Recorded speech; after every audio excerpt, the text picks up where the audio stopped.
बोलिए शंकर भगवान की जय।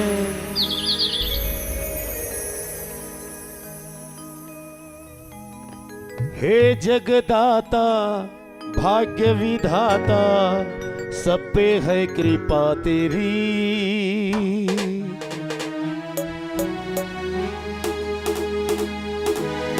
तू ही तारे तू ही संवारे, धन्य है दया तेरी।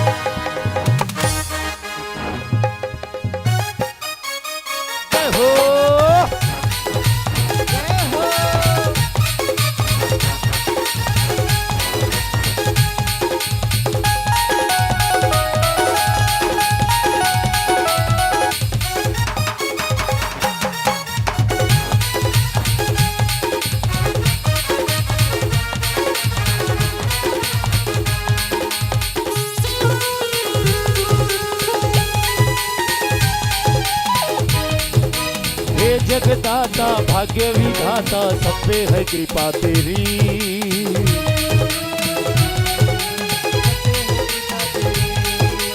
तू ही तारे तू ही संवारे, धन्य है दया तेरी।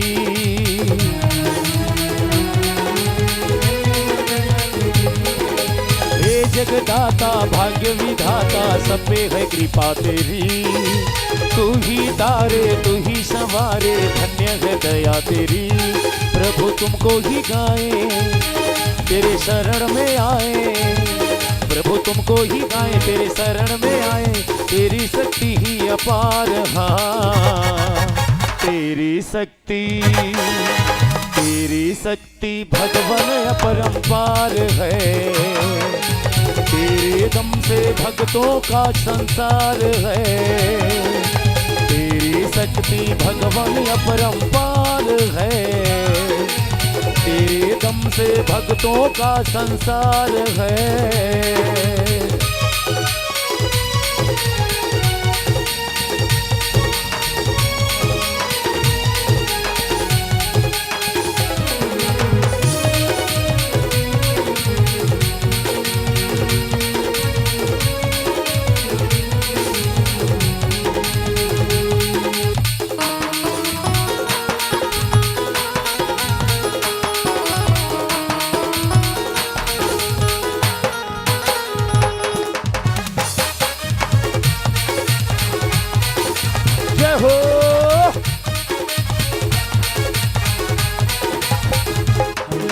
सदा शिव का दिल में जिसका ध्यान रहा, बड़े मान वाला वो इंसान रहा।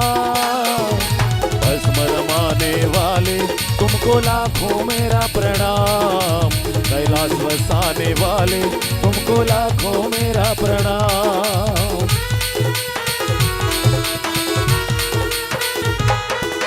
सदा शिव का दिल में जिसका ध्यान रहा, बड़े मान वाला वो इंसान रहा।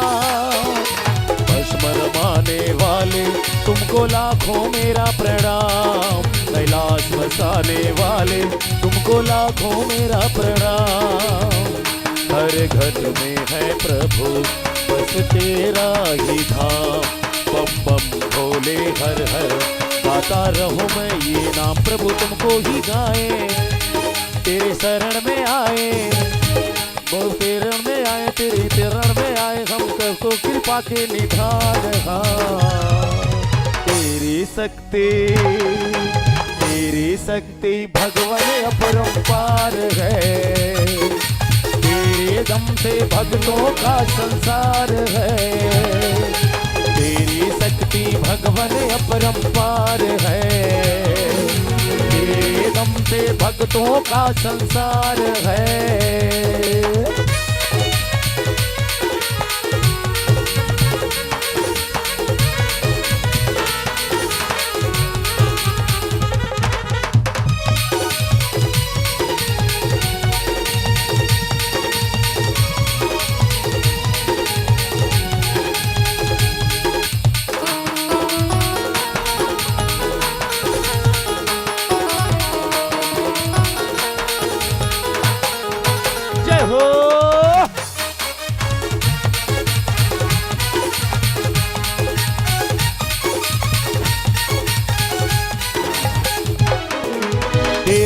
असुर प्राणी सब जपते तेरा नाम, सबके नयन और मन मंदिर में तेरा धाम। कष्ट मिटाने वाले तुमको लाखों मेरा प्रणाम, भस्म रमाने वाले तुमको लाखों मेरा प्रणाम।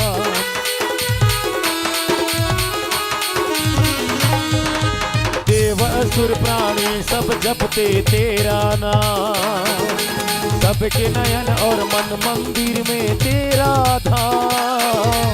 कष्ट मिटाने वाले तुमको लाखों मेरा प्रणाम, भस्म रमाने वाले तुमको लाखों मेरा प्रणाम।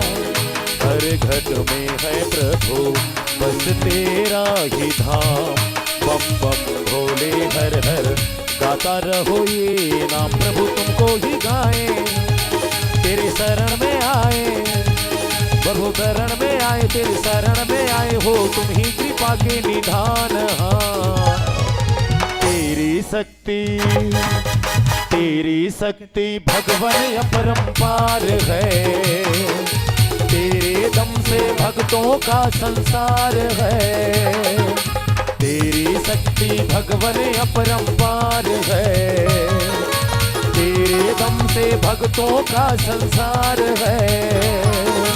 तेरी शक्ति भगवान अपरंपार है, तेरे दम से भक्तों का संसार है।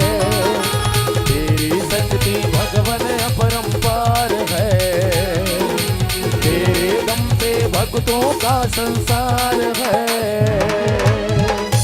बोलिए शंकर भगवान की।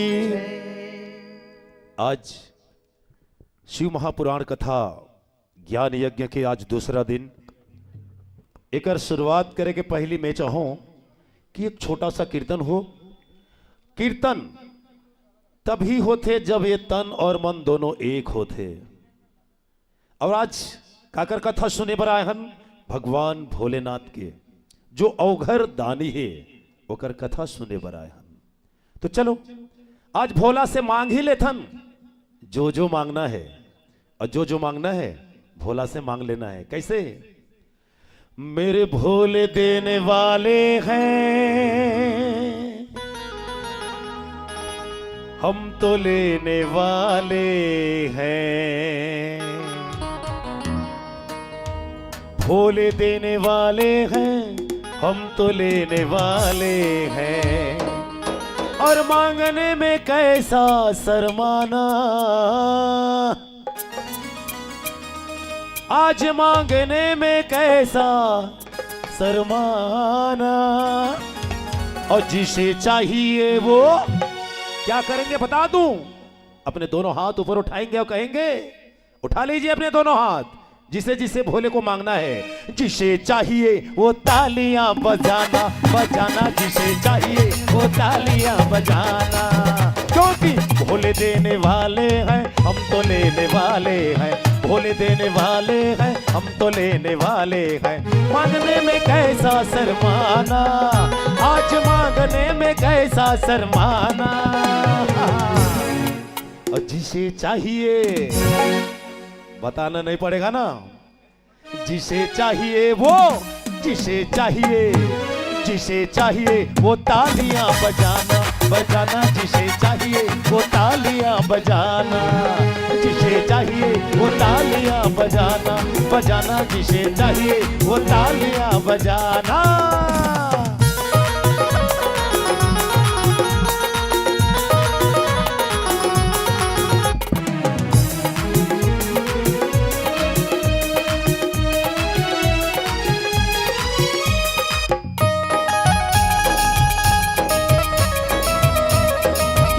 तालियां मस्ती के साथ झूमते हुए जय हो।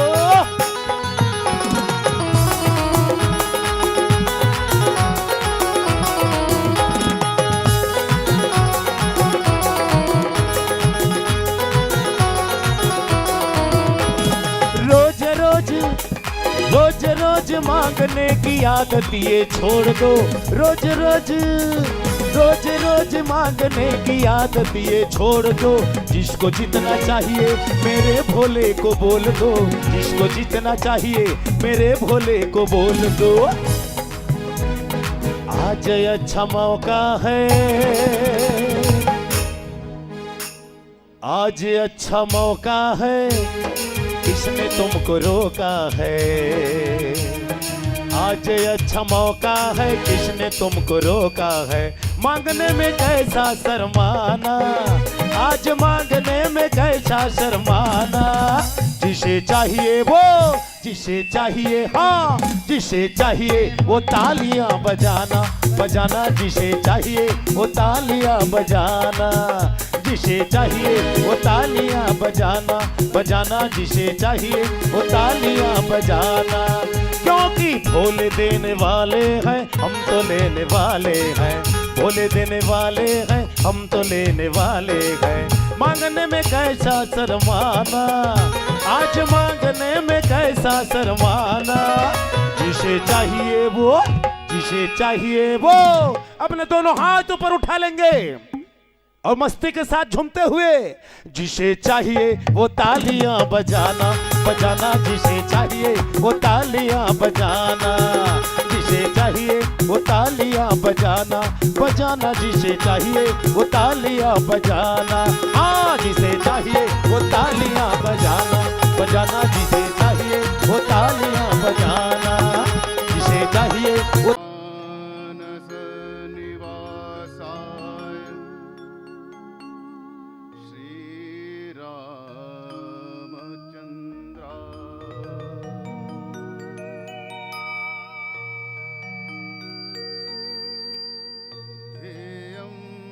सदा परिभवघनमभीष्टदोहम्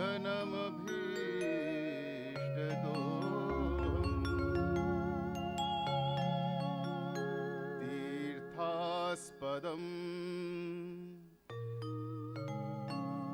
शिवविरिञ्चिनुतं शरण्यम् भित्यार्तिहं प्रणतपाल भवाभिपोतम्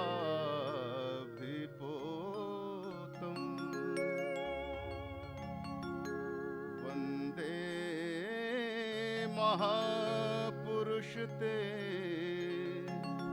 चरणारविन्दम्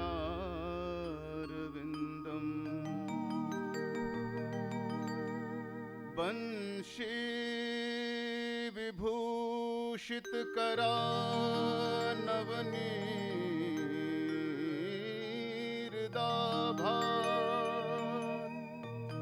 पीताम्बरादरुण बिम्बफलाधरोष्ठा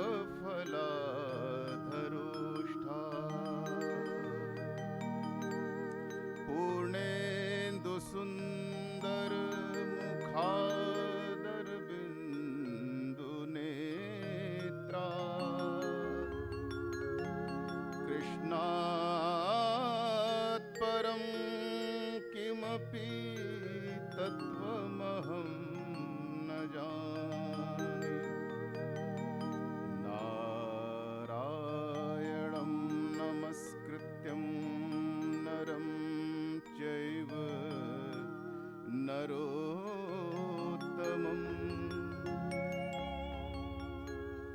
देवीं सरस्वतीं व्यासं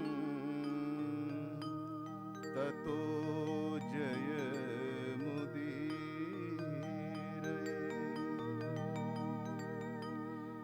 सीतानाथ समारंभा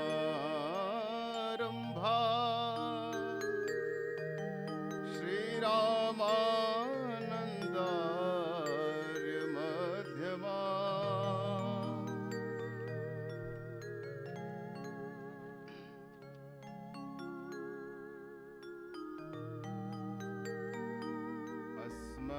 अस्मदाचार्य पर्यन्ता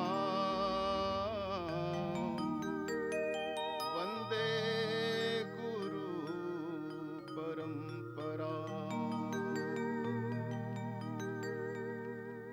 गौराङ्गं रसमयं नित्यं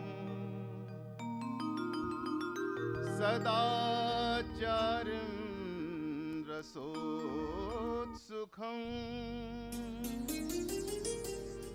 श्रीमद् रामहर्षण देवात्यं सद्गुरुं प्रणमाम्यहम्।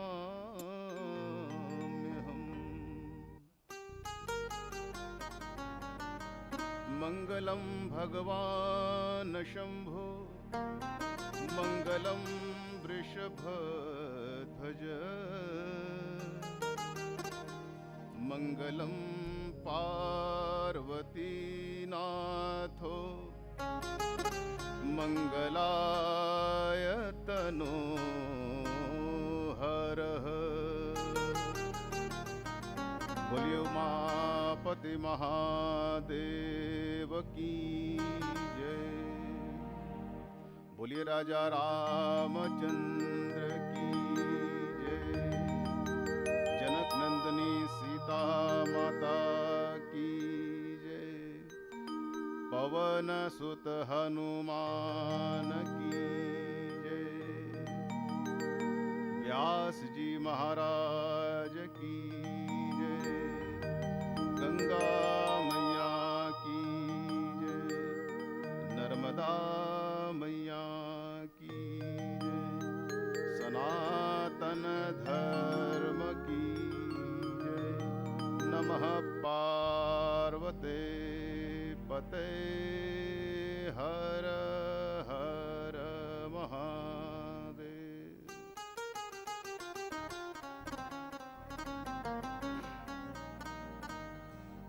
इस कथा पंडाल में आप सभी का स्वागत करता हूं।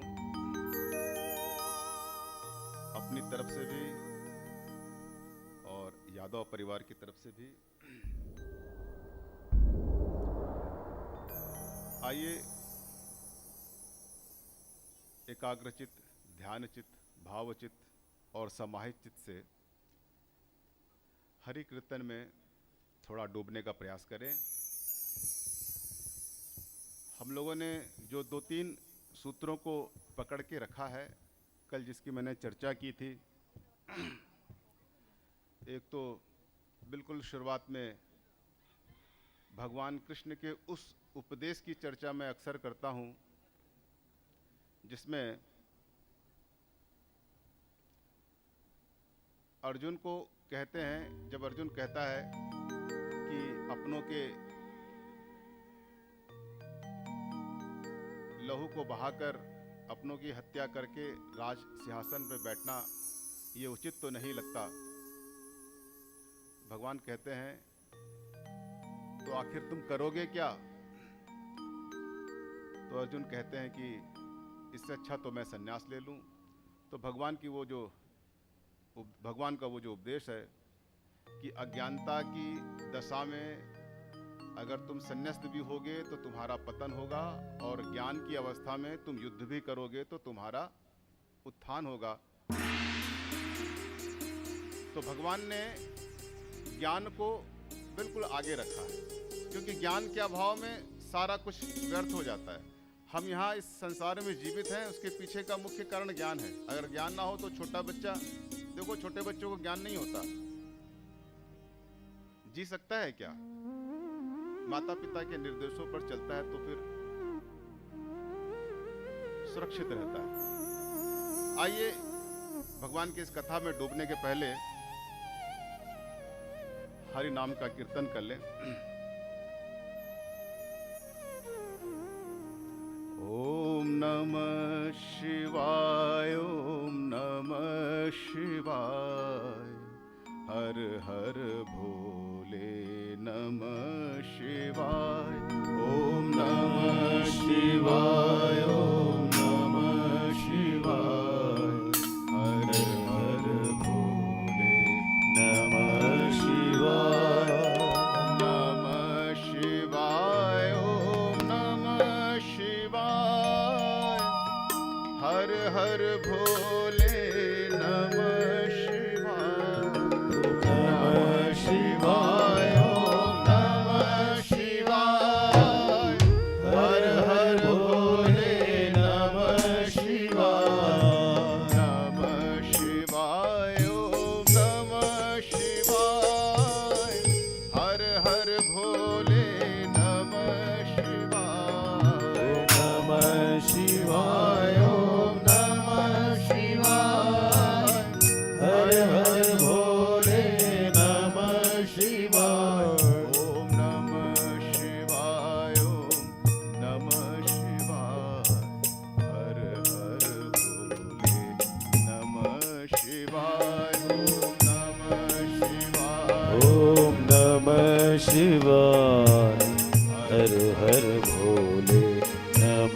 शिवाय। रामेश्वराय शिव रामेश्वराय, हर हर भोले नमः शिवाय।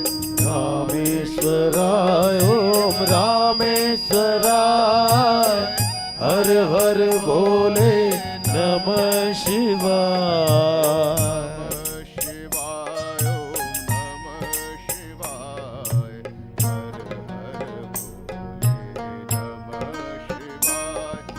नमः शिवाय ओम नमः शिवाय, हर हर भोले नमः शिवाय।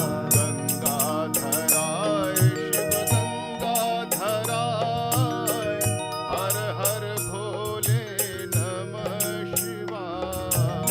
गंगाधराय ओम गंगाधराय, हर हर भोले नमः शिवाय।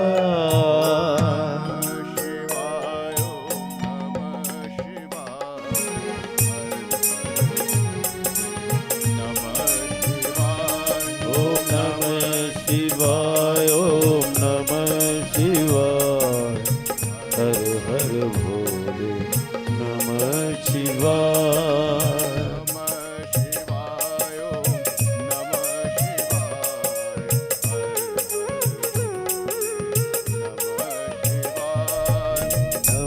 शिवाय ओम नमः शिवाय, हर हर भोले नमः शिवाय। जटाधराय शिव जटाधराय, हर हर भोले नमः शिवाय। जटाधराय शिव जटाधराय, हर हर भोले नमः शिवाय।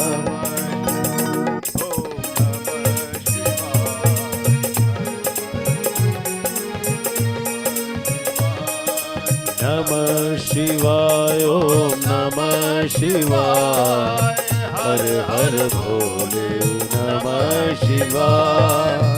सोमेश्वराय शिव सोमेश्वराय, हर हर भोले नमः शिवाय।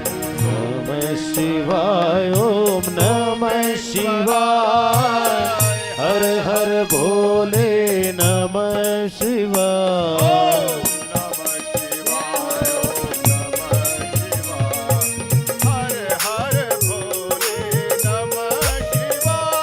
ओम नमः शिवाय ओम नमः शिवाय, हर हर भोले नमः शिवाय। विश्वेश्वराय शिव विश्वेश्वराय, हर हर भोले नमः शिवाय। नमः शिवाय ओम नमः शिवाय, हर हर भोले नमः शिवाय।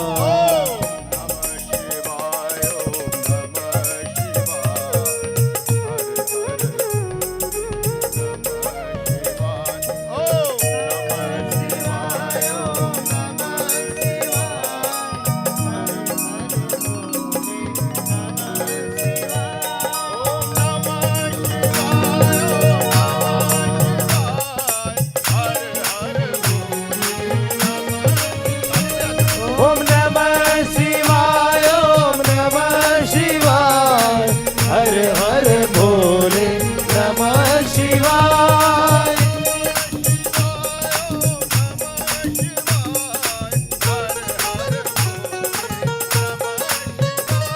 ओम नमः शिवाय ओम नमः शिवाय, हर हर भोले नमः शिवाय।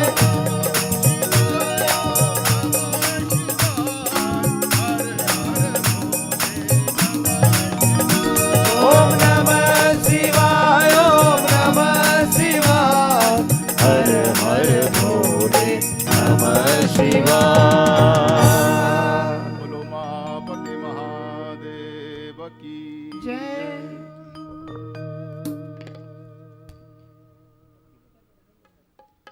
कल हम जिस प्रसंग पे थे, जब नारद जी को शिव जी ने कहा कि ये जो काम पर विजय की बात है, इसको नारायण से मत कह देना। नारद जी ने शिव की बात नहीं मानी और वैकुंठ चले गए और वहां पर नारायण के सामने, श्री विष्णु के सामने सारी बात कह दी। तो भगवान विष्णु जो है उनकी प्रशंसा करने लगे। तो माता लक्ष्मी ने कहा कि हे नाथ, आपके पुत्र के मन में विकार आ गया है, अहंकार आ गया है, और उसको शांत करने के बजाय आपने उनकी और प्रशंसा कर दी और भड़का दिया। तो विष्णु जी ने लक्ष्मी जी से कहा कि प्रिय, उसको जो दवाई दी गई थी शिव जी के द्वारा, उसको नारद जी ने ग्रहण नहीं किया। यानी कि उन्होंने मना किया कि इस बात की चर्चा मत करना, मगर वो माने नहीं। अब उनका जो ये घाव है, ये जो फोड़ा है, ये बढ़ चुका है। अब ये जब तक पकेगा नहीं, इसका ऑपरेशन होना मुश्किल है। अहंकार को थोड़ा और बढ़ जाने दो, इसको और बढ़ने में सहायता करो, ताकि ये अहंकार अच्छे से पक जाए। जो काम विजेता बनकर घूम रहे थे नारद जी, वो अहंकार के चक्कर में फंस गए। श्री हरि जी से विदा लिया और वहां से वो जाने लगे। बड़े संतुष्ट हुए कि अब तो मैं ही हूं तीनों लोकों का स्वामी है, क्योंकि मैंने जो कार्य शिव जी नहीं कर सके वो कार्य मैंने किया। मैंने काम पर विजय प्राप्त कर ली, क्रोध पे विजय प्राप्त कर लिया, यहां तक कि लोभ भी मुझे छू ना सका। मैं इंद्र के सिंहासन के लोभ में भी नहीं पड़ा, इन सब के लोभ में नहीं पड़े, लेकिन अहंकार पीछे से आकर उनको पकड़ लिया। अब जब वहां से जाने लगे तो भगवान विष्णु ने लक्ष्मी से कहा कि अब माया देखो, लीला देखो। और भगवान विष्णु ने माया को बुलाया और उनको आदेश किया। तो नारद जी के मार्ग में सामने एक बड़ा भव्य सुंदर सा नगर स्थापित हो गया, और उस नगर के राजा थे शील निधि। चारों तरफ उत्सव हो रहे थे, बड़े बड़े तालाब थे, बगीचे थे, पुष्प खिले हुए थे, लोग प्रसन्नता से घूम रहे थे। नारद जी ने जब दृश्य देखा, इतना सुंदर ये नगर यहाँ पर है, पूछा वहां पर कि ये नगर क्या है, यहाँ के राजा कौन है। तो राहगीरों ने बताया कि यहाँ के राजा शील निधि हैं और उनकी पुत्री है विश्व मोहिनी। और तुलसीदास जी ने श्रीमती भी कहा है ना, दो नाम है उसके, एक तो विश्व मोहिनी और एक श्रीमती। तो आप कंफ्यूजन में मत पड़िएगा, इसी प्रकार के दोनों एक ही के नाम है। तो विश्व मोहिनी का स्वयंवर होना है, राजा ने स्वयंवर की तैयारी की है, इस कारण से नगर को इतना सजाया गया है। भगवान आप भी आए और देखें, उत्सव देखें। तो नारद जी जो है वो बड़े प्रसन्न हुए, सोचे कि चलो इस नगर में घूम लेता हूं। घूमते घूमते फिर वो राजमहल की तरफ पहुंचे। जब राजमहल के सामने पहुंचे तो राजा के सिपाहियों ने देखा, तो उन्हें आमंत्रित किया कि ब्राह्मण देवता आइए, थोड़ा विश्राम कीजिए, जलपान लीजिए, फिर आगे निकलिएगा। तो नारद जी की इच्छा हुई कि मैं राजा से मिल लूं। तो राजा के पास जैसे वो उन्होंने अपना संदेश भिजवाया, तो राजा जी आए, राजा शील निधि आए। उन्होंने देखा कि ब्राह्मण देवता आए हुए हैं। सोचा क्यों ना अपनी पुत्री का थोड़ा हाल चाल पता कर लें, कुछ उनके कुंडली दिखा लें, उनका हाथ दिखा लें। विवाह तो करना है, कैसा वर मिलेगा, सब पिता के मन में इच्छा होती है अपने पुत्री के अच्छे भविष्य के लिए। तो राजा ने नारद जी से आग्रह किया कि भगवान मेरी पुत्री का हाथ देख लीजिए, उसका भविष्य देख लीजिए, कुछ ज्योतिष की गणना कर दीजिए। और अपनी सुंदर सी पुत्री को लेकर जब राजा शीलनिधि नारद जी के पास आए तो नारद जी को जब वो सामने वो दिखी तो उनका सौंदर्य देखकर नारद जी बहुत ही मोहित हो गए। अत्यंत रूपवती कन्या। अब जो उनका हाथ उन्होंने देखा तो उस पर लिखा था कि इनका विवाह ऐसे व्यक्ति से होगा, ऐसे राजकुमार से होगा या ऐसे प्रतापी से होगा कि जिसको कोई जीत नहीं सकता,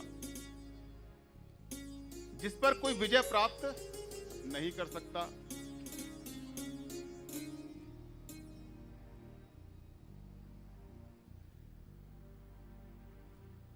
नारद जी सोचे, वाह ये तो बहुत अद्भुत है। काम विजेता का दावा करने वाले जो नारद थे, अंदर ही अंदर उनके मन में भी कुछ कुछ लड्डू फूटने लगे। और धीरे धीरे जो उनका अहंकार था, वहां से जब लौटे थे तपस्या करके, वहां से लेकर अब तक बहुत परिवर्तन आ गया उनके जीवन में, उनके भाव में। और विश्व मोहिनी को देखकर उनके मन में ये इच्छा प्रकट होने लगी कि क्यों ना मैं ही विश्व मोहिनी से विवाह कर लूं। लेकिन ये तो इतनी रूपवती है कि मुझसे तो विवाह करेगी नहीं, क्योंकि मेरे पास तो उतना। अब जब स्त्रियां विवाह करती हैं, विवाह के लिए जब वर ढूंढती हैं तो सबसे पहले क्या देखती हैं? सबसे पहले तो सौंदर्य देखती हैं।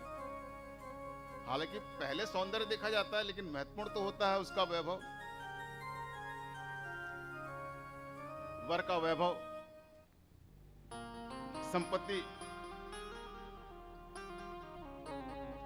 यही महत्वपूर्ण होता है। लेकिन शुरुआत में तो हम सौंदर्य ही देखते हैं। तो लगा कि मैं क्या करूं, सौंदर्य तो सबसे अच्छा सौंदर्य तो भगवान विष्णु का है, तो चलता हूं, उन्हीं से कुछ आग्रह करता हूं। तो नारद पहुंच गए विष्णु जी के पास। विष्णु जी ने कहा कि बड़े जल्दी आ गए भाई। ये देखिए शिव पुराण की कथा है ना। शिव पुराण की कथा को स्थापित करने के लिए बहुत सारे और भी ग्रंथों से उदाहरण लिए जाते हैं, ताकि जो मूल जो सिद्धांत है उसको स्थापित किया जा सके। जैसे भगवान की कथा को तुलसीदास जी ने रामचरितमानस में लगभग 60% जो कथा है वो शिव पुराण से है।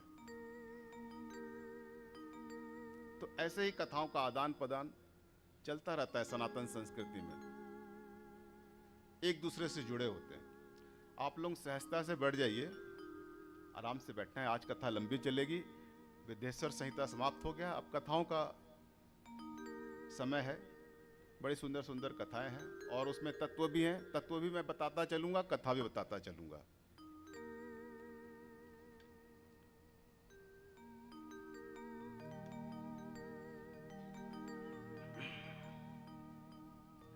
नारद जी सील नदी की से भेंट किए तो जब उन्होंने उसका हाथ देखा तो क्या कहा था कि जो एही बरई अमर सोई होई, समर भूमि तेहि जीतन कोई, से वहीं सकल चराचर ताही, बरई शील निधि कन्या जाही। तुलसीदास जी नमानस ने बड़े अच्छे शब्दों में गाया है इसको। देखते हैं एक बार इसका सुर देखते हैं।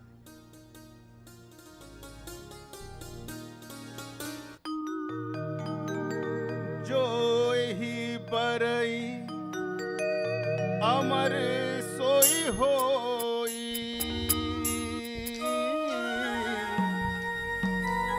समर भूमि तेहि जीतन कोई। राम सिया राम जय जय राम, राम सिया राम जय जय राम। जो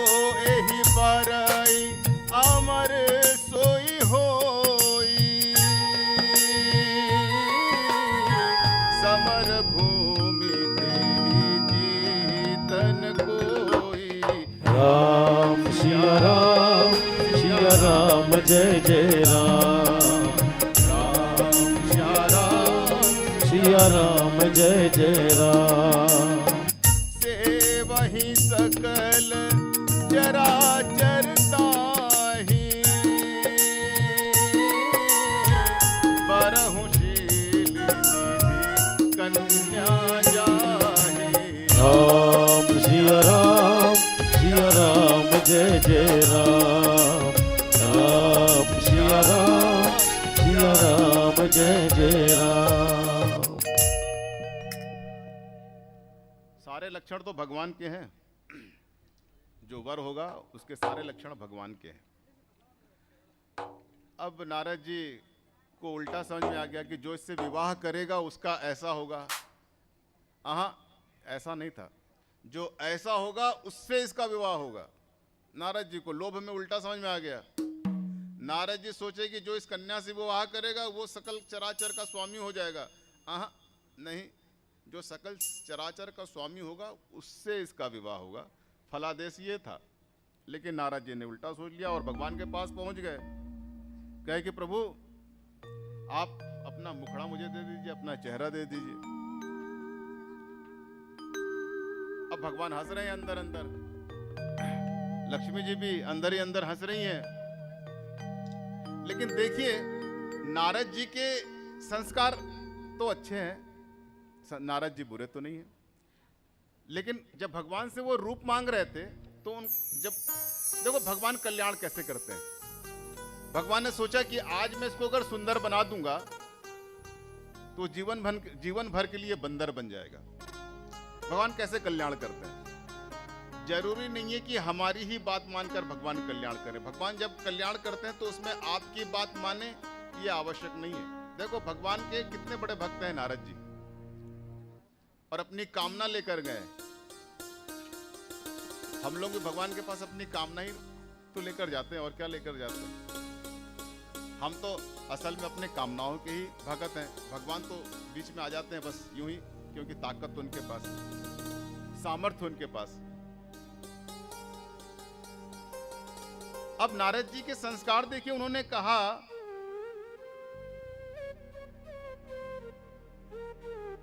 कहते कि नारद ने कहा कि वह कीजिए जिससे मेरा हित हो।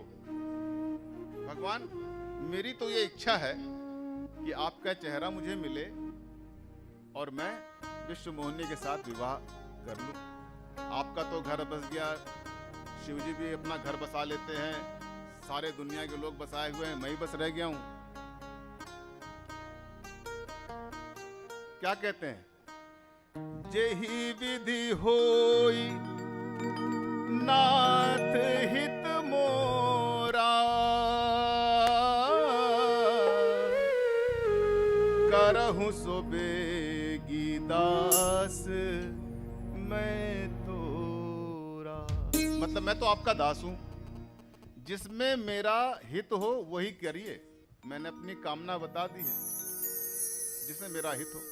भगवान ने सोचा कि आज मैं अगर सुंदर बना दूंगा तो कल ये बंदर बन जाएगा, अगर आज मैं इसको कुरूप बना दूंगा, बंदर बना दूंगा, तो मेरा नारद का सुंदर हो जाएगा।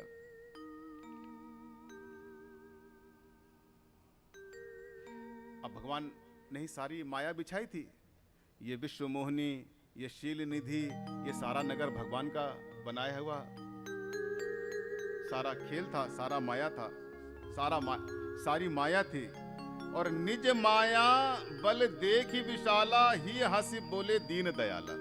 अपनी माया के बल में, अपने माया के जाल में फंसा नारद को देखकर हंसे और कहते हैं, जेहि विधि होई परम हित नारद। जिस तरह से तुम्हारा हित होगा, है ना, सोई हम करब न आन, कछु वचन न मृषा हमार।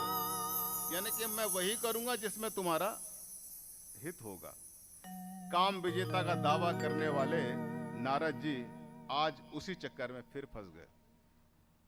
आप कहानी कल से सुन रहे होंगे तो देखे होंगे किस तरह से उन्होंने काम पर विजय प्राप्त करी और किस तरह से इंद्र को वहां से परास्त किया। ना काम से हारे, ना उन्हें क्रोध आया ना लोभ आया। अब माया के चक्कर में ये फंस गए हमारे नारद जी। तो माया से संबंधित कोई गीत मैं चाहूंगा हमारे संगीत वृंद को कि रखें। नारद जी कपी आकृति लेकर स्वयंवर में पहुंचे। अब भगवान ने उनकी आकृति कपी की कर दी, हरि की आकृति। कपी को हरि भी कहते हैं, बंदर को। तो कपी का बंदर का चेहरा लेकर वो स्वयंवर में पहुंच रहे हैं।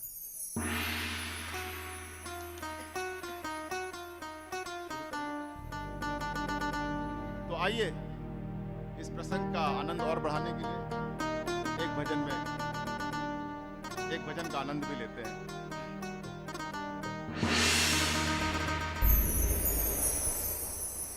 बोलिए शंकर भगवान की।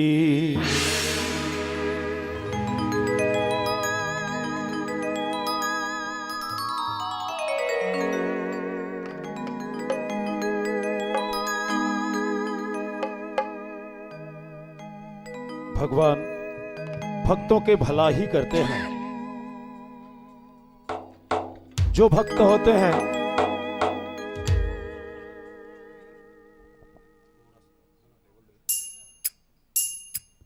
श्री राधे, कथा प्रसंग बहुत ही सुंदर है। नारद जी गए हुए हैं, लास्ट में एक शब्द कहे कि मेरा भला जहां हो वो काम कर दीजिए। आइए हम भी चलते हैं भोलेनाथ की शरणों में और कहें क्या, मुझको नंदी बना ले, अपना संगी बना ले, अपना बंदी बना ले मेरे भोले। मुझको नंदी बना ले, अपना संगी बना ले, मुझको बंदी बना ले मेरे भोले। मुझको नंदी बना ले, अपना संगी बना ले, अपना बंदी बना ले मेरे भोले, मेरे भोले।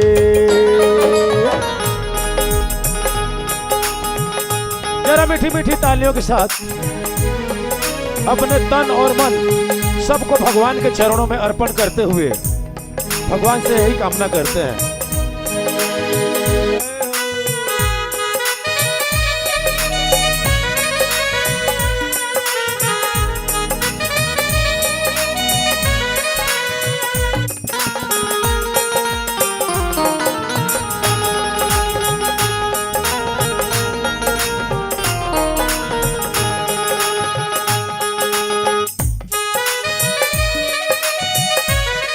जय भोले शंभो।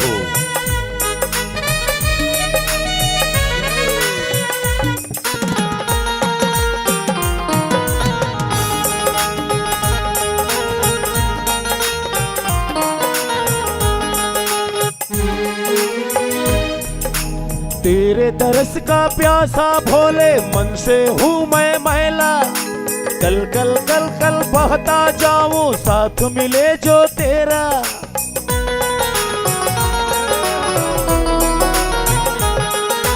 तेरे दरस का प्यासा भोले, मन से हूँ मैं मैला।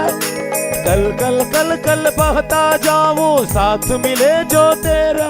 मुझको गंगा बना ले, अपनी जटा में समा ले, तन के पाप तू मिटा दे मेरे भोले।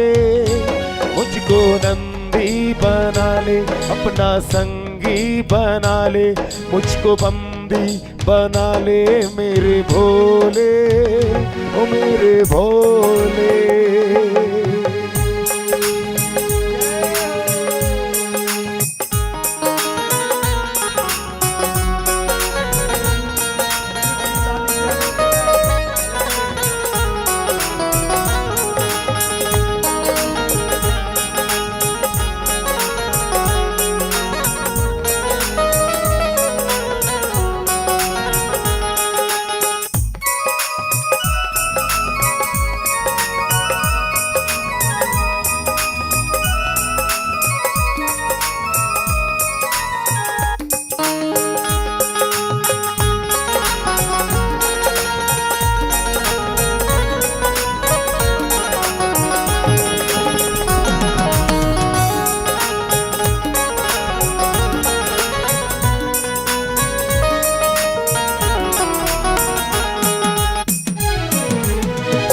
तेरी धुन में घूम रहा मैं दुनिया से अनजाना, तेरा नाम बस अपना लागे बाकी सब बेगाना।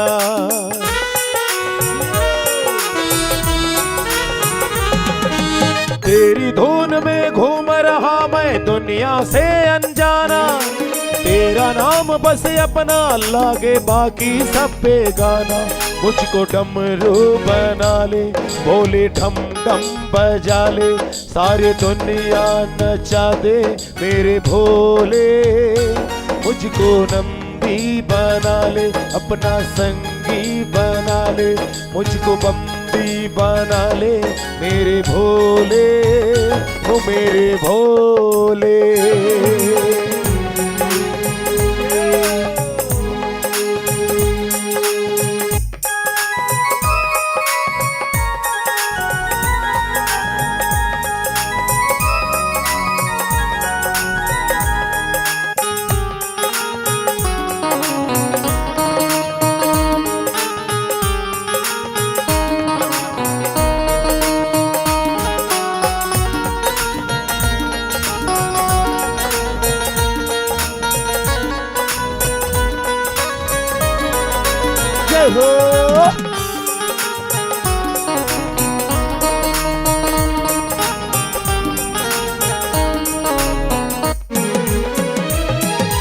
हाथ पकड़ ले भोले मेरा भवसागर तर जाऊं, तेरी भक्ति करते करते मुक्ति मैं पा जाऊं।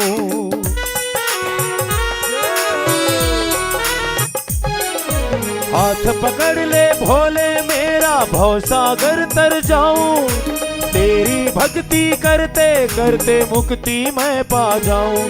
मुझको अघोरी बना दे मेरे भोले, मुझको भस्म बना ले, अपने अंग से लगा ले, मन अघोरी बना दे मेरे भोले, ओ मेरे भोले, ओ मेरे भोले, हाँ मेरे भोले, ओ मेरे भोले, ओ जी भोले। भगवान ने कहा कि जिसमें तुम्हारा भला होगा वैसा ही करूंगा। नारद चल पड़े ये सोचकर कि अब तो विश्व मोहिनी से मेरा विवाह हो ही जाएगा। आप लोग सहजता से बैठ जाइए, सब कोई हाथ पैर अपने सीधे टेढ़े करते रहिएगा, आनंद से बैठिए और ध्यान से सुनिएगा कथा को। जब वो पहुंचे वहां तो दो शिवगण भी पहुंच गए साथ में। शिवगणों ने भगवान से आज्ञा मांगी कि हमें भी जाने दीजिए, जरा देखें कि वहां हो क्या रहा है। क्योंकि जो नारद जी हैं वो मुख्य रूप से किसके दोषी हैं? सबसे पहले किसका दोष है उनको, उनके ऊपर? विष्णु जी का कि शिव जी का? शिव जी का। क्योंकि शिव जी ने उन्हें मना किया था कि इस बात को कहीं बताना मत। दो शिवगण पहुंच गए तो बोले कि भगवान हमको आज्ञा करिए कि हमें सब दिखाई पड़े। अब भगवान ने, श्री विष्णु ने नारद जी का चेहरा बंदर की तरह तो बना दिया था, लेकिन और किसी को दिखाई नहीं पड़ रहा था। वो सिर्फ विश्व मोहिनी को दिखाई पड़ता या नारद को दिखाई पड़ता। भगवान कुछ बिगाड़ना थोड़ी चाहते थे नारद जी का। नारद जी का तो उत्थान चाहते थे। अब ये जब पहुंचे तो सारी सभा में राजकुमार बैठे थे, वहीं पर नारद जी भी बैठ गए और नारद जी के जस्ट पीछे जो है ये शिवगण बैठ गए और बीच बीच में उनके कान में आवाज लगाते, अरे ये राजकुमार तो बड़ा ही सुंदर है, देखना विश्व मोहिनी इसी के गले में वरमाला डालेगी। अब नारद जी बड़े खुश हो और ये दोनों गण मजा ले रहे थे कि देखो कितना खूबसूरत राजकुमार आया। इतना खूबसूरत राजकुमार तो हमने अपनी जिंदगी में देखा ही नहीं। जीवन गुजर गया लेकिन इतना सौंदर्यवान राजकुमार तो हमने कभी देखा नहीं।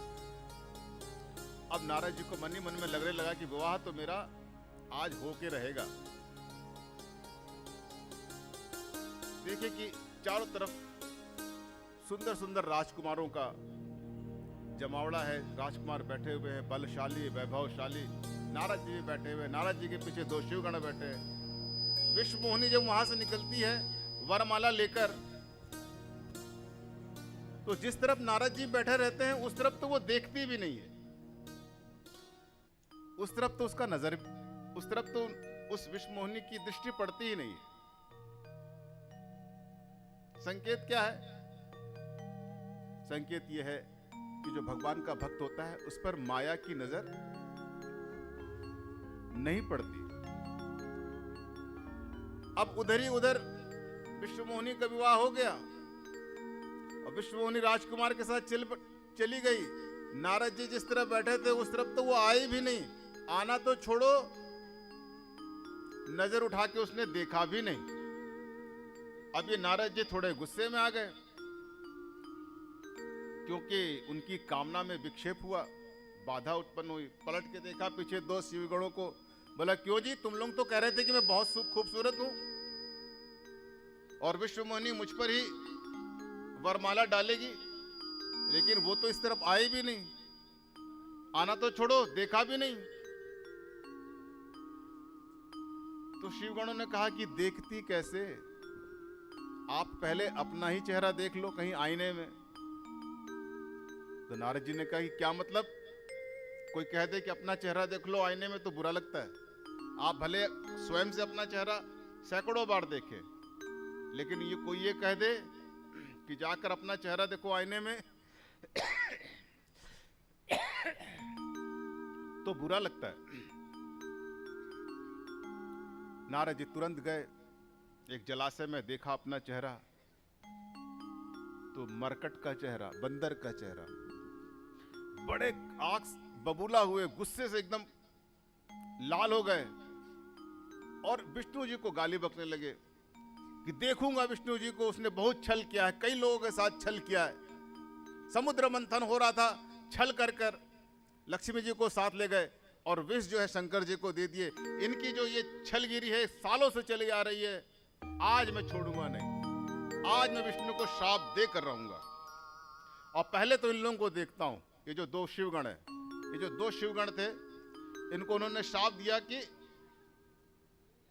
आगे चलकर तुम राक्षस बनोगे, महाराक्षस, और इन्हीं में से एक रावण बना और एक कुंभकर्ण बना, इन्हीं दो शिवगणों में से। शिवगण ने कहा हमें तो आपने श्राप दे दिया, लेकिन हमारी इसमें क्या गलती? भाई जिसने ये पूरा खेल रचा है उनके पास जाओ, बोले उसकी खबर भी मैं लूंगा। और सीधे वहां से वो पहुंचे वैकुंठ धाम। वैकुंठ धाम में माता लक्ष्मी के साथ विष्णु जी विराजमान हैं और ये गुस्से में आ रहे हैं और विष्णु जी मुस्कुरा रहे हैं। और ये आते ही कहने शुरू कर दिया कि आप बहुत छलिया हैं, आपने दुनिया को छला, मेरा इतना अपमान किया, जाइए मैं आपको श्राप देता हूं।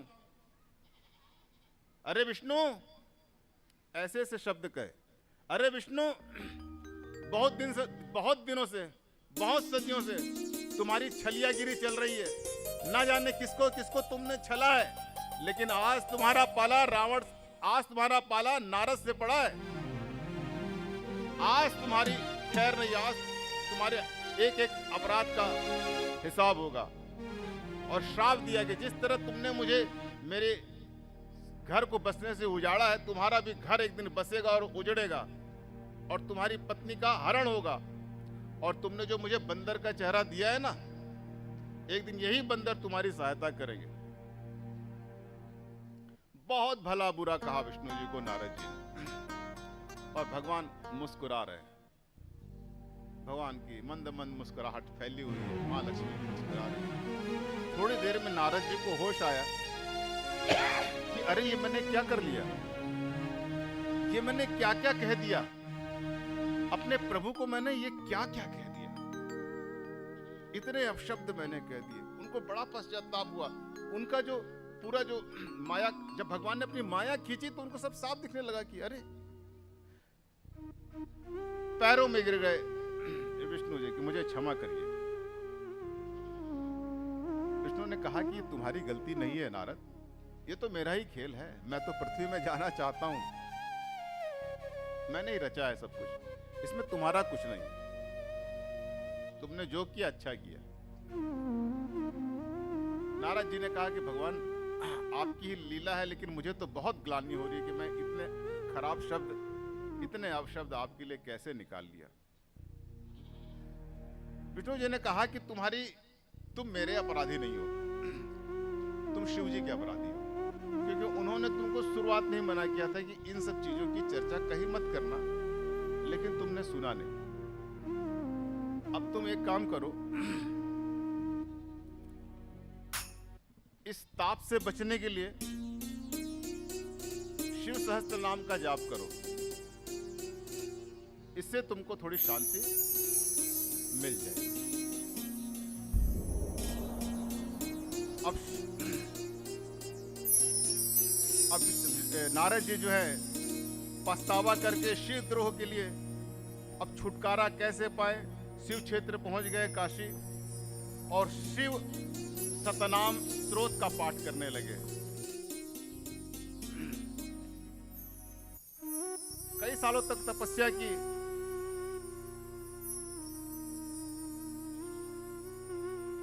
तपस्या करने के बाद एक बार नारद जी का ब्रह्मा जी के साथ संवाद हुआ। नारद जी ने भगवान ब्रह्मा से कहा कि पूछा कि भगवान शिव निर्गुण से सगुण कैसे हुए। भगवान तो निर्गुण होते हैं, ये शरीर में कैसे आ गए, सगुण कैसे हो गए। शिव से तो भगवान ब्रह्मा ने कहा कि शिव से शक्ति प्रकट हुई, शिव से शक्ति प्रकट हुई, शक्ति से फिर विष्णु प्रकट हुए और विष्णु से फिर ब्रह्मा प्रकट हुए। शक्ति 3 प्रकार की हुई, उमा, रमा और वाग्देवी। उमा महेश की हुई, रमा विष्णु की हुई और वाग्देवी ब्रह्मा की हुई। और ब्रह्मा जी के 10 मानस पुत्र हुए, मरीचि, अत्रि, अंगिरस, पुलस, पुला, क्रतु, भृगु, वशिष्ठ, दक्ष और नारद, ये मानस पुत्र हुए। कथा सुना रहे हैं कि भगवान कैसे निर्गुण से सगुण हुए। कौन सुना रहे हैं कथा? संवाद किसके बीच हो रहा है? नारद और ब्रह्मा जी के बीच। नैमिषारण्य में कथा कौन सुना रहा है? सूत जी सुना रहे हैं। सूत जी किसको कथा सुना रहे हैं? सौनकादि ऋषि को सुना रहे हैं। कितने सौनकादि ऋषि हैं? 88,000।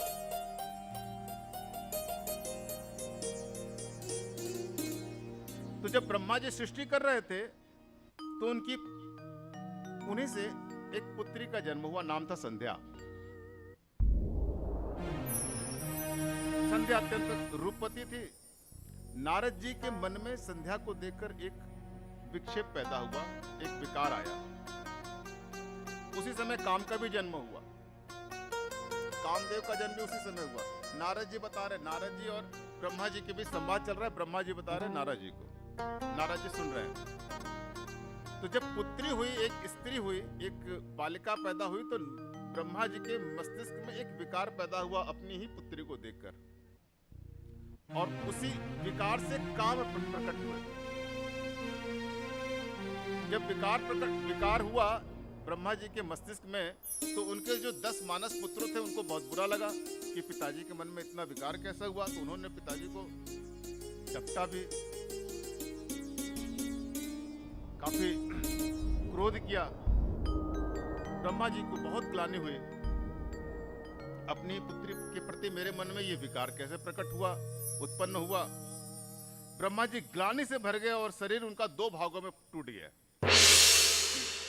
2 भागों में बट गया, दाहिने से मनु और बाएं से शत्रुपा। ब्रह्मा जी के दाएं भाग से महाराज मनु और बाएं भाग से मां शत्रुपा का जन्म हुआ। देखिए, मैं कल कह रहा था ना, अब ये मनु से ही जो है मैथुनी सृष्टि स्टार्ट हुई। मैथुनी सृष्टि समझ गए ना आप लोग? पहले तो मानस पुत्र होते थे, फिर मैथुनी सृष्टि, माता पिता के मिलन से संतानों का उत्पन्न होना, मनु और शत्रुपा से शुरू हुआ। मनु से बना है मनुष्य और मानव। जैसे हम लोग कहते हैं ना मनुष्य, मानव, लेकिन आजकल हमारी आदत है आदमी कहने की, कि 3 आदमी। आदमी वो लोग कहते हैं जो आदम और हव्वा से पैदा होते हैं। कल मैं कह रहा था आपसे, हमारे भारतीय और हिंदू संस्कृति में जो हमारे पुरखे हैं, लास्ट पुरखे, वो है मनु और शतरूपा। वहां से मनुष्यों का प्रादुर्भाव हुआ। लेकिन बाकी और धर्मों में जो विदेशी धर्म है वहां पर आदम और हव्वा है, इसलिए वो इंसानों को आदमी कहते हैं। हालांकि आदमी तो हम लोग भी बड़े आसानी से कह लेते हैं, लेकिन कहना नहीं चाहिए।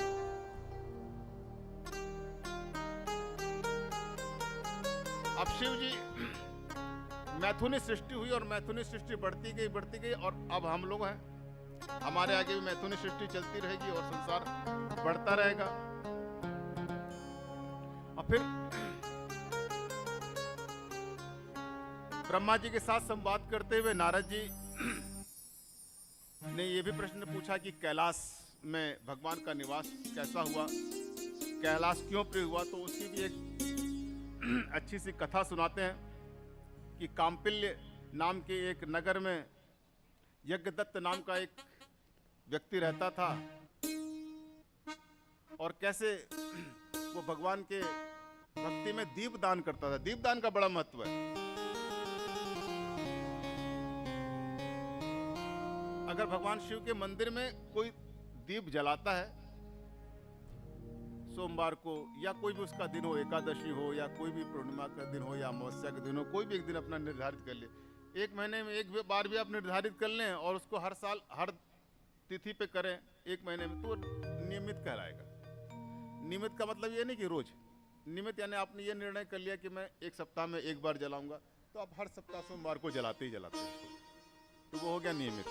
आपने ये निर्णय कर लिया कि मैं साल में एक बार जलाऊंगा, मेरे पास समय नहीं रहता, लेकिन हर साल इस तारीख, इस समय और इस तिथि को जलाऊंगा, तो आप हर साल जला रहे हैं 10 साल से, वो नियमित कहलाएगा। नियम से आप जला रहे हैं, अपना आपने नियम बनाया, उस नियम का आप पालन कर रहे हैं। नियमित का मतलब होता है जिस नियम को हमने बनाया है उस नियम का हम पालन कर रहे हैं। तो उसकी बड़ी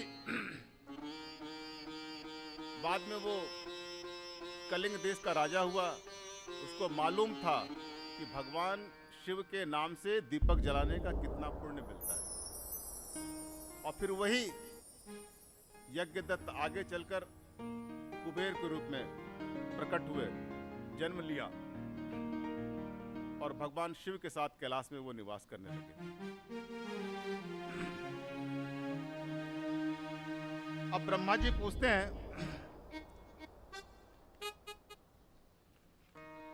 कि आखिर ये जो सृष्टि है भगवान सगुण कैसे हुए, ये उनका प्रश्न था।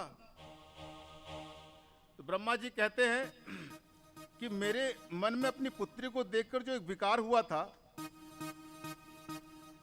तो ब्रह्मा जी को जो ग्लानि हुई, जब ग्लानि हुई ब्रह्मा जी को अपनी पुत्री के प्रति विकार लाकर, तो उनको ये लगा बाद में, क्योंकि उसी समय जब ग्लानि हुई थी तो शिव जी प्रकट हुए थे और ब्रह्मा जी के 5 सिर में से एक सिर काट दिया था उन्होंने। ब्रह्मा जी को बड़ी ग्लानि हुई और उन्होंने मन ही मन संकल्प किया था कि मैं शिव को भी काम से प्रभावित करवाऊंगा, क्योंकि काम तो मेरे पुत्र हैं, मैं शिव को भी काम से प्रभावित करवाऊंगा, विकार उनके अंदर भी डालूंगा अपने पुत्र कामदेव के माध्यम से।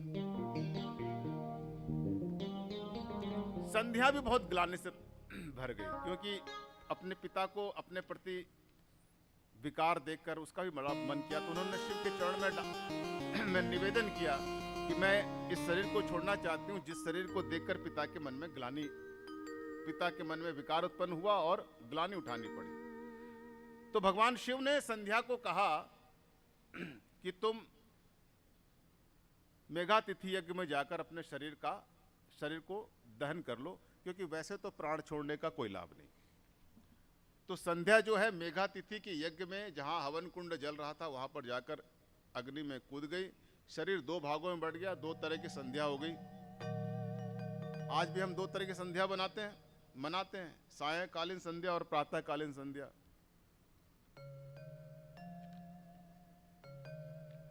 अब शंकर जी के मन में, शिव जी के मन में कुछ विकार डालने का जो ब्रह्मा जी का निर्णय था, या उनके मन में एक बदला लेने का भाव था, वो उसको पाले हुए कामदेव से विचार विमर्श कर रहे थे। आइए उनके विचार विमर्श को पूरा होने के पहले एक छोटा सा कीर्तन 2 मिनट का बस, ताकि कथा चलती रहे। हेलो।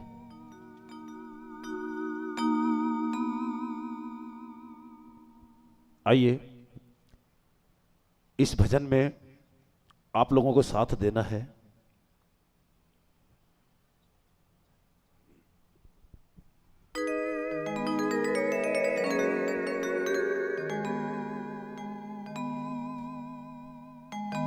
हो तेरी भक्ति में मेरा ये मन डोले। और क्या कहना है साथ में ताली बजाते हुए?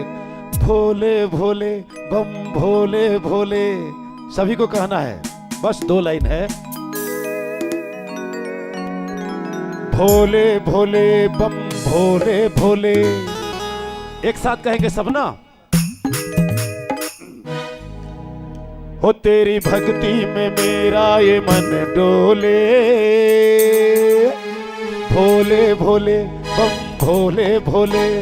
बोलिए, चुप नहीं बैठने का, कहना है।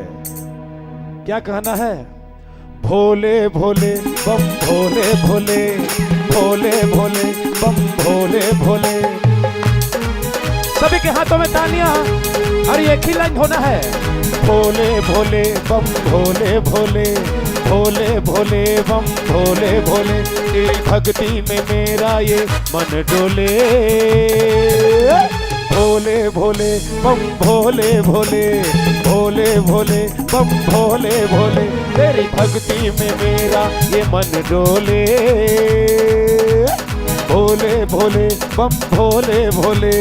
भोले भोले बम भोले भोले। पाओ दर्शन, ओ पाओ दर्शन, पाओ दर्शन तेरा मेरा मन बोले।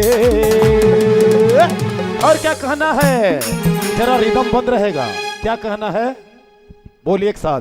भोले भोले बम भोले भोले।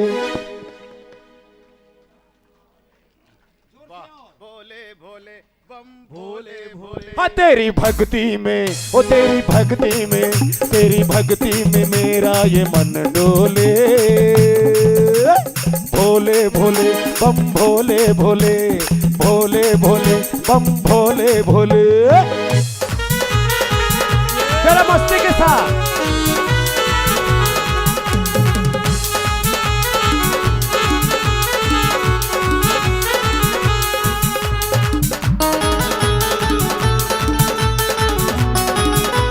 जय जय शंभो।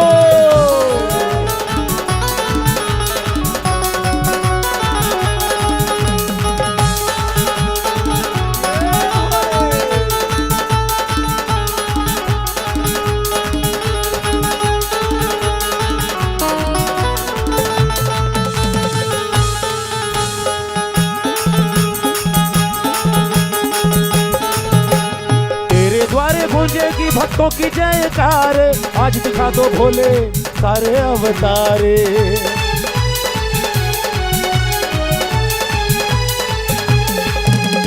तेरे द्वारे गूंजे भक्तों की जयकार। आज दिखा दो भोले अवतार सारे। हम तो सब अब तेरे सहारे। कृपा बना दो सारे जग के दुलारे। शिव शंकर की, ओ शिव शंकर की, शिव शंकर की भक्ति।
अब चिन्मय स्त्री मां भगवती,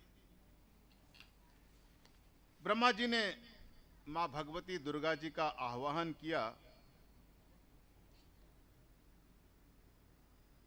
तपस्या की, और दुर्गा जी ने सती के रूप में जन्म लेना स्वीकार किया। देखिए सती का जन्म हो रहा है।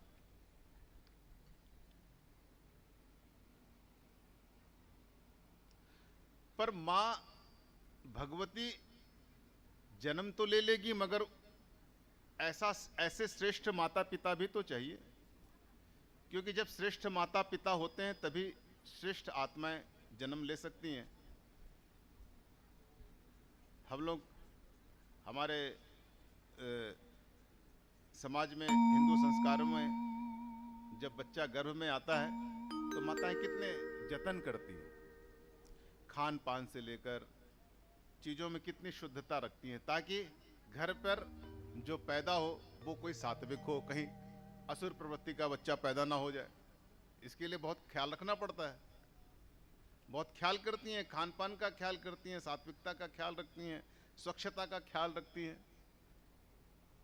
तो दुर्गा जी को या माँ भगवती जी को जिस कोख में जाना है वो कोख भी तो होनी चाहिए। तो ब्रह्मा जी दक्ष के पास पहुँचे कि और उन्हें कहा कि माँ भगवती जो है, माँ जगदम्बा जो है, वो सती के रूप में जन्म लेना चाहती हैं, तो तुम तपस्या करो और उनकी पात्रता ग्रहण करो, इतने पात्र हो जाओ कि माता तुम लोगों के घर जन्म ले सकें, प्रकट हो सकें।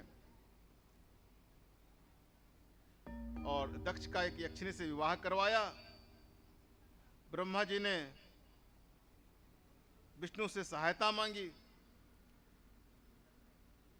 कि मां भगवती का जन्म होना है। दक्ष ने तपस्या की, विष्णु की सहायता से, ब्रह्मा की सहायता से ये सारे देव इकट्ठे हो गए हैं। किस लिए? ताकि एक स्त्री रूप प्रकट हो, माँ अम्बा का, माँ भगवती का, माँ दुर्गा का और शिव जी का उसके साथ विवाह हो जाए। ये सारा प्रकरण करने के लिए कौन आतुर है? ब्रह्मा जी आतुर है, क्योंकि वो चाहते हैं कि उनके मन में भी कुछ विकार हो। और ये असल में ये विकार तो क्या है कि गुणों में आना है। भगवान गुणातीत है, तीनों गुणों से परे है और हम लोग गुण के अधीन हैं। तो हमारे अंदर सब चीज है, दया भी है, प्रेम भी है, माया भी है, हिंसा भी है, क्रोध भी है, काम भी है, भक्ति भी है, संशय भी है, श्रद्धा भी है। इंसान तो हर चीज का मिश्रण है, मिक्सचर है, समझ लो, सब चीज है थोड़ा थोड़ा। अब जो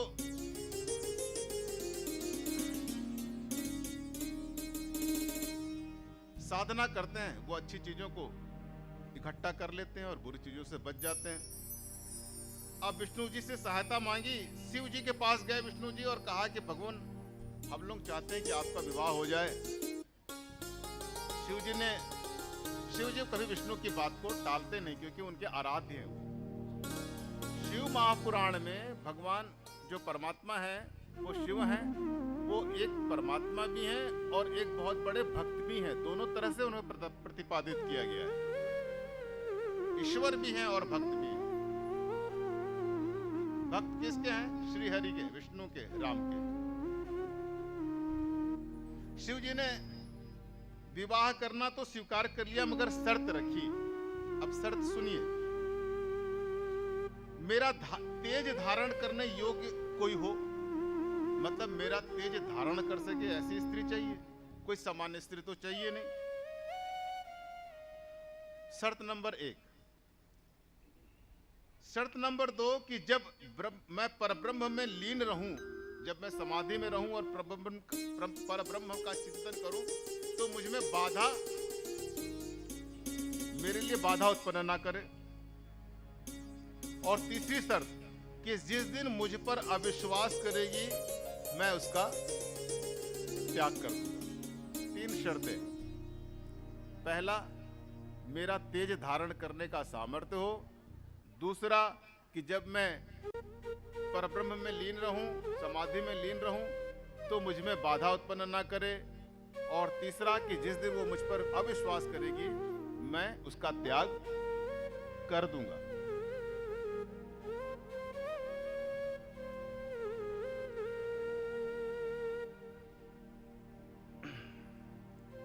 चलो ठीक है, तो जाकर दक्ष को बताया गया, सती का जन्म हुआ, सती फिर बड़ी हुई, सती से तपस्या कराई गई।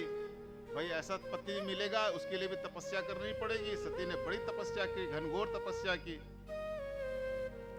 भगवान शिव प्रकट हुए और पूछा कि कहो क्या चाहते हो। तो सती ने कहा कि भगवान जो आपको अच्छा लगे वो दे दीजिए, मैं तो भूल गई कि मैं क्यों कर रही थी तपस्या। भगवान बोले कि चलो तुम्हें वर के रूप में मैं ही मिलूंगा। सती ने कहा कि हाँ हाँ हाँ, इसीलिए तो मैं तपस्या कर रही थी कि वर के रूप में आप मुझे मिले। सब तरफ से राजी हो गए, इधर दक्ष भी राजी हो गए, इधर सती की तपस्या भी हो गई, इधर शिव जी भी तैयार हो गए कि विवाह करूंगा। दक्ष को कह दिया गया कि जाके विवाह की तैयारी करो। अब ये विवाह तो खैर सती का विवाह तो हम थोड़े समय के लिए है, असल विवाह का जो सेलिब्रेशन होगा या उत्सव होगा वो पार्वती जी का होगा। पार्वती जी की जन्म को भी हम लोग उत्सव में मनाएंगे और पार्वती के विवाह जी को, शिव पार्वती के विवाह जी को। लेकिन ये शिव सती का विवाह है। जो शिव सती का विवाह कैसे समाप्त हो जाता है, क्या आपने इस कथा को कभी न कभी आपके कानों में पड़ा होगा। भगवान शिव की दो विवाह, एक सती के रूप में मां अंबा से हुई और एक पार्वती के रूप में हुई। सती के रूप में हुआ लेकिन बिछोह हो गया, क्योंकि सती के मन में संशय था, श्रद्धा नहीं थी। पार्वती श्रद्धा रूपेण है, भगवान के साथ विलौन हो गया। सती में संशय है तो भगवान के साथ मिलकर भी बिछोह हो गया। तत्व यह है कि कल मैंने कहा था आपसे कि एक सूत्र को हमको पकड़ के रखना है कि आत्मा त्वं गिरिजामति सहचराः प्राणाः शरीरम देह। हमारी आत्मा जो है वो शिव है और हमारी मति जो है वो या तो सती है या तो पार्वती है। अगर हमारी मति भगवान के प्रति संशय से भरी है तो वो सती है, उसका और परमात्मा आत्मा का मिलन हो नहीं पाएगा। अगर हमारी बुद्धि पार्वती की तरह है, यानी कि श्रद्धा से भरी हुई है, तो हमारी बुद्धि अगर श्रद्धा के साथ है, श्रद्धामयी है, पार्वती की तरह है, तो हमारा परमात्मा से मिलन होगा और चिरकालीन होगा। ऐसा नहीं कि अभी हम परमात्मा में नहीं रह रहे, हम तो परमात्मा में ही रह रहे, लेकिन हमारा उनके साथ बिछोह है। क्यों? क्योंकि मन संशय से भरा है। इस वजह से, इस कारण से ब्रह्मा जी आचार्य बनकर पहुंचे, धूमधाम से शादी हुई और सती को लेकर शिव जी जो है कैलाश पे चले गए। तो माँ भगवती सती और शिव जी के विवाह के लिए एक विवाह गीत के लिए मैं आग्रह करूंगा हमारे संगीत वृंद से कि उनके विवाह का एक गीत अगर आपके पास हो तो उसको।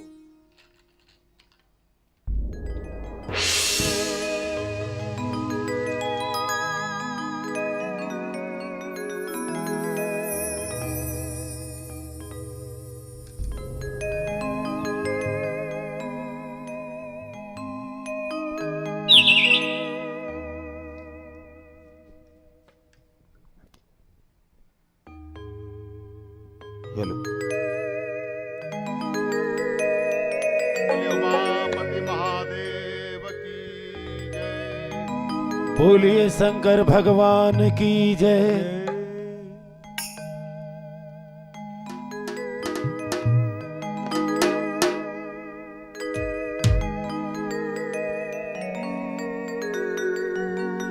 गलियां जरा सजा दो, महाकाल आ रहे हैं। वाह, बहुत जबरदस्त।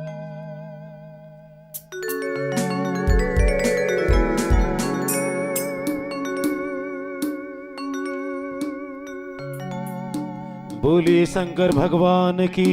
जय हो।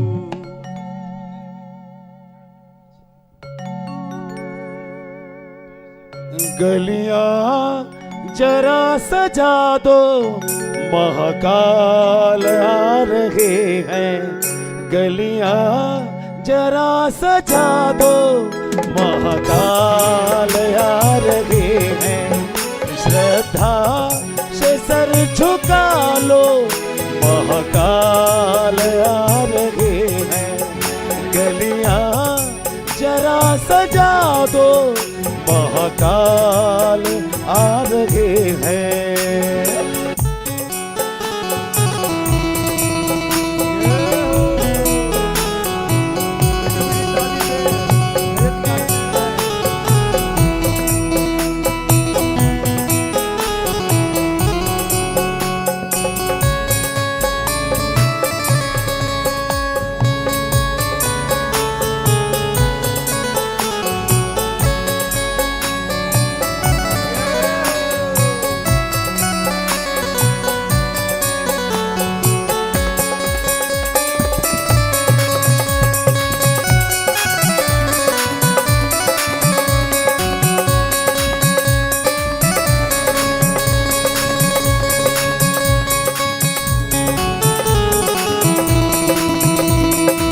जय हो।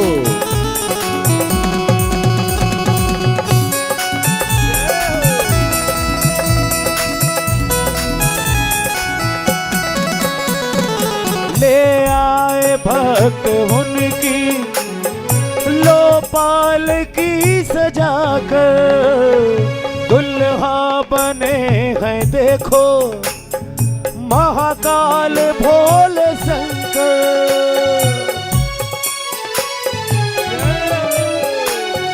ले आए भक्त उनकी, लो पालकी सजा कर। दुल्हा बने हैं देखो, महाकाल भोले शंकर। तुम भी अर्ज लगा लो, तुम भी अर्ज लगा लो, महाकाल आ रहे हैं। गलियां जरा सजा दो, महाकाल आ रहे हैं। श्रद्धा से फूल बिछा दो, महाकाल आ रहे हैं।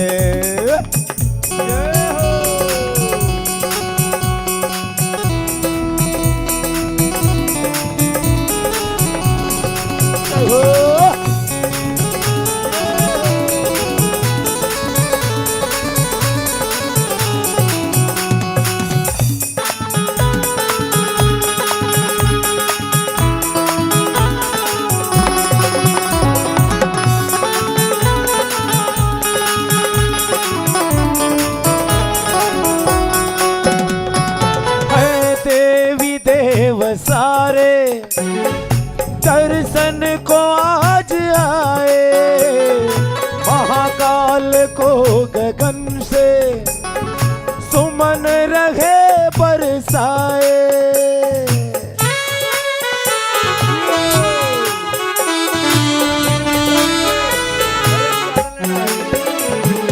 है देवी देव सारे दर्शन को आज आए, महाकाल को गगन से सुमन रहे बरसाए। लो आरती उतारो, लो आरती उतारो, महाकाल आ रहे हैं। गलियां जरा सजा दो, महाकाल आ रहे हैं। श्रद्धा से फूल बिछा दो, महाकाल आ रहे हैं।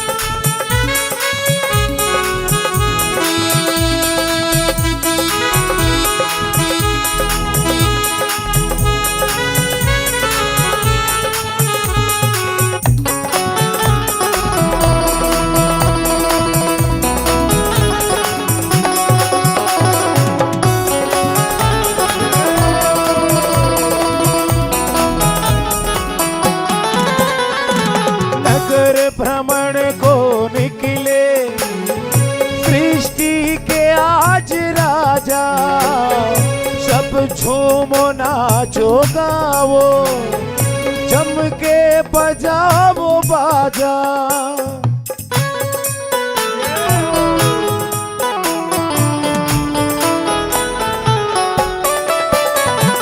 नगर भ्रमण को निकले सृष्टि के आज राजा, सब झूमो नाचो गाओ, जम के बजाओ बाजा। खुशियाँ जरा मनाओ, खुशियाँ जरा मनाओ, महाकाल आ रहे हैं। गलियाँ जरा सजा दो, महाकाल आ रहे हैं। श्रद्धा से सर झुका लो, महाकाल आ रहे हैं। गलियाँ जरा सजा दो।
लगा के स्विच ऑफ करे स्विच ऑफ होगी मांगर से हाँ सेकंड नहीं चला झंझट है ये स्विच ऑफ होगा ये स्विच ऑफ होगा कैसे करवा पकड़ तो जनरेटर तो है चला था किसी ने चला पंखा भी चला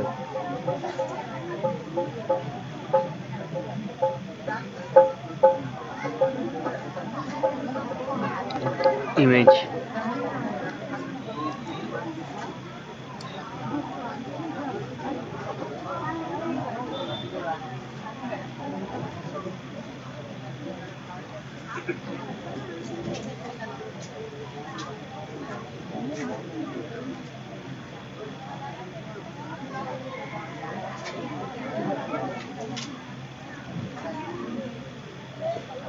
गुड़ी जी देखे तो पकड़ जिम कर रहे हैं गुड़ी जी लेकिन पकड़ जिम कर रहे अब आगे है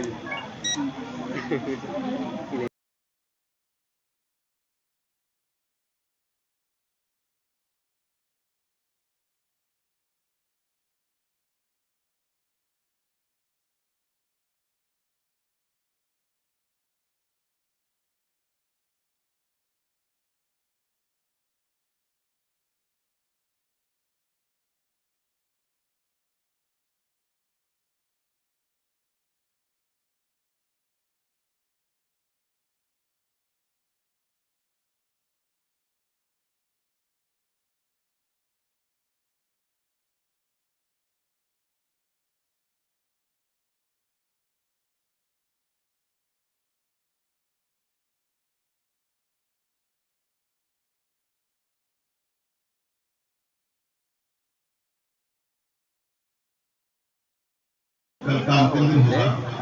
कहाँ फिर गाय उसका समय कल क्योंकि भंडारा भी होना है। बोला तो होने लगा तो सुनना क्या समय रहेगा? सुनना होने लगा इतना इतना इतना केस ला जल्दी दे प्रतिनिधि है हमारे ये राजीव झला में बताएं कि कैसे समय कल उचित रहेगा, थोड़ा चर्चा कर ले पूरा आसपास बात कर दे लेकिन हम देखा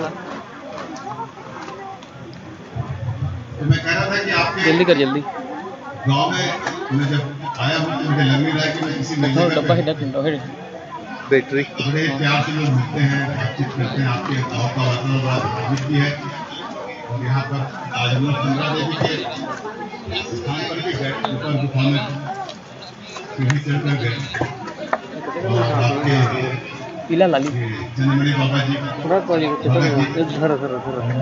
कचरा देंगे श्याम भगत जी बोल रहा हूँ से भेंट हुई। अच्छा लगा यहाँ का जो वातावरण है गांव का। तो बातचीत को थोड़ा विश्राम करें, बातचीत को विराम करें, इधर ध्यान लगाएं। ये खत्म कर दो इस चीज में बताइए आप सभी माताओं बहनों से निवेदन है कि इस तरफ ध्यान लगा दें।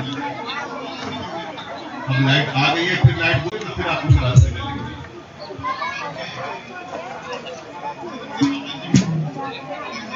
तो सती और पार्वती के विवाह के उपरांत ये कैलाश पर चले गए। देखिए हमारे हिंदू सनातन धर्म में 16 संस्कार हैं, लेकिन अभी 2 ही संस्कार टॉप पे हैं। एक तो विवाह संस्कार, अंतिम संस्कार, बाकी सारे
आप कुछ भी करेंगे तो ऐसा ही है जैसे कि पानी को मथने से घी निकल सकता है क्या? कभी नहीं निकलेगा। तुलसीदास जी इसको बहुत अच्छे से अपने चौपाई में पिरोते हैं और कहते हैं कि जाने बिनु नहीं होई परतीति,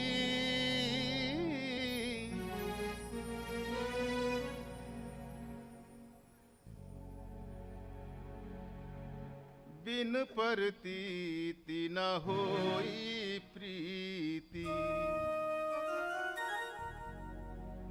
प्रीति बिना नहीं भक्ति दृढ़ाई,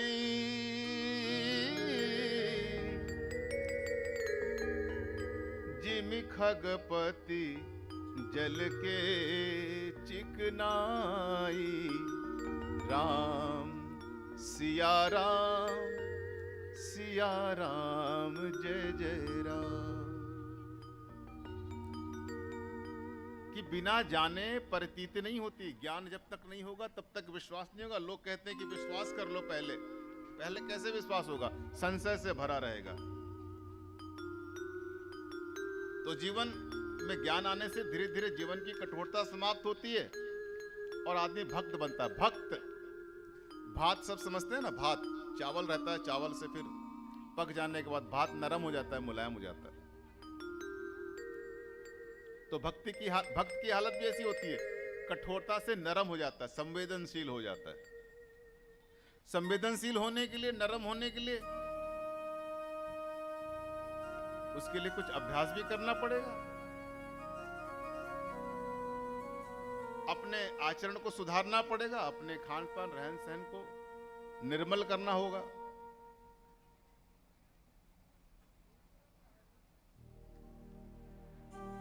शिव जी कहते हैं पार्वती से, सती से कि भक्तिर द्विविधा देवी सगुणा निर्गुणा मता, वैधि स्वभाव की या वरा सात्वरा स्मृता। यानी कि दो प्रकार की भक्ति बता रहे हैं, एक वैधि और एक स्वभाव की। इसको जरूर आप सुन लीजिए, निवेदन है, ये काम आएगी। दो तरह की भक्ति है, एक वैधि और एक स्वभाव की। तो जब हम शुरू में अपने ऊपर किसी नियम कायदे कानून को आरोपित करते हैं कि ऐसा करेंगे, जैसे अभी नियम है कितने बजे आना है, जब दूसरा कहे आपसे किसी नियम के तहत आप कहीं जाते हो नियम का पालन करते हुए, तो वैधि है। लेकिन जब आप स्वाभाविक रूप से करने लगते हैं तो वो कहलाती है स्वभाव की भक्ति, स्वाभाविक भक्ति। यानी आप पर किसी प्रकार का दबाव या किसी प्रकार के नियम का दबाव नहीं है या बंधन नहीं है, वो आप अपने स्वभावतः करते हैं। लेकिन स्वभावतः करने के लिए भी अपने आप को नियम में कम से कम कुछ सालों तक तो बांधना पड़ेगा। तो भगवान शिव जो हैं माता सती को भक्ति का संदेश दे रहे हैं और नवधा भक्ति के बारे में बता रहे हैं कि भगवान को अपना दास समझो, भगवान के अपने आप को दास समझो, भगवान को अपना स्वामी समझो।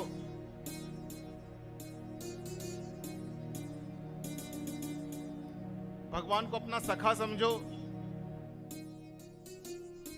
हम भगवान के लिए ही हैं, हम भगवान के भोग हैं, भगवान भोगता है। तो ऐसे नवधा भक्ति का ज्ञान सती को देते हैं।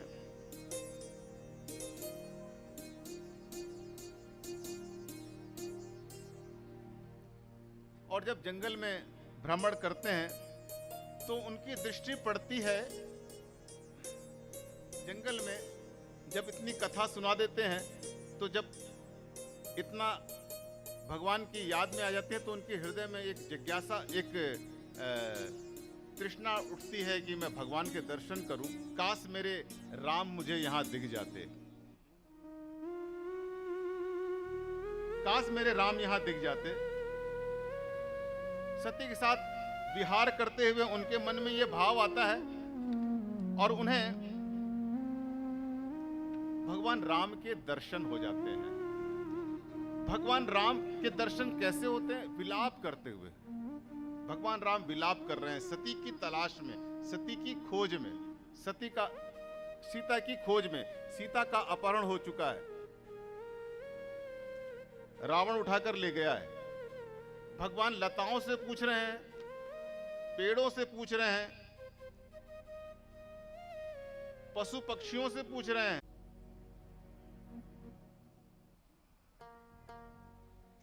अब सती जब देखती हैं कि अरे ये क्यों प्रणाम कर रहे हैं, मेरे जो पति हैं ये तो स्वयं परमात्मा हैं और ये ऐसे व्यक्ति को प्रणाम कर रहे हैं जो विलाप कर रहे हैं अपनी पत्नी के वियोग में। ना तो इनमें सत है, ना तो चित्त है, ना तो ज्ञान है, कुछ भी तो नहीं है। और प्रणाम किया तो ठीक है, प्रणाम तो हर आदमी किसी ना किसी को कर ही लेता है, लेकिन सच्चिदानंद कहकर प्रणाम कर रहे हैं,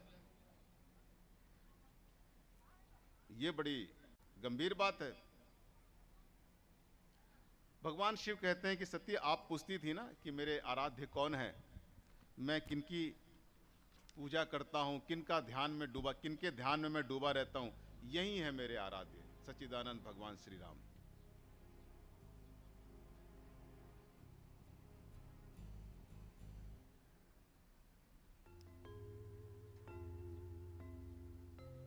भगवान शिव सती को धर्म की शिक्षा दे रहे हैं।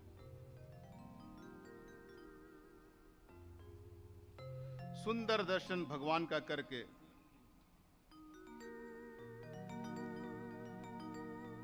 शिव आनंदित हो रहे हैं, लेकिन सती के मन में संशय हो रहा है कि ये भगवान ये तो सामान्य आदमी भी नहीं लगते, ये तो लताओं से पूछ रहे हैं, पशु पक्षियों से पूछ रहे हैं, ये कहां के सच्चिदानंद है। भगवान शिव को लगा कि जाके पास में जाकर प्रणाम कर लूं क्या, लेकिन लगा कि नहीं, इनकी लीला में बाधा होगी।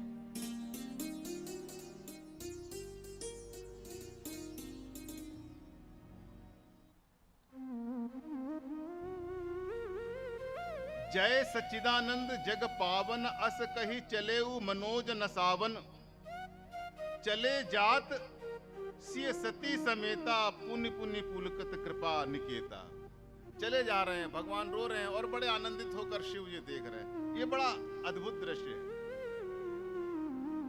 महारानी के मन में संशय, देखिए बताया था ना, सती मन की स्थिति है, गिरजा त्वम आत्मा त्वम गिरजामति। हमारा मन भी भगवान के प्रति संशय से भरा रहता है, अरे ये कैसे भगवान हो सकते हैं। अगर आज राम और रावण होते तो आपको पता होगा कि रावण के पास चमत्कार ज्यादा है, रावण के पास पैसा ज्यादा है, सिद्धियां ज्यादा हैं, भगवान उनके साधे हुए हैं, शिव जी उनके स्वयं घर आते हैं। तो अगर वैभव और चमत्कार की तुलना की जाए तो आज के जमाने में हो सकता है कि रावण की जो लोग ज्यादा पूजा करते, राम की पूजा नहीं करते, क्योंकि राम के पास तो कुछ भी नहीं है और हम तो अपने लोभ के पुजारी होते हैं। सती के मन में संशय,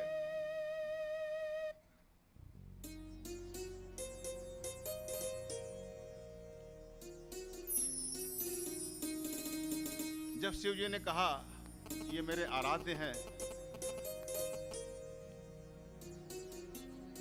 तो सती कहती है कि ये भगवान है, इनको तो मैं भगवान जैसे तो मुझे कहीं से लगते नहीं, इनमें तो सत नहीं है क्योंकि इनमें विकार है, चित नहीं है क्योंकि ज्ञान का इनके कुछ पता नहीं है, वृक्षों से पता पूछ रहे हैं। भगवान शिव समझ गए कि सती को ये पसंद नहीं आ रहा है। सोई मम इष्ट देवता रघुबीरा, सती से कहा ये तो मेरे इष्ट देव हैं, सभी वेदों ने जिसे परब्रह्म परमेश्वर का कहकर गान किया है, ये वही मेरे श्री राम हैं। शिव ने कहा कि संशय धारण मत करो सती, एक उपाय है, श्री राम की परीक्षा। जे तुमरे मन अति संदेहु तो किन जाई परीक्षा लेहु। अरे तुम्हारे मन में परमात्मा के प्रति इतना संदेह है? मैं तुम्हारा पति हूं और तुमसे कह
पति को नहीं, पति की बात नहीं मानना है, चाहे कुछ भी हो जाए। वो जो कुछ करेगा उसका वो उल्टा करना चाहेंगे।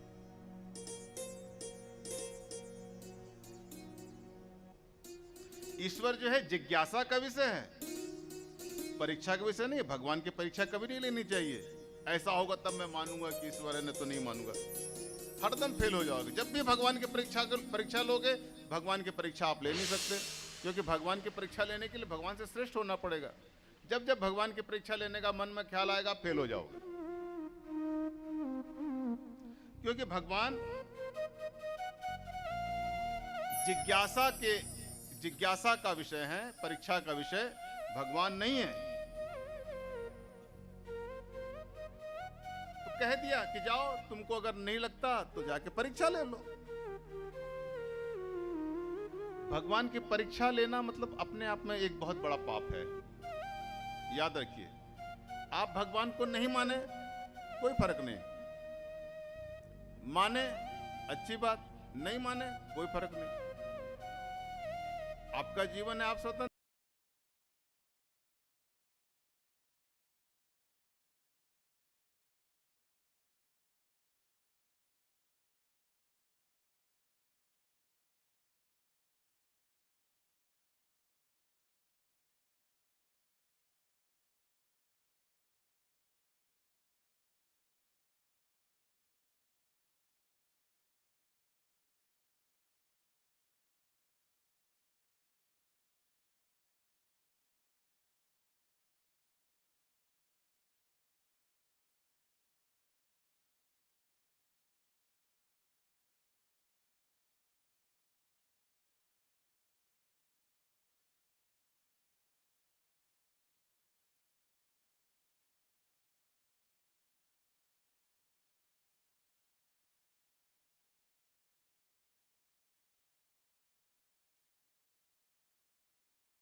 इच्छा नहीं है।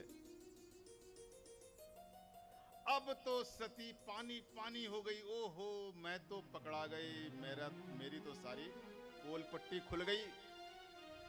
ये तो भगवान है, ये तो परब्रह्म है, ये तो सब कुछ जानते हैं। मैं सीता का भेष बनाकर इनके सामने आई। हालांकि आपने सुना होगा कि सीता कभी राम के आगे नहीं चलती थी। आजकल फैशन में लोग औरतें आगे चलती हैं, लेकिन सीता हरदम राम के पीछे चलते थे। राम आगे चलते थे, सीता पीछे चलती थी। लेकिन ये सीता का भेष तो बनाया, मगर आचरण नहीं आया। राम के आगे आगे चलने लगी, क्योंकि उनको दिखाना था कि मैं सीता हूं। पकड़ में आ गया, बड़ी लज्जित हुई। भगवान राम ने कहा कि जंगल में पति के साथ रहना चाहिए। बहुत सारी ऐसी जगह हैं जहां बिना पति के नहीं जाना चाहिए, जिसमें एक जंगल भी है। अब ये जो दंडकारण्य है, ये जंगल, इसका नाम, जंगल का नाम सुन लीजिए, दंडकारण्य। दंडक अरण्य, अरण्य जंगल को कहते हैं। इसी दंडक अरण्य में दो घटनाएं घटी। एक तो मां सीता रामचंद्र से बिछड़ गई, सीता राम से बिछड़ गई, और सती शिव से बिछड़ गई।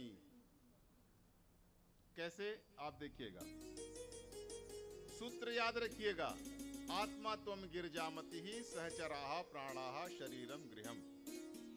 यानी कि हमारी आत्मा भगवान है, परमात्मा है, और हमारी मति जो है, बुद्धि, वो या तो सती है या तो पार्वती है। अब आपको चेक करना होगा कि आपकी मति सती की तरह है या कि पार्वती की तरह है। आइए, मुझे कीर्तन का मन कर रहा है। भगवान राम की चर्चा हो गई है तो हनुमान जी भी याद आ रहे हैं बीच बीच में। तो सीताराम हनुमान हो जाए क्या?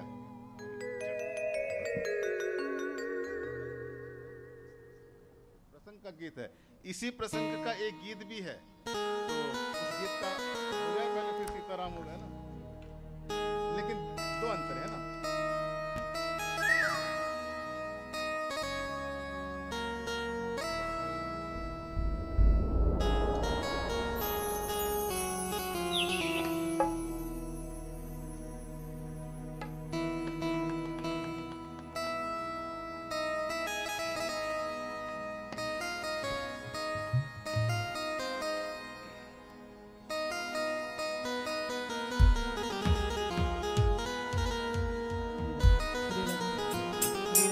बोलिए शंकर भगवान की। बहुत ही सुंदर कथा प्रसंग है। सती ने रूप बदलकर भगवान श्री राम के पास आए। भगवान श्री राम ने हाथ जोड़ते हुए कहा कि मैया,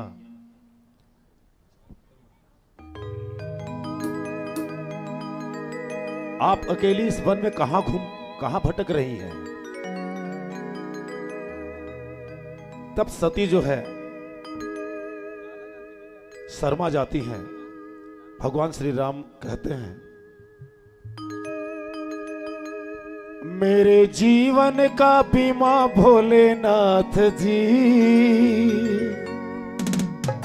जिंदगी संग जिंदगी के बाद भी, जय हो। मेरे जीवन का बीमा भोलेनाथ जी, मेरे जिंदगी संग जिंदगी के बाद भी, मेरे जीवन का, ओ मेरे जीवन का, ओ मेरे जीवन का बीमा भोलेनाथ जी, जिंदगी संग जिंदगी के बाद भी, मेरे जीवन का बीमा भोलेनाथ जी, जिंदगी संग जिंदगी के बाद भी।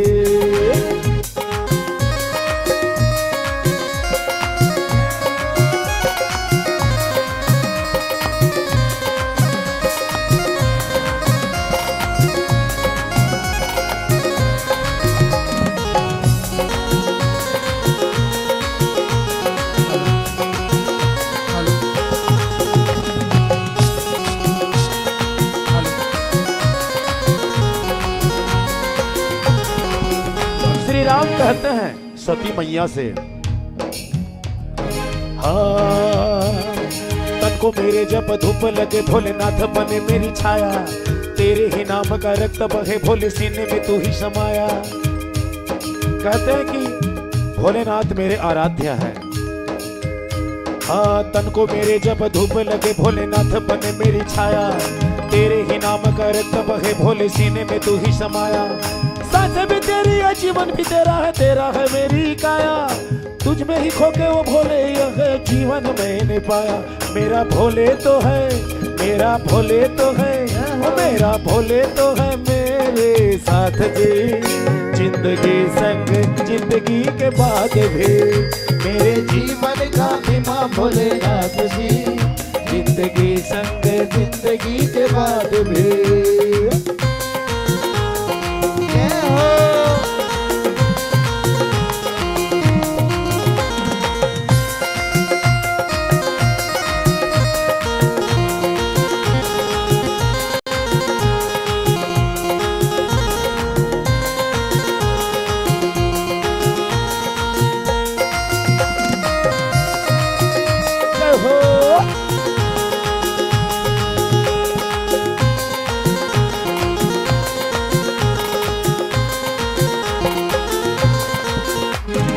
बोल के देता है, ना बोल के देता है, जब देता है भोला दिल खोल के देता है। बोल के देता न बोल के देता, जब भी देता दिल खोल के देता। बड़ा दयालु है, बड़ा दयालु है मेरा भोलेनाथ जी। जिंदगी के संग जिंदगी के बाद भी मेरे जीवन का बीमा भोलेनाथ जी। जिंदगी संग जिंदगी के बाद भी मेरे जीवन का बीमा भोलेनाथ जी। जिंदगी संग जिंदगी के बाद भी मेरे जीवन का बीमा भोलेनाथ जी। जिंदगी संग जिंदगी के बाद भी। बोलिए शंकर भगवान की जय। उमापति महादेव की जय।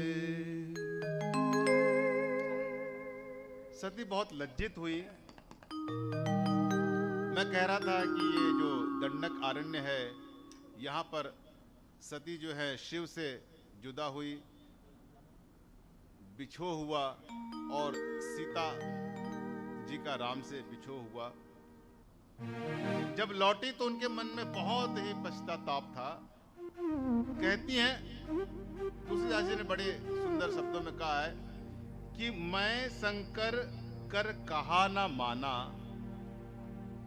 निज अज्ञान राम पर आना। मैंने शिव का कहना नहीं माना और अपने अज्ञान को राम पर ला दिया। हम अपने अज्ञान को भगवान पर ला दिए। अरे भगवान नहीं होता ये कहना तो हमारा अज्ञान है। अज्ञान को भगवान पर ला दिया। बहुत पाप हुआ।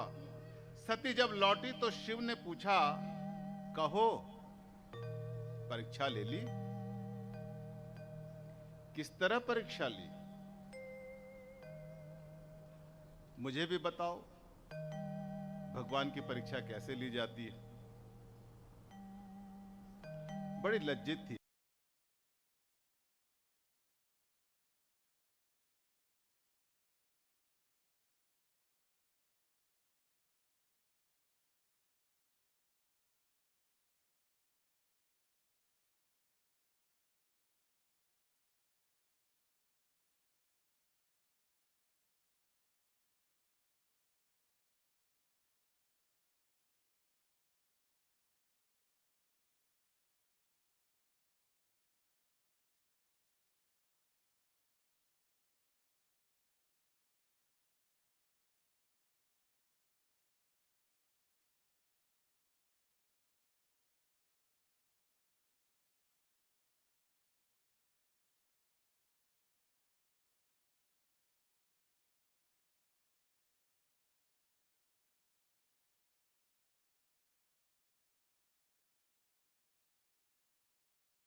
भगवान शिव आंख बंद करके जब सारा वृतांत देखा तो समझ गए। तो उन्होंने कहा, मैं तो दूर से ही प्रणाम किया था और तुमने मां सीता का भेष बनाकर रामचंद्र जी के आगे आगे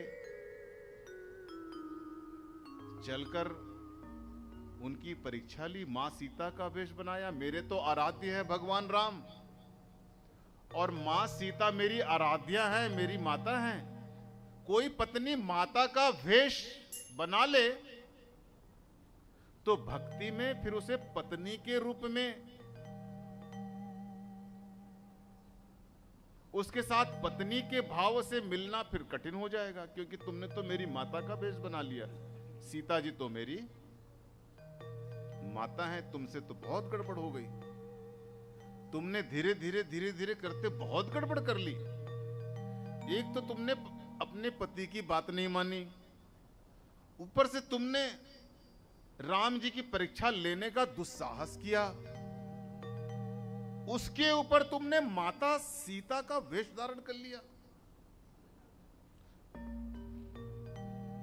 अब तो शर्तें जो थीं, भगवान शिव की 3 शर्तें याद है ना? एक तो जो मेरा तेज धारण कर सकेगा मैं उसको वर्ण करूंगा, उससे विवाह करूंगा। एक जो मेरे समाधि में मेरे ब्रह्म पर ब्रह्म के चिंतन में बाधा ना पड़े। और तीसरी शर्त थी कि जो मुझ पर विश्वास करे, जैसे ही मुझ पर अविश्वास करेगी मैं उसका त्याग कर दूंगा। तो भगवान जो है, आत्मा जो है, ऐसी हमारा परमात्मा से नजदीकी और दूरी बढ़ने का यही वो है माध्यम। जब हम संशय करते हैं तो दूरी बढ़ जाती, विश्वास करते हैं तो नजदीकी बढ़ जाती। तब शंकर देखें धरी ध्याना, सती जो कीन चरित सब जाना। सब समझ गए, सब देख लिया आंख बंद करके कि सती ने मां जानकी का भेष बनाया, जो शिव की क्या है, आराध्या है।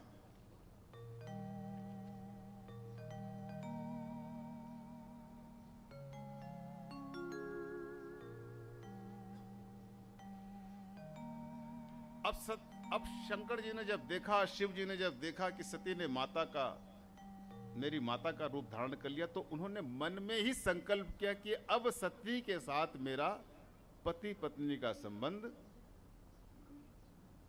नहीं हो सकेगा। ये मन के अंदर संकल्प कर लिया और जैसे ही संकल्प किया आसमान से फूलों की वर्षा हुई और लोग धन्य है महादेव, धन्य है महादेव, धन्य है महादेव। चारों तरफ शंख घंटियां बजने लगी।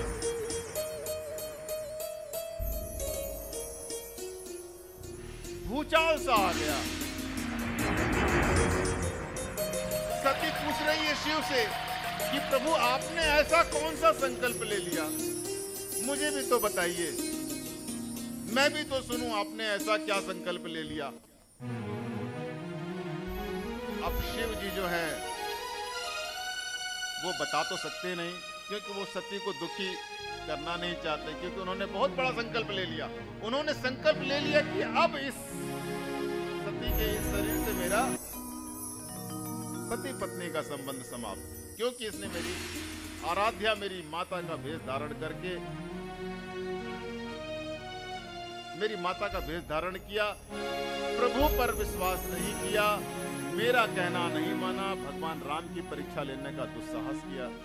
अब इसके साथ आत्मा त्वम गिरिजा मति ही सहचराहा प्राणाः शरीरम। जब हमारी मति संशय और शंका से भरी होती है तो परमात्मा हमें छोड़ देते हैं। सती की तरह संकल्प कर लेते हैं कि इसका त्याग किया।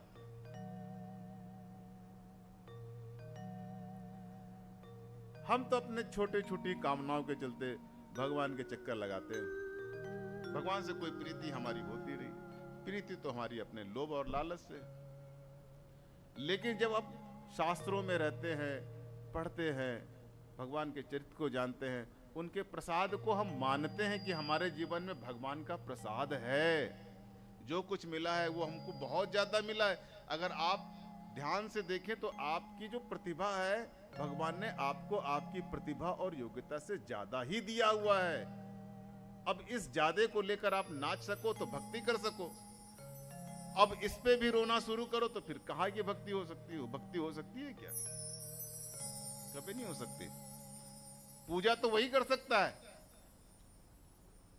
पूजा तो वही कर सकता है जो भगवान के प्रति धन्यवाद से भरा हो। और जो कामनाओं से भरा है वो तो शिकायत करेगा कि मेरे को ये कम मिला, वो मिलना था वो नहीं मिला। वो कैसे पूजा कर सकता है? वो तो मांग रहा है। पूजा तो वो चीज है कि हमको कोई बड़ा आनंद हो गया किसी चीज से। जैसे पिताजी खिलौना लेके आते हैं तो बच्चे खिलौना पाते ही खुशी से झूमने लगते हैं, खिलौना को फेंक के पापा से लिपट जाते हैं। ये है पूजा, खुशी से। इसको कहते हैं पूजा, कि जो दिया है प्रभु अच्छा दिया है, मस्त दिया है, ज्यादा दिया है, आपका बहुत धन्यवाद। ये है पूजा। सती बार बार पूछ रही कि प्रभु बताइए ना आपने क्या संकल्प लिया। अब देखो, झूठ बोलने वाला भी चाहता है कि दूसरा आदमी उससे सच बोले। दुकानदार कितना भी बेईमान हो, चाहता है कि नौकर बड़ा ईमानदार होना चाहिए, है ना। जो दुकानदार पूछेंगे कि यार वो चाहिए एक आदमी, तो कैसा आदमी चाहिए, तो बताएंगे कि वो ईमानदार हो, भले वो कितना बेईमान हो। बेईमानी से भले पैसा कमाता हुआ, लेकिन उसको नौकर कैसा चाहिए? ईमानदार। पत्नी 1000 झूठ बोले लेकिन चाहेगी कि पति सच बोले। मन ही मन शिव ने सती का त्याग कर दिया। अब मन ही मन शिव ने सती का त्याग कर दिया। पति पत्नी के बीच कपट, एक अविश्वास हो गया। दूध और पानी का किस्सा आपने सुना होगा। दूध और पानी में बहुत प्रेम। दूध जो है पानी को 40 रुपए किलो बिकवा देता है, अपने दाम बिकवा देता है ना। दूध क्या करता है, अगर 60 रुपए किलो मिल रहा है तो अगर दूध वाला उसमें पानी डाल दे तो जो पानी है वो भी 60 रुपए किलो बिकना शुरू हो जाता है। दोनों के बीच बहुत प्रेम है। और पानी भी क्या करता है, जब आग में दूध चढ़ाया जाता है तो जब जलने की बारी आती है तो पानी पहले जलता है, कहता है कि पहले मैं जलूंगा। जब पानी को जलता हुआ दूध देखता है तो वो उफन के आग बुझाने के लिए नीचे गिरना शुरू कर देता है कि मैं आग बुझा दूंगा, मेरा दोस्त जल रहा है। ये प्रेम तब तक ही चलता है जब तक दोनों के बीच कपट ना हो जाए। उसमें जरा सा नींबू का खटास डाल दीजिए आप, दूध और पानी फट जाएंगे, फिर ये प्रेम खत्म हो जाएगा। पति पत्नी के बीच अगर अविश्वास आ गया तो प्रेम खत्म। अब दूध अलग, पानी बोलो भाई अलग। अब आग चाहे तो किसी को भी जलाए, कोई दोस्ती नहीं, कोई मित्रता नहीं, कोई प्रेम नहीं। शिव पुराण की कथा है ये। कल मैं आपको विद्येश्वर संहिता सुना रहा था, भगवान के स्वरूप को स्थापित कर रहा था। तो जब भगवान के स्वरूप को स्थापित करना होता है तो हमारे बहुत सारे वृत्तांतों को इकट्ठा करना पड़ता है।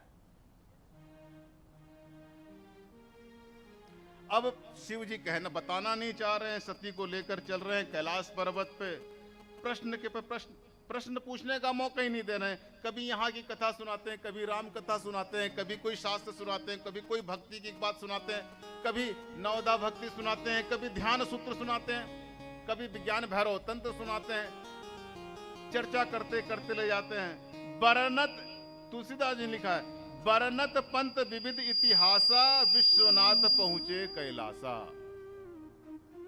दुनिया भर की इतिहास, पुराण, कथा, साहित्य बताते बताते कैलाश पर्वत पर माता सती को ले गए। भगवान शिव झूठ बोल नहीं सकते थे और सच बता नहीं सकते थे। झूठ बोलना वो चाहते नहीं, झूठ उनसे बुलाया नहीं जाएगा, और सच बोल देंगे तो माता सती को बहुत दुख हो जाएगा, दुख देना नहीं चाहते। पति की हालत देख रहे हैं आप, गलती करी पत्नी ने, भुगतना पड़ रहा है।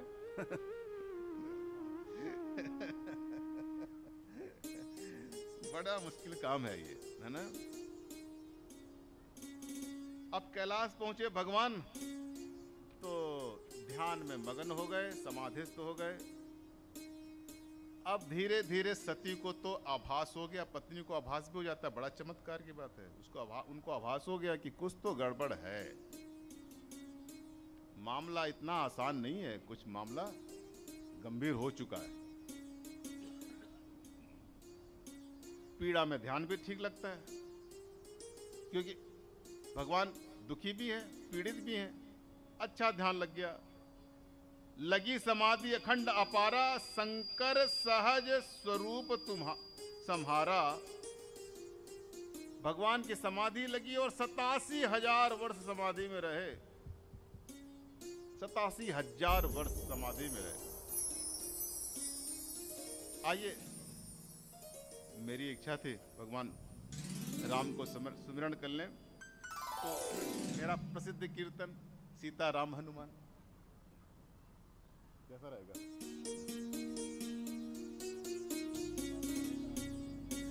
हाँ? चलिए आप लोग खड़े भी हो जाइए, थोड़ा सा पैर वैर भी सीधा हो जाएगा, है ना? खड़े होके गा लेते हैं। बिल्कुल सहजता के साथ बैठिए। बैठना चाहते हैं बैठ जाइए, खड़े होना चाहते हैं खड़े हो जाइए, थोड़ा हाथ पैर सीधा हो जाएगा। सीताराम हनुमान, सीताराम हनुमान, सीताराम हनुमान, सीताराम हनुमान, सीताराम हनुमान, सीताराम हनुमान, सीताराम हनुमान, सीताराम हनुमान, सीताराम हनुमान। कोई शब्द है? सीताराम हनुमान, सीताराम हनुमान, सीताराम हनुमान, सीताराम हनुमान, सीताराम हनुमान, सीताराम हनुमान, सीताराम हनुमान, सीताराम हनुमान, सीताराम हनुमान, ओ सीताराम हनुमान, सीताराम हनुमान, सीताराम हनुमान, सीताराम हनुमान, ओ सीताराम हनुमान, सीताराम हनुमान। बोलो सीताराम हनुमान, सीताराम हनुमान, सीताराम हनुमान, सीताराम हनुमान, सीताराम हनुमान, सीताराम हनुमान, सीताराम हनुमान, सीताराम हनुमान, सीताराम हनुमान, सीताराम हनुमान, सीताराम हनुमान, सीताराम हनुमान, सीताराम हनुमान, सीताराम हनुमान, ओ सीताराम हनुमान, सीताराम हनुमान, सीताराम हनुमान, सीताराम हनुमान, ओ सीताराम हनुमान, सीताराम हनुमान, सीताराम हनुमान, सीताराम हनुमान, सीताराम हनुमान, सीताराम हनुमान,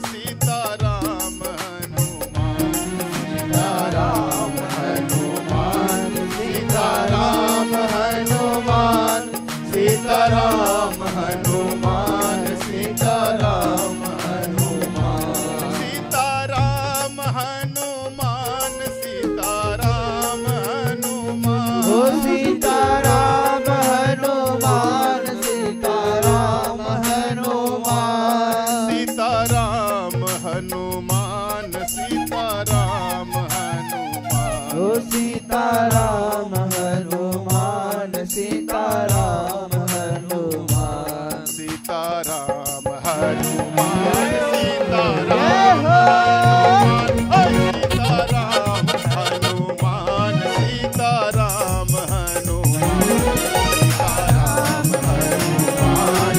सीताराम हनुमान सीताराम हनुमान सीताराम सीताराम हनुमान सीताराम हनुमान सीताराम हनुमान सीताराम हनुमान सीताराम हनुमान सीताराम हनुमान सीताराम हनुमान सीताराम हनुमान बोलो सीताराम हनुमान सीताराम हनुमान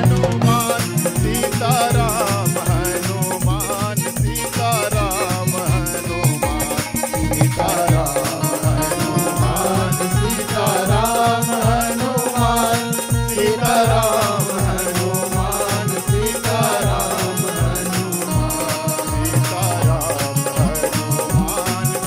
सीताराम हनुमान सीताराम हनुमान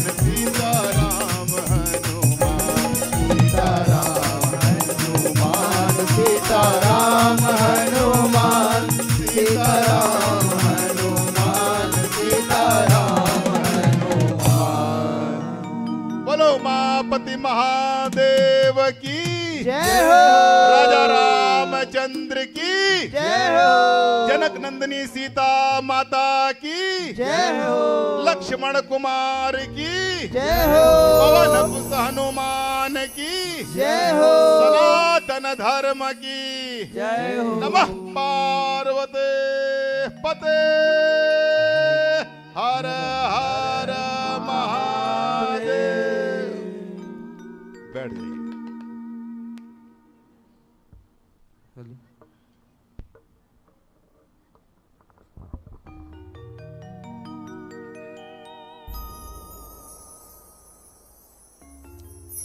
बैठ जाइए। बैठ जाइए और इधर उधर की चर्चा से बचिए। कथा पर वापस आइए। भगवान शिव जो हैं 87,000 वर्षों की अखंड समाधि में। अच्छा, एक बात मैं कहना चाह रहा था कि आप लोग जो है ना बीच बीच में आकर यहाँ प्रणाम भी कर लिया करें कथा व्यास को। जो भी आते हैं ऐसे ही बिना प्रणाम के वहाँ ना बैठे, आए यहाँ प्रणाम कर ले, इस बहाने थोड़ा बहुत चलना भी हो जाएगा और आप लोगों को थोड़ा सा ये जरूरी है। बिना प्रणाम किए हुए कथा स्थल पे नहीं बैठना चाहिए। व्यासपीठ को, मुझको नहीं, व्यासपीठ है, भगवान व्यास का स्थान है, उसको। कोई अगरबत्ती जलाने आना चाहता है आ जाए, कोई प्रणाम करना आना चाहता है आ जाए, कोई कुछ बोलना आना चाहता है आ जाए। महारानी सती वियोग में जलने लगी। सती को अपनी भूल का आभास हो गया। अब भारतीय स्त्रियां गलती भी करती हैं, पीड़ा भी सहती हैं, अपार पीड़ा सहती हैं। भारतीय स्थितियों के अगर मान लो हंसती रहती है, बाहर बाहर तो बहुत बेचारी हंसती है, बहुत सुंदरता से रहती है, बहुत हंसती है, लेकिन उनकी पीड़ा आप की तुलना करें तो जैसे कुम्हार का, क्या कहते हैं उसको, कावा, कावा कहते हैं क्या, जिसमें पकाते हैं, हैं? कुम्हार का एक कावा होता है जिसमें सारे जो मिट्टी के बर्तन या जो भी है उसको पकाते हैं। तो वो कावा जो होता है ऊपर से उसमें रेत डाल देते हैं, राख डाल देते हैं, ऊपर से लगता है कि बिल्कुल ठीक ठाक है, आग नहीं है, लेकिन अंदर उसके बहुत आग रहती है। ऐसे ही भारतीय स्त्रियों का जीवन है, बहुत कष्ट से भरा होता है, दुख और संताप की एक कथा होती है उनके जीवन में, ऊपर से तो हंसती रहती है। वैसे ही सती भगवान के विछोह में बहुत वियोग उसने झेला।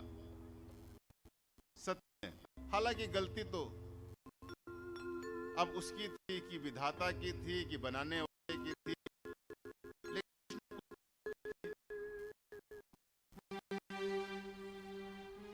भगवान राम का ध्यान किया सती ने। भारी भूल हुई, गुहार लगाई कि जिस शरीर को मेरे पति स्वीकार करना नहीं चाहते, उस शरीर की मृत्यु हो जाए। मेरे इस शरीर को मेरे पति स्वीकार करना नहीं चाहते, इसकी मृत्यु हो जाए। सुंदर पद है।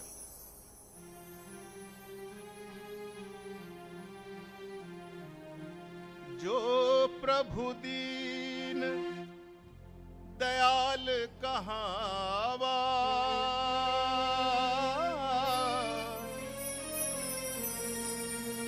आरत हरन वेद जस गावा। राम सिया राम जय जय राम। राम सिया राम जय जय राम। जो प्रभु दीन दयाल कहावा, आरत हरन वेद जस गावा। राम सिया राम जय जय राम। राम सिया राम जय जय राम। तो मैं विनय करऊं कर जोड़ी, छूटहूं वेगी देह यह मोरी। मैं विनती करती हूँ प्रभु कि मेरा ये शरीर मुझसे छूट जाए, क्योंकि मेरे पति इसे स्वीकार। आइए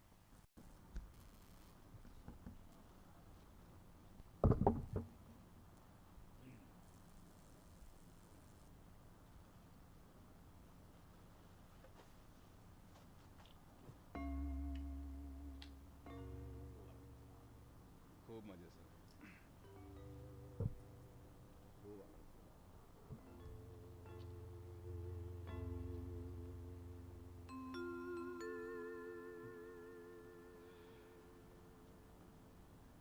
तो मैं विनय करऊं कर जोड़ी, छूट ही बेग देह यह मोरी। बीते संवत सहस 87, तजी समाधि शंभु अविनाशी। राम नाम शिव सुमरन लागे, जाने सती जगपति जागे।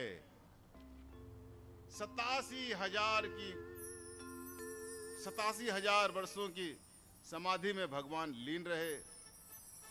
सती भी समझ गई कि प्रभु ने मेरा त्याग कर दिया।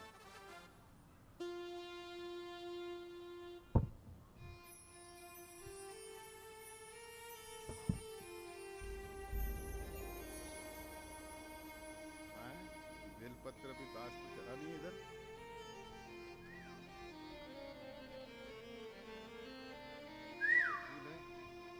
चढ़ा नहीं है, ले गए वो, कल चढ़ा था ना, सब साफ कर दिया। इसको ले जाओ लेकिन।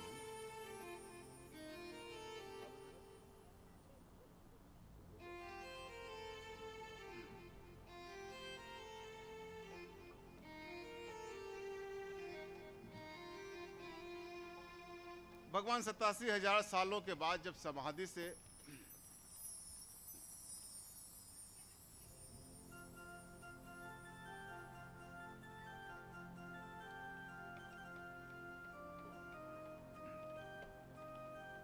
सतासी हजार वर्षों के बाद जब समाधि से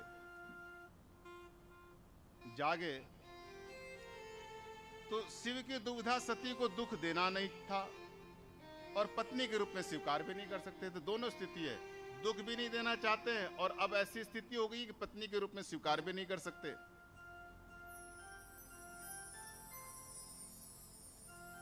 भगवान शिव ने फिर हरि चर्चा शुरू कर दी कि आओ सती, मैं तुमको भगवान की कथा सुनाता हूं।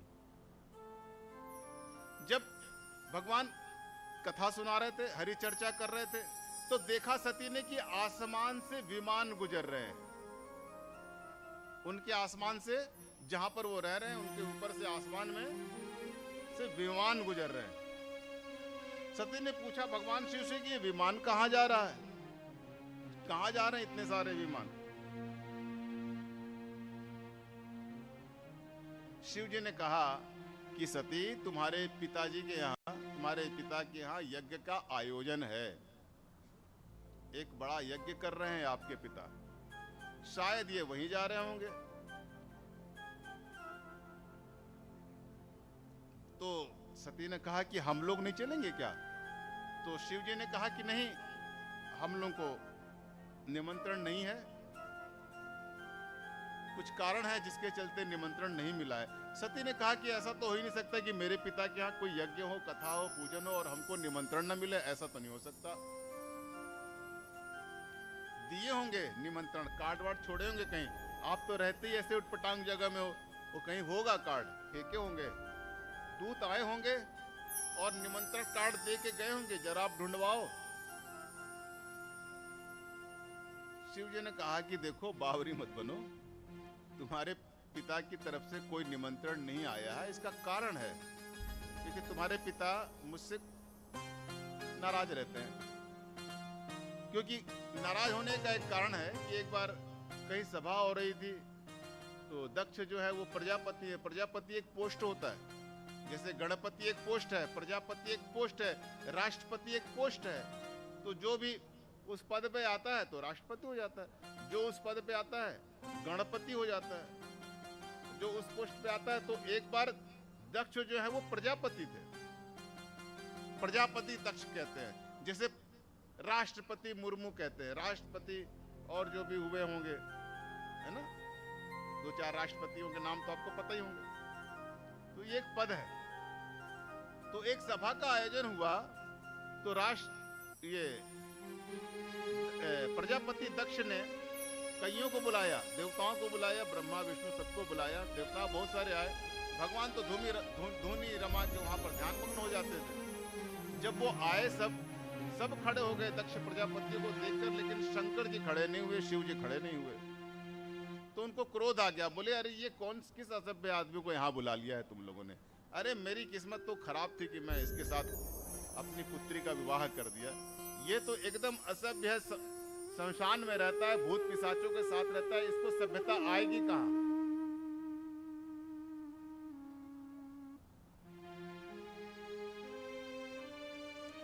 इसको तो इतना भी पता नहीं कि कोई सम्मानित व्यक्ति आ रहा है तो खड़ा होकर उसको स्वागत करे। अच्छा, आपने देखा होगा जब कोई ऐसे बड़े पद वाले लोग आते हैं तो नमस्ते लोग करते हैं, खड़े होते हैं, सम्मान करते हैं, कई लोग करते हैं। लेकिन वो जो पद वाला आदमी होता है वो इस पर ध्यान नहीं रहता, उसका इस पर ध्यान रहता है कि कौन उनको प्रणाम नहीं किया, कौन नमस्कार नहीं किया, ध्यान उनका इस पर रहता है। तो तब से तुम्हारे पिता जो है के साथ मेरी दुश्मनी हो गई और उनकी तरफ से ये ऋषि भृगु जो हैं उनकी तरफदारी करने लगे। जब वो तरफदारी करने लगे तो इधर से इनके गण खड़े हो गए और मार पिटाई हो गई, भृगु के मार के दांत तोड़ दिए।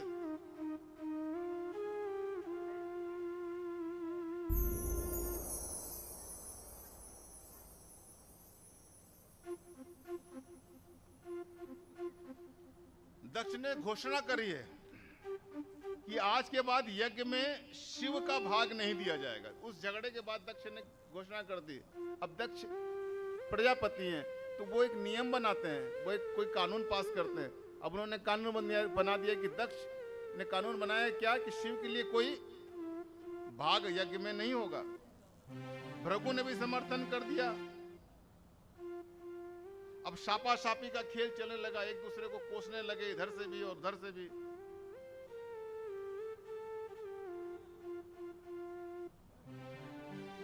ससुर से अपमानित होकर अब शिव आंख बंद कर बैठे हैं। देवता जो है वो थोड़ा ईर्ष्यालु होते हैं, जलने वाले होते हैं। उनको ये लगता है कि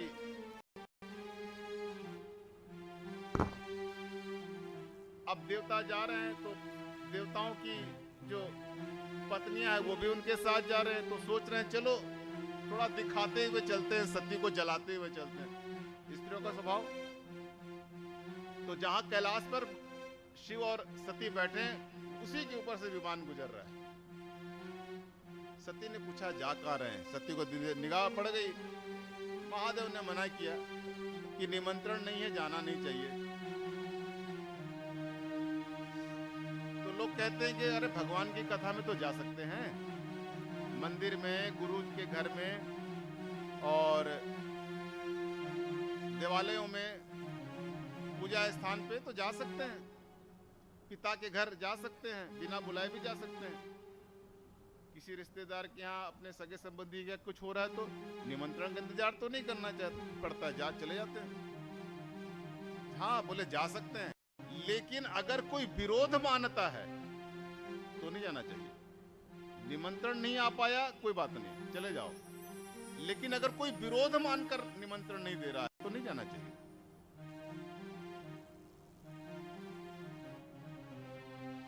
अब स्त्री के ममता के दो केंद्र होते हैं, आपने ध्यान दिया होगा। महिलाओं, बहनों को और माताओं को दो केंद्र होते हैं। एक तो अपना ससुराल का केंद्र है ही,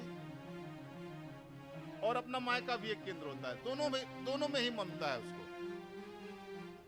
चाहती है कि ससुराल में भी सब ठीक रहे, और वही सुगमता और सहजता उसको अपने मायके से भी मिले, मायके में भी रहे। सहजता से मायके चले जाए, सहजता से मायके का जो कर सकती है करे। दोनों केंद्र हैं। घर का, पिता के घर जाने के लिए ललायत रहती है पुत्रियां।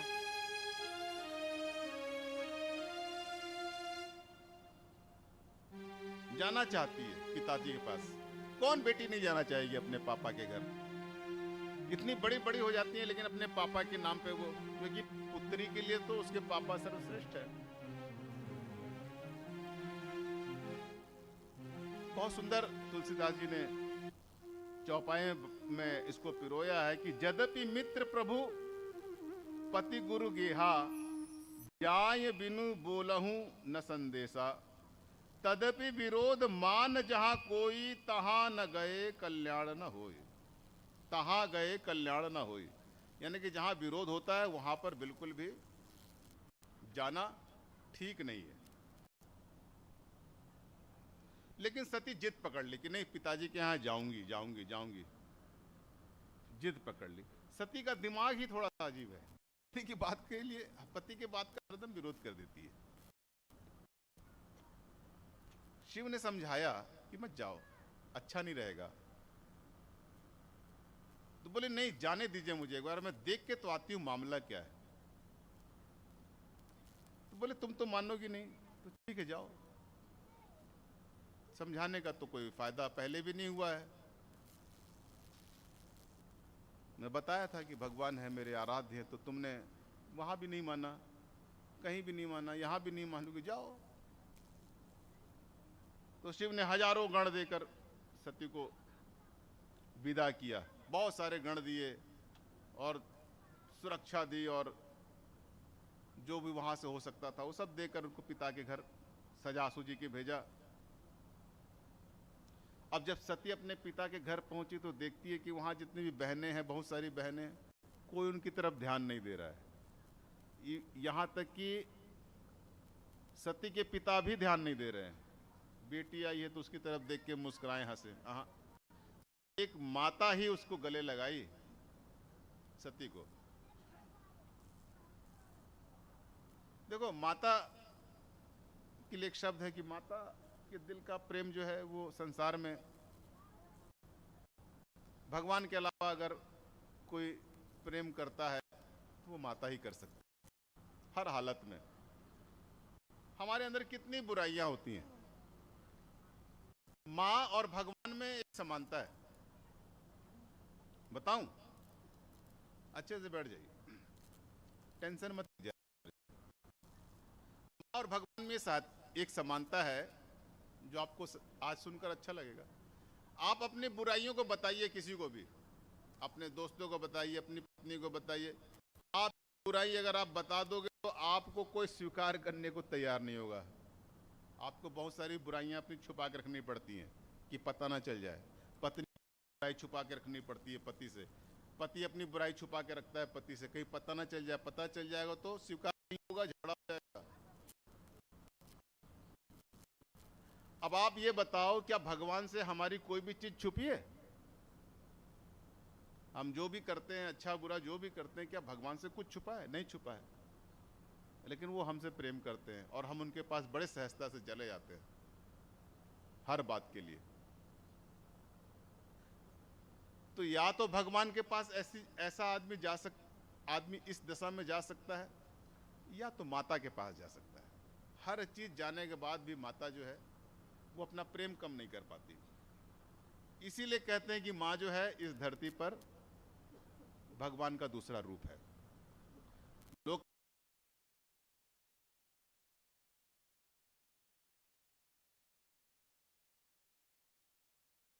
लेकिन अब गाना है तो चल रहा है बहुत दिन से, है ना।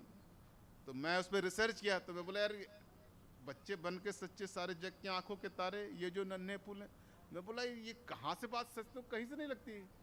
मैं तो इसको चेक किया हूँ, और मैं तो ऐसा आदमी नहीं हूँ कि कोई बात लिखी है तो उसको मान लूंगा। हाँ, मैं भी सती का भाई हूँ, समझ जाओ।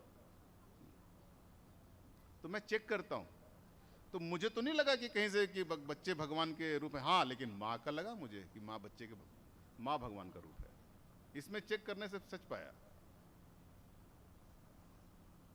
आपको कैसा लगता है, बच्चे भगवान का रूप होंगे? मम्मी को सोने नहीं देते, पिताजी के सिर का दर्द है, घर को तोड़ फोड़ के रखते हैं, हाहाकार मचा कर रखते हैं। ज्यादातर बच्चे, कुछ एक आध बच्चे अच्छे भी होंगे, वो बाय मिस्टेक कोई अच्छा है, कभी कोई पुत्र अच्छा हो जाता है, ठीक है, भगवान ने अच्छा बनाया, वो गलती हो गई इसलिए अच्छा हो जाता है आदमी। अब जब सब गए वहां पर, तो माँ ने उसको गले लगाया, सती को यज्ञ स्थल पे ले गई। सती ने देखा वहां पर जाकर के शिव का भाग ही नहीं है यज्ञ में। सती को क्रोध आया।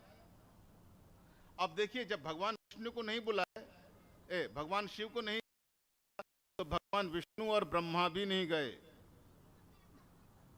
बच्चे बात नहीं करो, बात करना है तो उधर चले जाओ, ठीक है, बात मत करो। भगवान जब शिव को नहीं बुलाए तो ब्रह्मा भी नहीं गए, विष्णु भी नहीं गए, लेकिन सती गई लड़कर कि जाने दो पिताजी के घर, चले जाओ भाई। वहां गई, देखी तो विष्णु ने, उनका दिमाग खराब हुआ कि मेरे पति का भाग नहीं, इतना अपमान। सती ने अपने पिता से पूछा कि मेरे पति का, मेरे शिव का आहूत का स्थान क्यों नहीं है?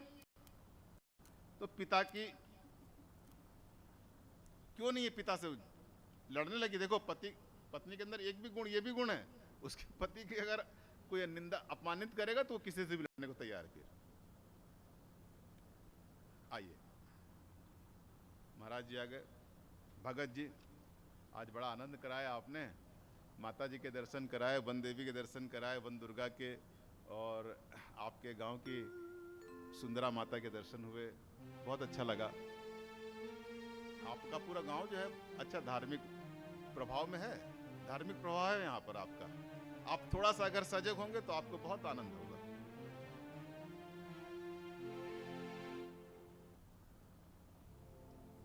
पति का अपमान सह नहीं पाई सती।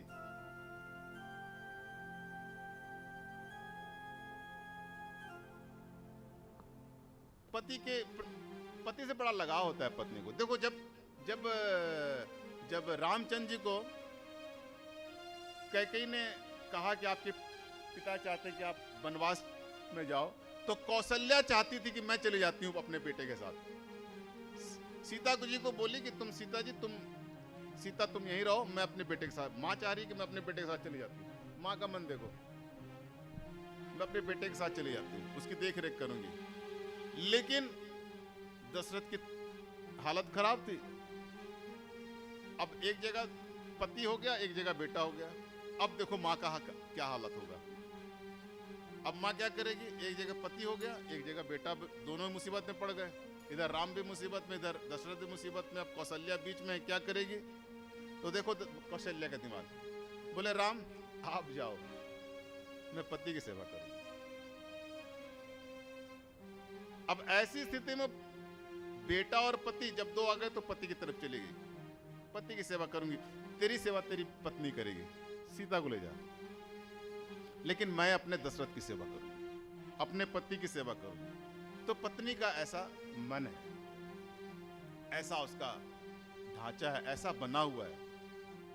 इसलिए तो कहते हैं कि अपने शास्त्रों को पढ़ो, सुनो, सत्संग करो।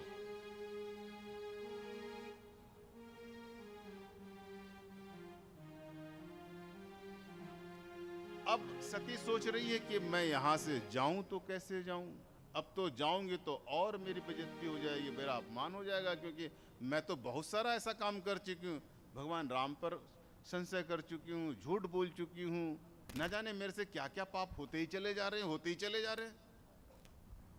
सती को लगा कि ये मेरे शरीर में ही खराबी है, मेरे शरीर का जो विभाग है ये दक्ष से पैदा हुआ है, दक्ष की पति, दक्ष की पुत्री है वो।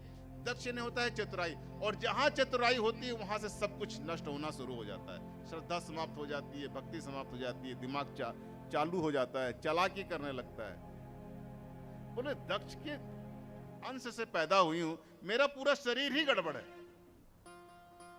कुछ तो है जो मुझसे गलतियां ही होती जा रही है, मैं इस शरीर का त्याग कर दूंगी। हेलो,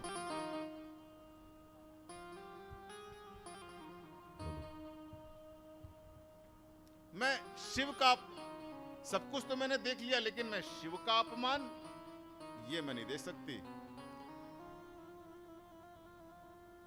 अगर जाऊंगी तो शिव कहेंगे आओ दक्ष कुमारी, क्या हुआ यज्ञ में, तो अब मेरे को दक्ष कुमारी बोलेंगे, दक्ष की बेटी, और ये दक्ष की बेटी कहलाना मुझे बिल्कुल भी अब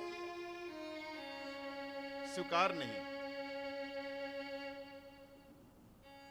यह शरीर जो है दक्ष का दिया हुआ है, मैं इसे धारण करना अब नहीं चाहती, अब इसे मैं छोड़ देना चाहती हूं।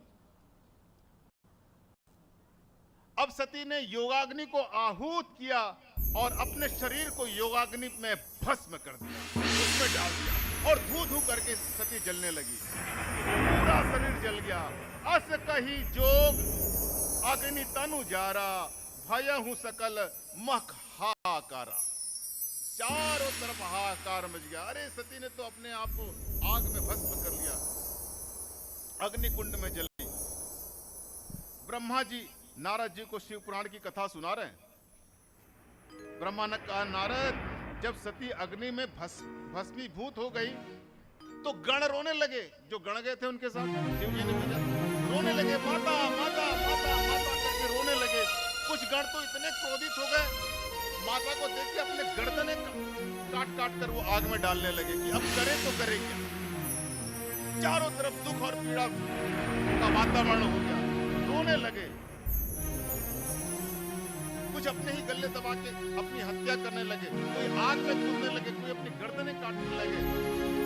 कुछ एक जो गण बचे वो दौड़ते दौड़ते भागते भागते कैलाश पर्वत पहुंचे और जाकर वहां पर शिव जी को सुनाई कथा की सती तो भस्म हो गई दक्ष के यहाँ। योगाग्नि को आहूत किया और उसने अपने शरीर को जला लिया, भस्मीभूत कर लिया।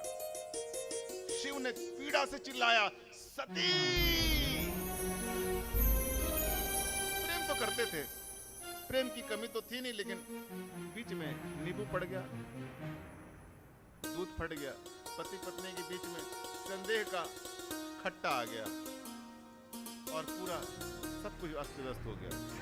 एक जन की गलती हुई, दो जन का जीवन नष्ट हो गया।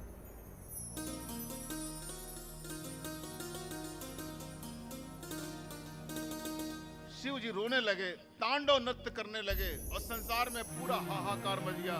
शिव जी ने अपनी जटा से एक लट उखाड़ी और पर्वत पे मारा और वहां से रुद्र प्रकट हुए और रुद्र को कहा कि जाओ दक्ष के पूरे यज्ञ का सत्यानाश करो, एक भी आदमी वहां बचना नहीं चाहिए। अब यहां से जो रुद्र है वो अपनी सेना लेके पहुंच गए वहां पर, और वहां पर हाहाकार, कोई किसी की गर्दन काट रहा है, कोई किसी को आग में फेंक रहा है, वहां चारों तरफ तहस नहस करके वो बैठे हुए हैं। दक्ष को काट दिया, गर्दन उड़ा दी। भगवान विष्णु पहुंचे, यज्ञ का नुकसान। अब यज्ञ एक पवित्र कर्म है। अब भगवान से कहते हैं कि यज्ञ, पूछा जाता है कि यज्ञ क्या पवित्र कर्म है अपवित्र कर्म है? बोले कर्म चाहे पवित्र हो या अपवित्र, उसकी मंशा क्या है, उसका ध्येय क्या है। अगर आप यज्ञ शुभ कार्य के लिए करते हैं तो देखिए बार बार फिर वही कृष्ण की बात आ जाती है, भगवान कृष्ण की बात, कि अगर मनसा, ध्येय, उद्देश्य अगर शुभ हो तो कार्य शुभ होगा, चाहे यज्ञ क्यों ना हो। भगवान तो यज्ञ की रक्षा करते हैं, यहां तो यज्ञ को बिगाड़ दिया। आपने सुना होगा कि भगवान क्या करते हैं, यज्ञ की रक्षा करते हैं, लेकिन यहां तो उन्होंने यज्ञ को ही उजाड़ दिया। यानी भगवान किसकी रक्षा करते हैं? अच्छे उद्देश्यों की रक्षा करते हैं। बुरे उद्देश्यों से किया गया यज्ञ भी बिगाड़ देते हैं। आइए हरि सुमरण में थोड़ा सा परशुराम भैया आ गए हैं, थोड़ा हेलो।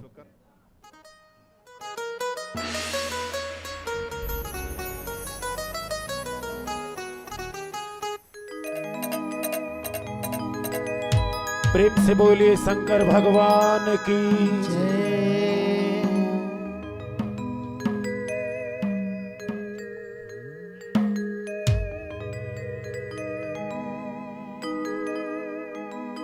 भगवान भोलेनाथ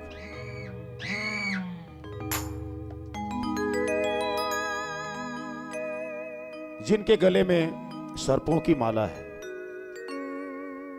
माथ पे चंदा विराजे हैं, जटा में गंगा है, वही तो भोलेनाथ हैं, वही भोलेनाथ हैं। आइए चलते हैं एक सुंदर सा भजन। गले में है सर्पों की माला,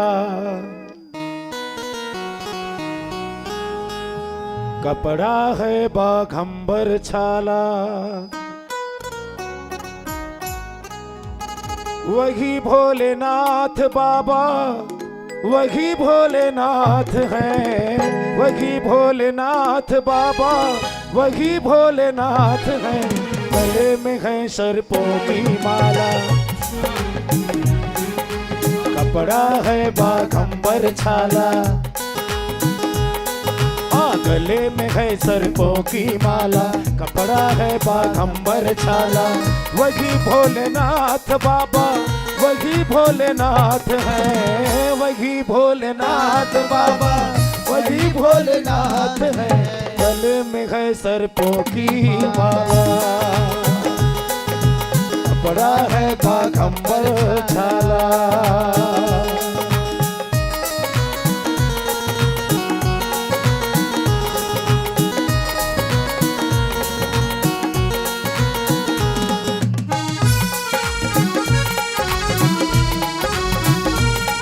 जय भोले।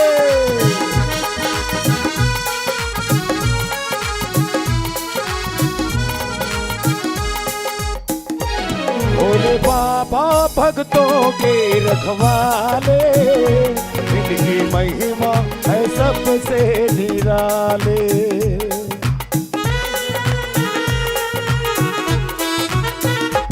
भोले बाबा भक्तों के रखवाले, इनकी महिमा है सबसे निराले। भांग धतुरा के हैं मत वाले, जिनकी पूजा करे जग सारे। जटा में है गंगा की धारा, शिव नाम है सबसे प्यारा। जटा में है गंगा की धारा, शिव नाम है सबसे प्यारा। वही भोलेनाथ बाबा, वही भोलेनाथ हैं, वही भोलेनाथ बाबा, वही भोलेनाथ हैं। गले में है सर्पों की माला, कपड़ा है बाघंबर छाला।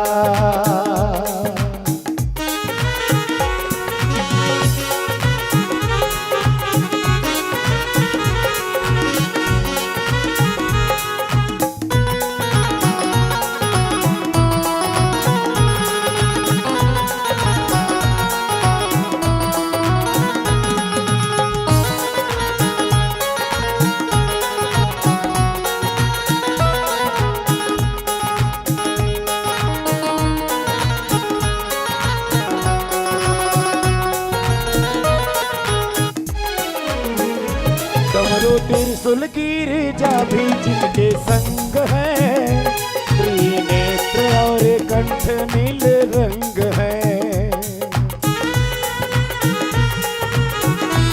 बोले डमरू त्रिशूल की ऋचा भी जिनके संग है, त्रिनेत्र और कंठ नील रंग है। मस्तक चंद्र कला विभूति अंग है, खाने को कंदमूल पीने को भंग है। नाग असुर प्राणी सब पर ही भोले का उपकार हुआ है। नाग असुर प्राणी सब पर ही भोले का उपकार हुआ है। वही भोलेनाथ बाबा, वही भोलेनाथ है, वही भोलेनाथ बाबा, वही भोलेनाथ है। गले में है सर्पों की माला, कपड़ा है बाघंबर छाला। गले में है सर्पों की माला, कपड़ा है बाघंबर छाला। गले में है सर्पों की माला, कपड़ा है बाघंबर छाला। हर हर महादेव, हर हर महादेव। उमापति महादेव की जय।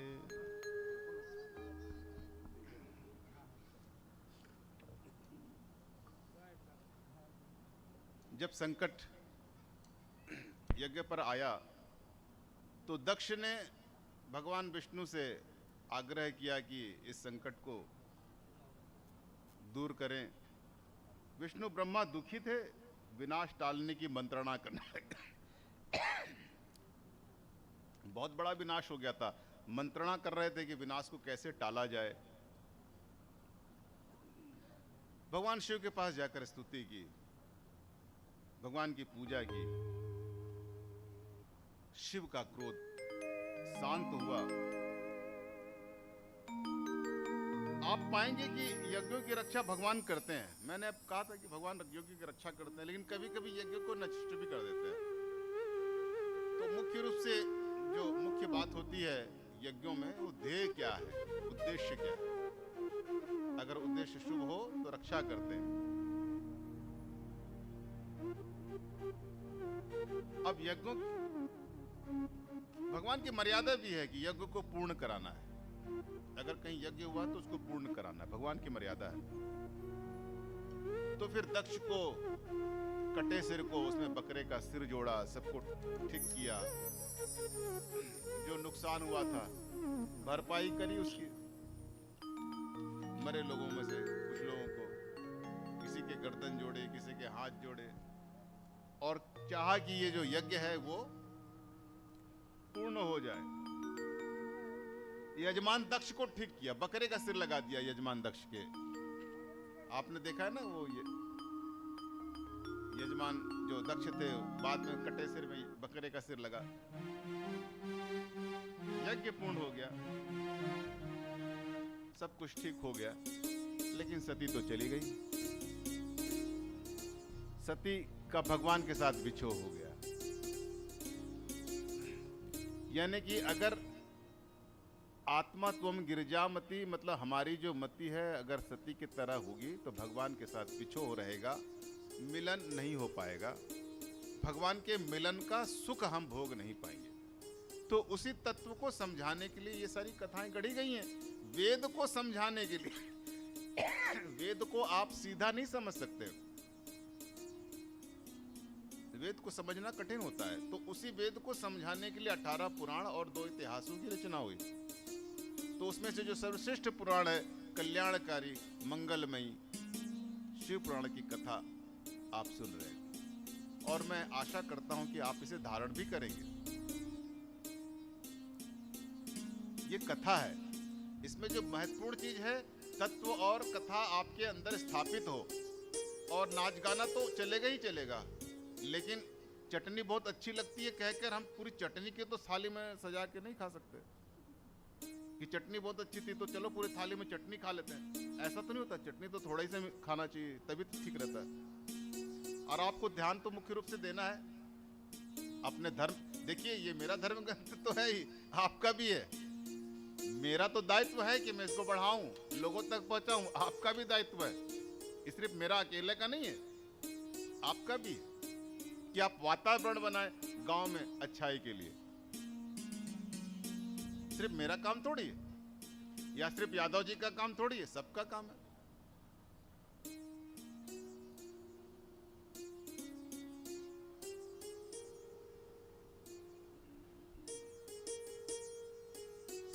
दाक्षायणी सती देवी त्यक्त देहा पितुर्मुखे कथ गिरजा सुता ब्राह्मण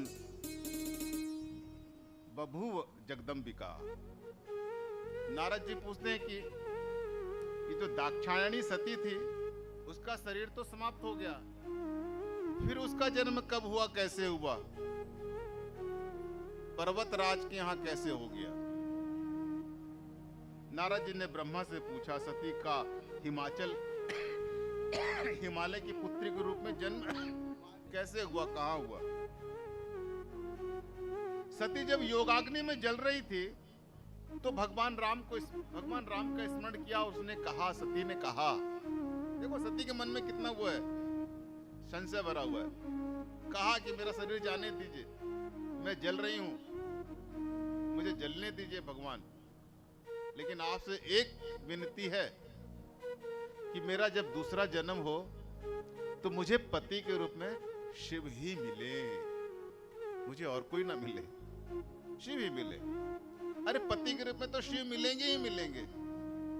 अगर हम सब स्त्रियां हैं, मान लो मैं भी स्त्री हूं, हम सब स्त्रियां, तो हमारे पति तो भगवान ही है, हमारे पति तो भगवान ही रहेंगे, पति तो शिव ही रहेंगे।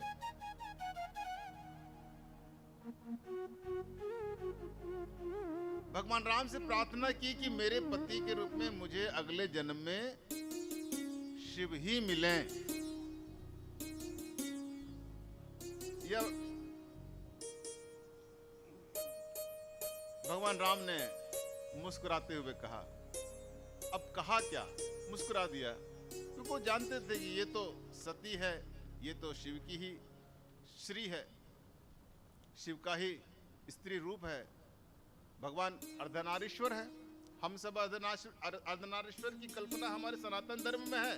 भगवान आधे पुरुष दिखते हैं, आधे स्त्री दिखती है, यानी कि जो परमात्मा है वो स्त्री और पुरुष दोनों गुणों का मिश्रण है, मेल है।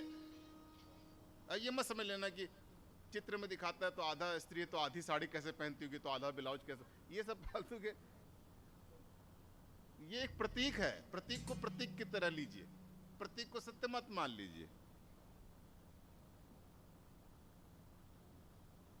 मूर्ति प्रतीक है। हम लोग मूर्ति की पूजा नहीं करते, हम लोग भगवान की पूजा करते हैं। मूर्ति टूट जाती है तो फेंक देते हैं, उसको बहा देते हैं, विसर्जित कर देते हैं, फिर नई मूर्ति ले आते हैं। लोग कहते हैं कि मूर्ति में क्या रखा है। अरे मूर्ति में कुछ नहीं रखा है, हम मूर्ति की पूजा करती थोड़ी करते हैं, हम मूर्ति की जय थोड़ी बोलते हैं, हम भगवान की जय बोलते हैं। कोई हिंदू कभी किसी मूर्ति की पूजा नहीं कर रहा है, वो भगवान की पूजा कर रहा है। जब वो मूर्ति देखता है तो भगवान को याद करता है, उस पत्थर को नहीं याद करता। पाथर पूजे हरि मिले तो मैं पूजे पढ़ा। अरे पत्थर को पूज कौन रहा है, कोई पूछ नहीं रहा पत्थर को, सब हरि को पूज रहे हैं। पत्थर तो उसको एक वो बना लिया है, एक माध्यम, क्योंकि भगवान शब्द बोलने से भी एक मूर्ति बन जाती है, कल्पना तो हो ही जाती है।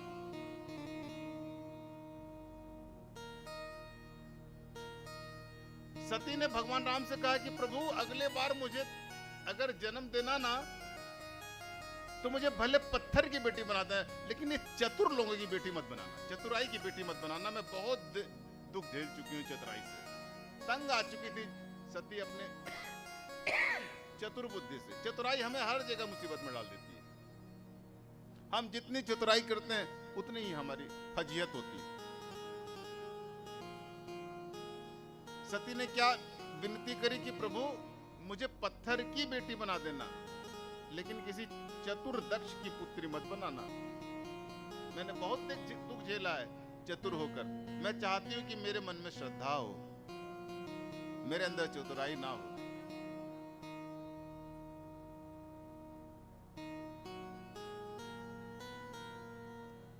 ही कारण ही मिगिरी गृह जाई, जनमी पार्वती तनु पाई।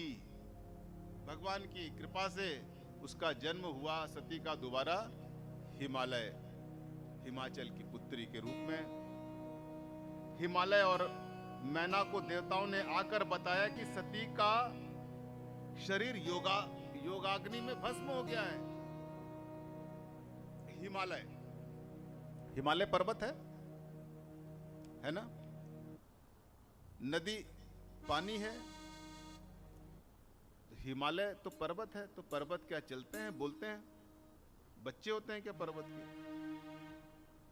नहीं, पर्वत तो है लेकिन उनके अधिष्ठात्रा देवता भी होते हैं।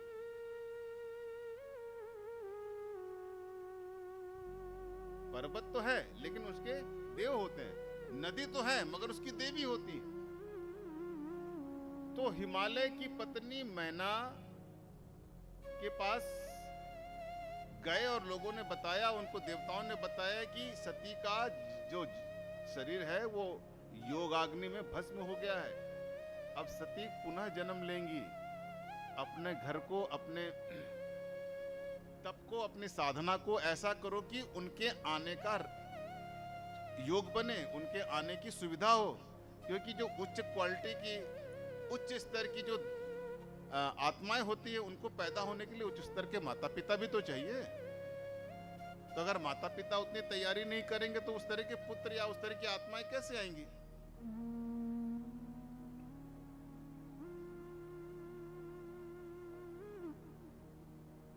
पात्रता भी तो चाहिए।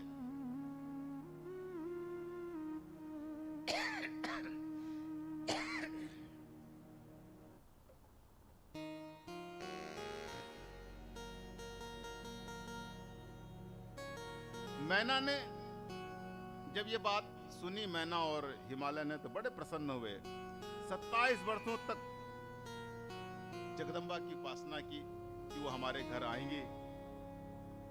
आदिशक्ति को आमंत्रित किया। 100 पुत्र तो हैं, हिमालय के 100 पुत्र थे। एक पुत्री आ जाएगी तो काम बन जाएगा। पुत्री तो एक ही है, काफी होती है। अब देखिए हमारे ग्रंथों में पुत्रियों का बड़ा, महिलाओं का बड़ा सम्मान है। अब हिमालय के एक पुत्र हैं मैनाक, लेकिन हिमालय को मैनाक के नाम से नहीं जानते लोग, पार्वती के पापा के नाम से जानते हैं। किसके पापा? पार्वती के पापा के नाम से जानते हैं। मैनाक के पापा के नाम से नहीं जानते, बेटी के नाम से लोग प्रसिद्ध हुए हैं, पुत्री के नाम से। जनक सीता के पापा के नाम से प्रसिद्ध है, अपने पुत्रों के नाम से प्रसिद्ध नहीं है। तो अगर एक कुल में एक बेटी हो जाए तो वो 2 कुलों को उजाला कर देती है। अपना कुल तो संवार ही देती है और जिस ससुराल में जाती है उसको भी संवार देती है, दोनों जगह संवार देती है। तो पुत्रियों की बड़ी महिमा है।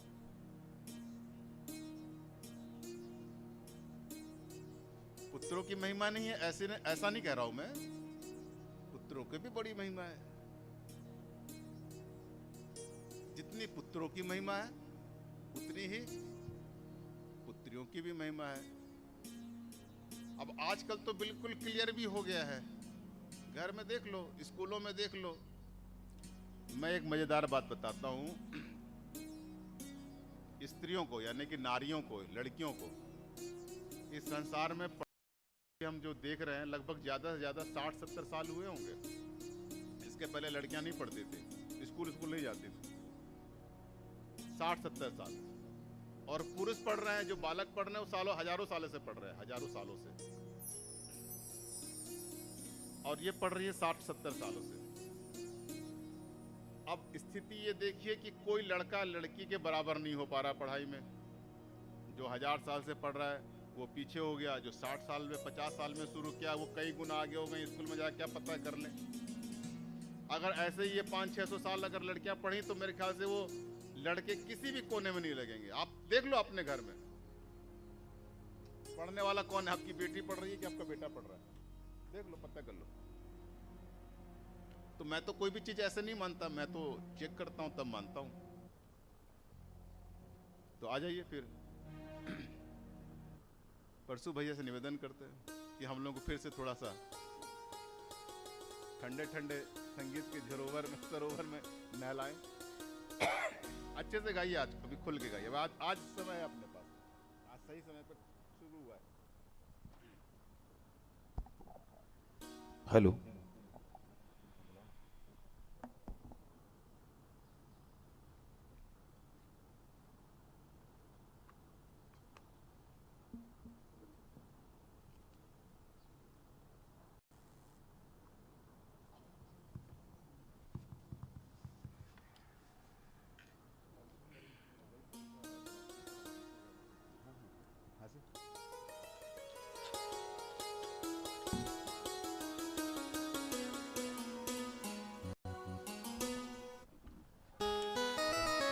आज रात्रिकालीन में रामायण की प्रोग्राम है इसी मंच पे, और कल संध्या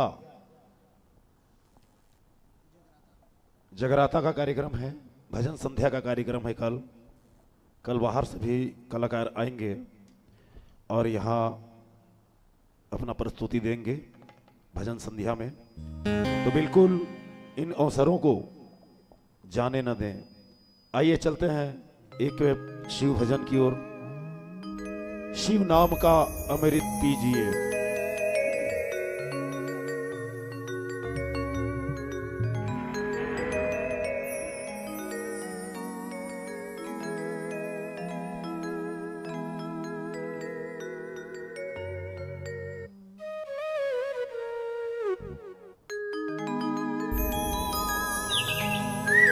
भगवान भोलेनाथ तो विष के प्याला भी पी जाते हैं,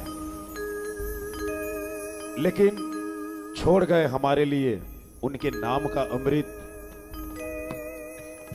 आइए हम सब मन की जो गुरूर है उसे त्याग कर भोलेनाथ की अमृत, शिव नाम का अमृत का रसपान करें।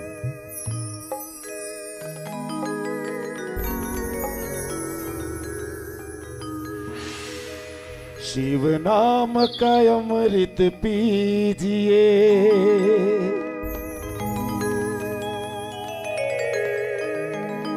त्याग कर तू मन का ये गुरु,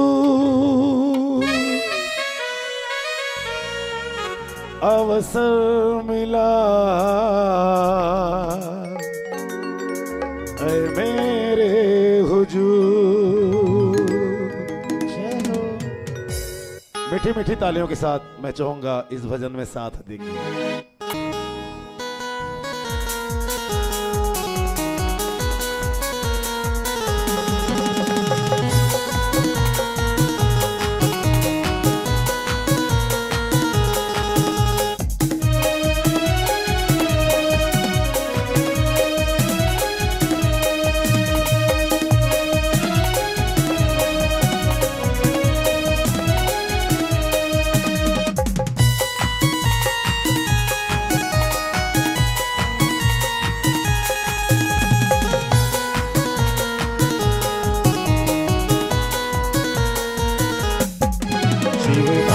का अमृत पीजिए,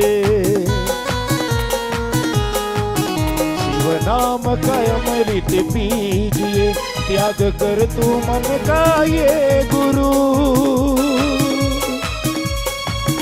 अवसर मिला ओ मेरे हुजूर, अवसर मिला ओ मेरे हुजूर। शिव नाम का अमृत पीजिए, शिव नाम का अमृत पीजिए, त्याग कर तू मन का ये गुरु, अवसर मिला ओ मेरे हुजूर, अवसर मिला ओ मेरे हुजूर।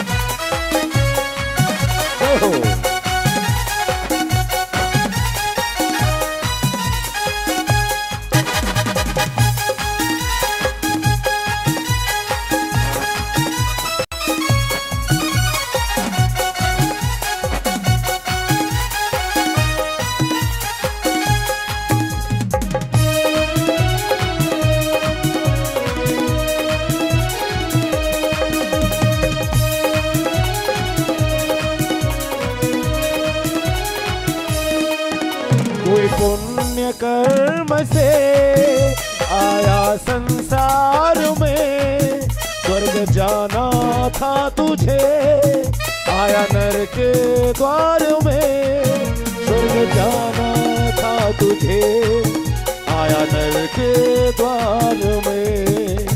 भूल को सुधार लीजिए, भूल को सुधार लीजिए, त्याग कर तू मन का ये गुरु।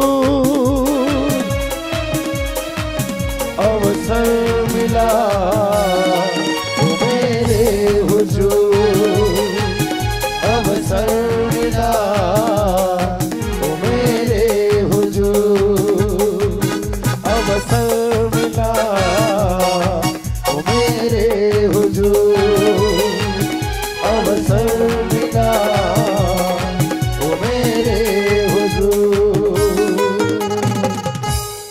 बहुत ही सुंदर भजन है, अवसर मिला ओ मेरे हुजूर।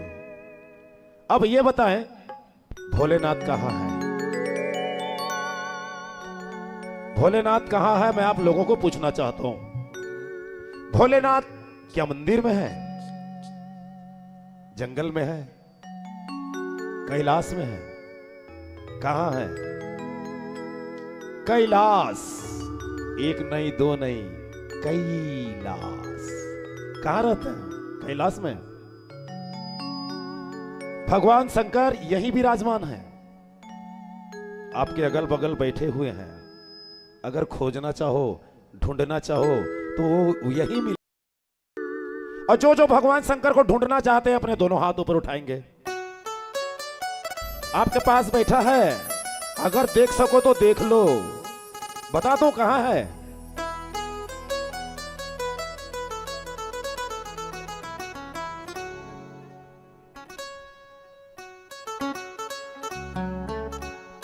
हे हे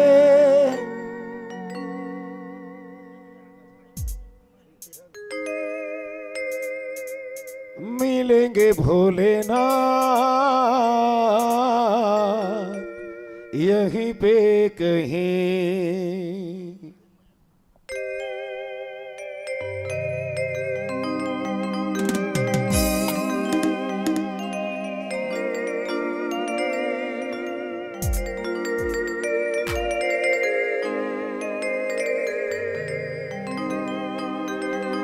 हे हे हे हे ला ला ला ला ला ला ला ला ला ला ला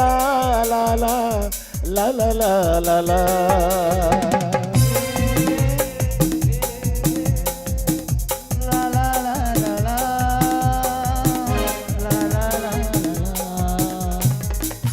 मिलेंगे भोलेनाथ यहीं पे कहीं, मिलेंगे भोलेनाथ यहीं पे कहीं। जहाँ पे सत्संग होता हो वहीं, भजन में बसा लो उनको, नैनों में सजा लो उनको, भजन में बसा लो उनको, नैनों में सजा लो उनको। जो भी मिलेंगे प्राणी यहीं पे कहीं, मिलेंगे भोलेनाथ यहीं पे कहीं, मिलेंगे भोलेनाथ यहीं पे कहीं।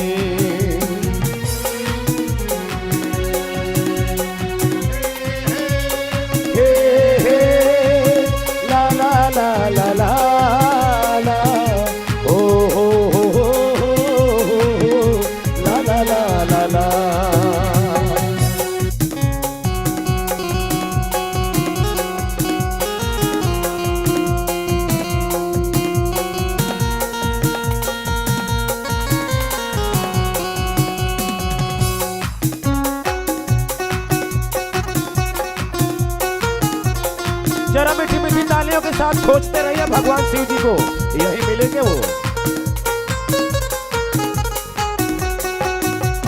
कैसे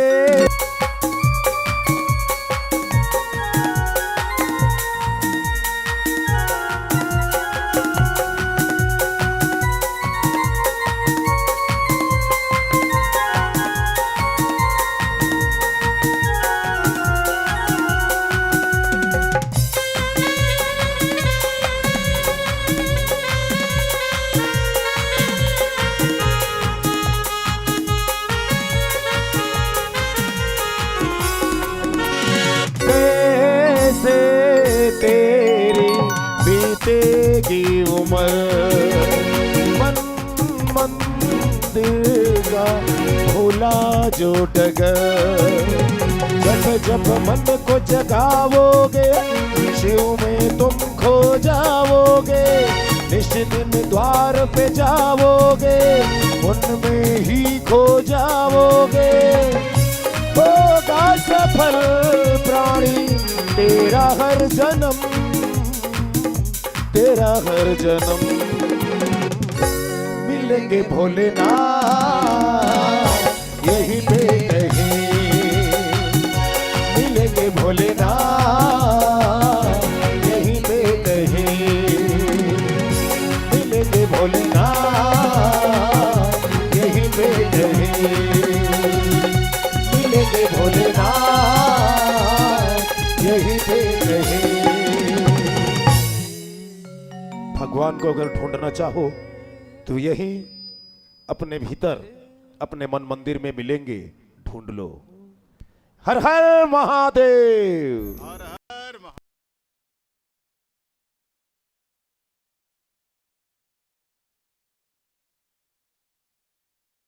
की जय।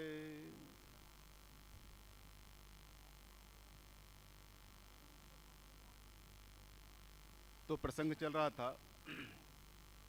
प्रसंग के पहले कल की मैं रूपरेखा बता देता हूं।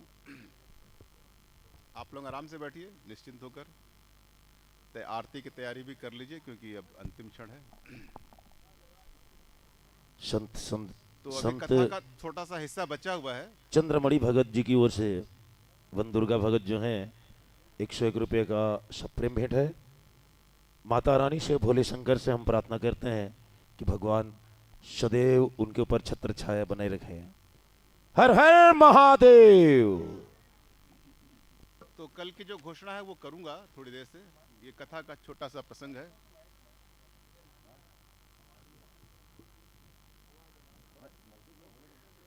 हेलो, नहीं नहीं मेरी नहीं, आपकी आवाज नहीं।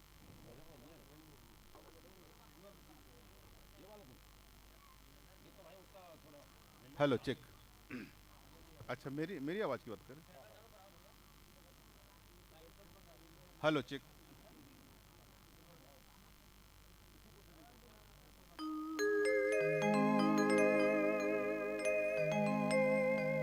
Hello check. Hello check. Hello hello hello, ये ठीक है।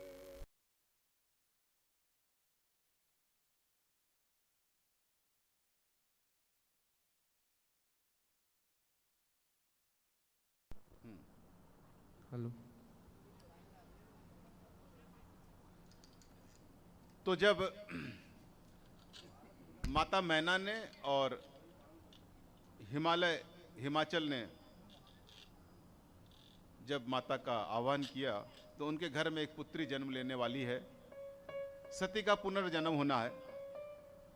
पूरे नगर को सजाया गया, सारे देवता पधारे, सारी पृथ्वी पर आनंद छा गया। बसंत ऋतु के चैत महीने के मृगशिरा नक्षत्र में नवमी तिथि को अर्धरात्रि के समय चंद्रमंडल के समान एक बालिका प्रकट हुई, मां पार्वती। बोलो पार्वती मैया की। अब ये जो पार्वती पैदा हो रही हैं, ये हिमालय और मैना दोनों ही बहुत श्रद्धावान, एक श्रद्धावान और एक श्रद्धावती आत्मा है। और अच्छे वातावरण में देखिए वातावरण का कितना अंतर हुआ। एक जगह सती पैदा हुई, यही आत्मा थी, सती के रूप में पैदा हुई। यही आत्मा थी, पार्वती के रूप में पैदा हुई। पार्वती के रूप में पैदा हुई तो उनके मन में श्रद्धा का भाव था। और सती के साथ कैसे भगवान का विवाह हुआ, इसका प्रसंग कल चलेंगे। आज के लिए आप लोग आरती की तैयारी कर लीजिए। और कल जो है कथा का समय 11 बजे प्रातः रहेगा सुबह, और 11 से 12, 1, 2, 3 घंटे का रहेगा। और 2 से फिर 3 बजे तक का हवन होगा।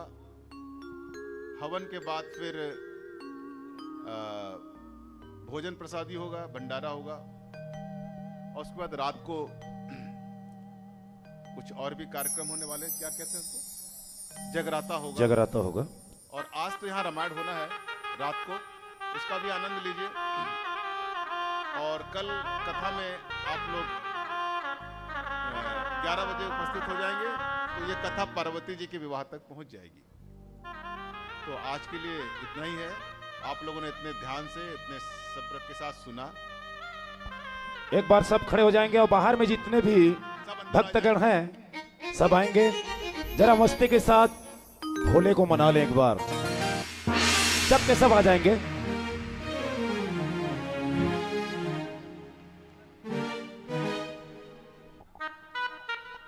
जितने बच्चे भी बाहर में हैं,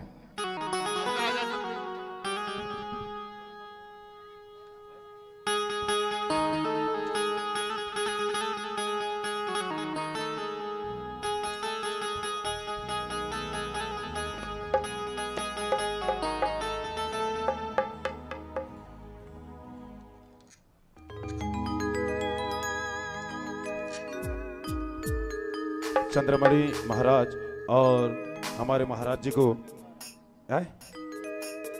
राजेंद्र महाराज को हमारे श्रीमान्य द्विवेदी जी महाराज की ओर से आशीर्वाद।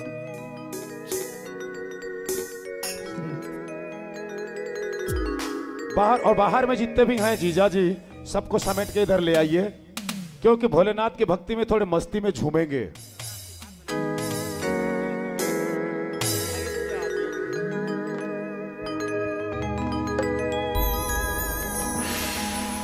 कहते हैं भोलेनाथ को मनाना, भोलेनाथ को मनाना आसान है या कठिन है? मैं आप लोगों से पूछना चाहता हूं। महाराज, भोलेनाथ को मनाना आसान है कि कठिन है? बताइए, भोलेनाथ क्यों हुआ उनका नाम? सब मस्ती के साथ झूमेंगे और क्या बोलेंगे? भोले को कैसे मनाऊं रे, मेरा भोला न माने, भोला न माने मेरा शंकर न माने, भोला न माने मेरा शंकर न माने। दोनों हाथों को ऊपर उठाते हुए मस्ती के साथ जय हो।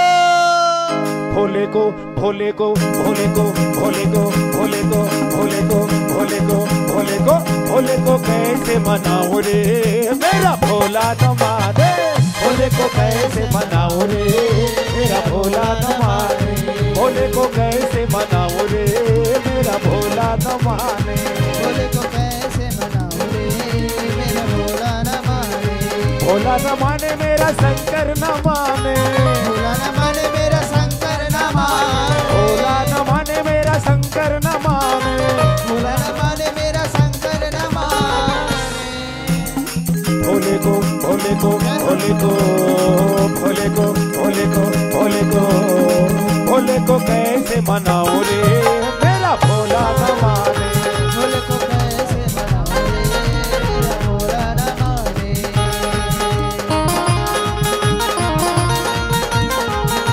हर हर भोले।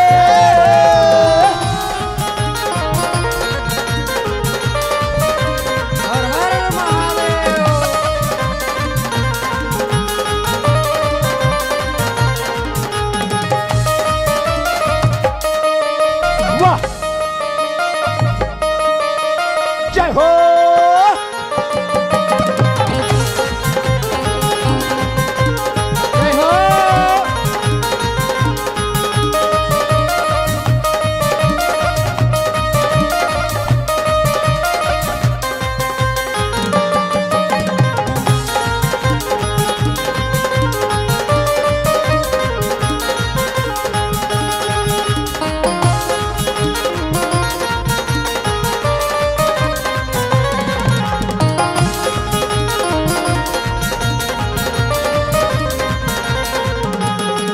भोला को भाए न रेशम का चोला, जी रेशम का चोला। भोला को भाए न रेशम का चोला, जी रेशम का चोला। अरे भोला को भाए ना रेशम का चोला। बाघंबर बाघंबर बाघंबर बाघंबर बाघंबर कहाँ से मंगाऊं रे मेरा भोला न माने। भोला को कैसे मनाऊं रे मेरा भोला न माने। भोला न माने मेरा शंकर न माने। भोला न माने मेरा शंकर न माने। भोला न माने मेरा शंकर न माने। हो भोला को कैसे मनाऊं रे मेरा भोला न माने। भोला को कैसे मनाऊं रे मेरा भोला न माने।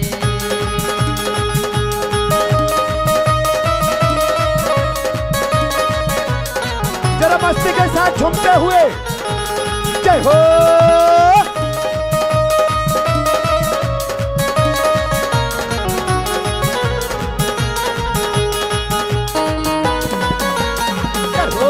भोले जय हो भोले।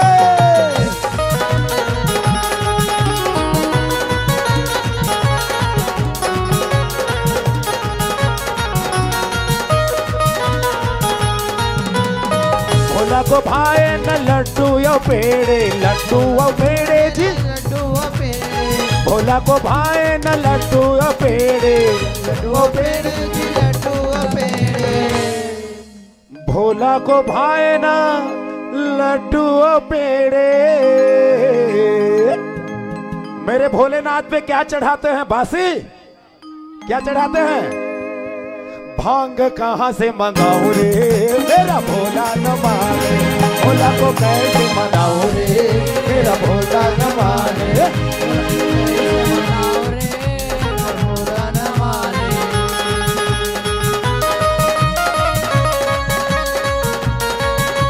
हर हर भोले।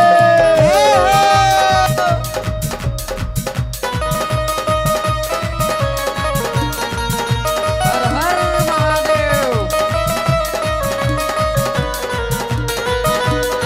हो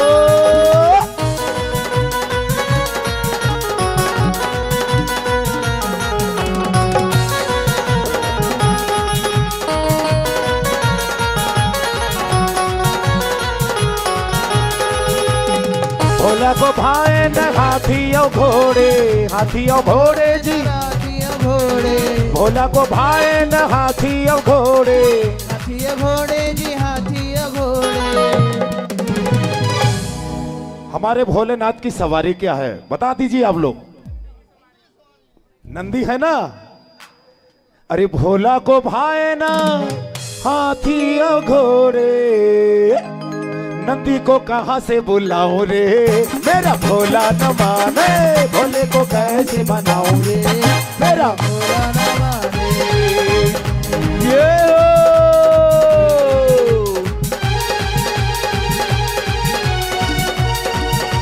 जय जय भोले।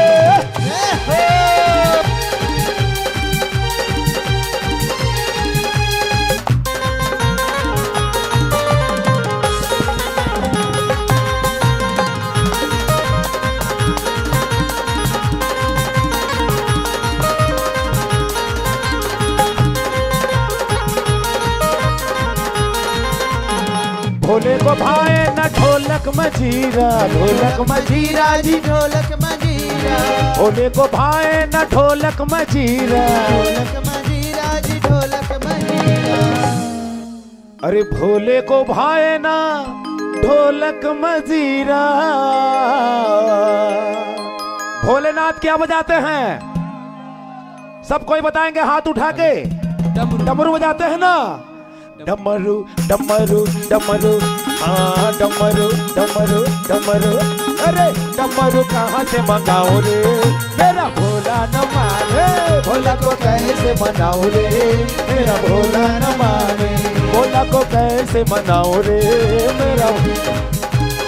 भक्तों को दर्शन दे गई रे एक छोटी सी कन्या। भक्तों को दर्शन दे गई रे एक छोटी सी कन्या। छोटी सी कन्या एक भोली सी कन्या, छोटी सी कन्या एक भोली सी कन्या, छोटी सी कन्या एक भोली सी कन्या। अभी कथा प्रसंग महाराज बोल रहे थे कि माता सती का दूसरा अवतार हुआ है छोटी सी कन्या के रूप में। चलते हैं एक बार भोले के नाथ के नाम के नाच लिए, एक बार माता के नाम से भी नाच ले।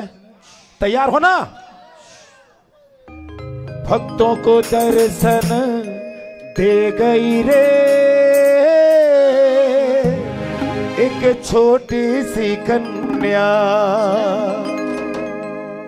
भक्तों को दर्शन दे गई रे एक छोटी सी कन्या, भक्तों को दर्शन दे गई रे एक छोटी सी कन्या। छोटी सी कन्या एक भोली सी कन्या, छोटी सी कन्या एक भोली सी कन्या, छोटी सी कन्या एक भोली सी कन्या। छोटी सी कन्या एक भोली सी कन्या। भक्तों को भक्तों को भक्तों को भक्तों को भक्तों को भक्तों को भक्तों को दर्शन दे गई रे एक छोटी सी कन्या, तुमको दर्शन दे गई रे एक छोटी सी। जय हो।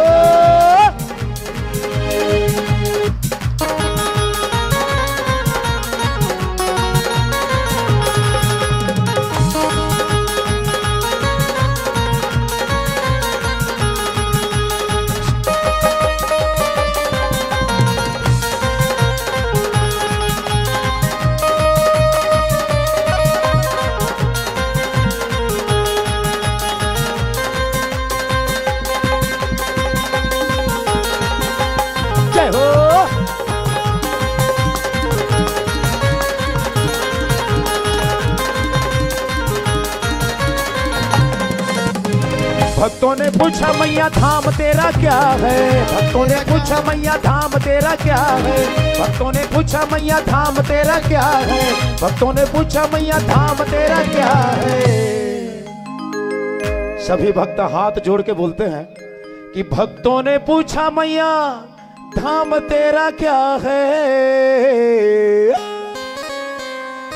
त्रिकुट पर्वत बता गई रे एक छोटी सी कन्या, भक्तों को दर्शन दे गई रे एक छोटी सी कन्या, भक्तों को दर्शन दे गई रे एक छोटी सी।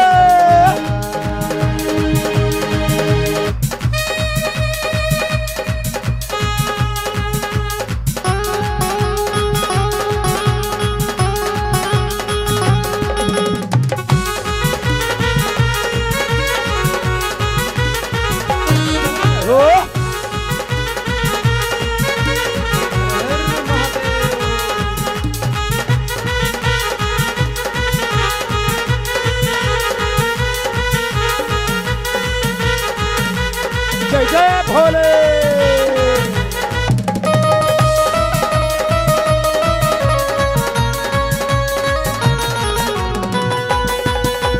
जय हो।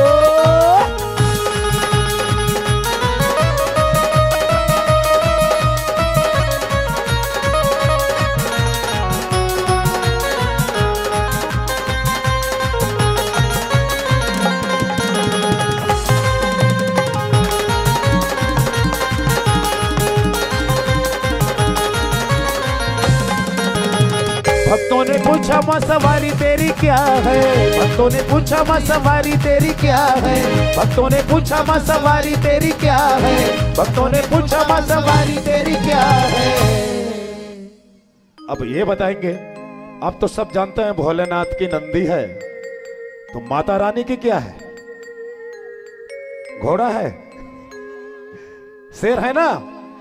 पीला शेर बता गई रे एक छोटी सी कन्या, भक्तों को दर्शन दे गई रे एक छोटी सी कन्या, भक्तों को दर्शन दे गई रे एक छोटी सी कन्या, भक्तों को दर्शन दे गई रे एक छोटी सी कन्या, भक्तों को दर्शन दे गई रे एक छोटी सी कन्या, भक्तों को दर्शन दे गई रे एक छोटी सी कन्या, भक्तों को दर्शन दे गई रे एक छोटी सी कन्या, भक्तों को दर्शन दे गई रे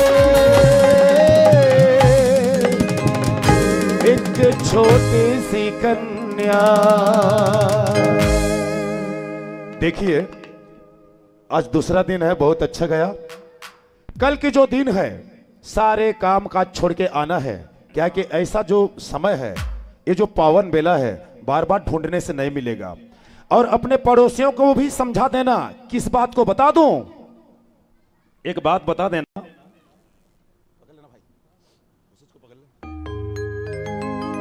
उनको बताना कि देखिए, जब तक का जीवन है, जब तक के श्वासा का आवागमन है, तब तक हमें भगवान का भजन कीर्तन कर सकते हैं, दुनिया में चल फिर सकते हैं। और एक चीज और बता दूं मैं, वो कल होगा कि परसों? कल होगा ना? अच्छा, कल कोरबा से झांकी भी आ रहा है, जो हमारे साथ रहेंगे, ऐसे ही भजन रहेगा, उसमें झांकी निकलेंगे वो लोग भी मस्ती के साथ झूमेंगे, नाचेंगे, गाएंगे। तो बिल्कुल ये कार्यक्रम 9 बजे होगा, है ना? इसलिए इसी बात के लिए एक बार जोरदार तालियां बजाएंगे। ये समझो कि हमारे भगवान भोलेनाथ की दया है ना? तो पड़ोसियों को भी समझाना। किस बात को? नरतन पाके तहा दुनिया माए, माया माँ भूला के काबर, शिवला नहीं ध्याए। एका हो गे रे तोला, एका हो गे ना। यही बात में सबला समझाना है कि देखो भाई, देखो दीदी, देखो बहनी, देखो चाचा, देखो मामा, कल ही भर के समय है। भगवान भोलेनाथ के जहां अमृत बरसत है, वहां हमला सारे कामला छोड़ के जाना है। ये मौका नहीं मिले। यही बात में समझा के कल ये पूरा पंडाल जो है भर जाना चाहिए। चलते हैं एक शुगर भजन की ओर, जिसमें पांव थिरकना नहीं चाहिए। 1 2 1 2 3 4 मस्ती के साथ।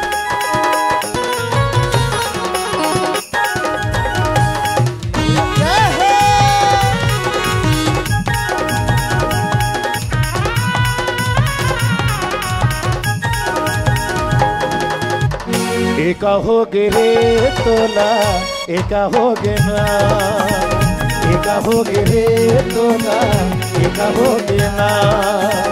नरतन पाके तहा दुनिया मायाए, माया माँ भुला के काबर, शिवला नहीं ध्याए।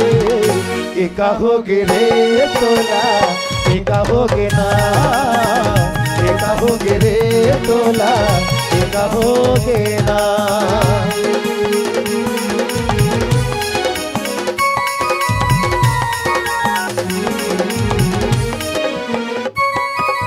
जय हो।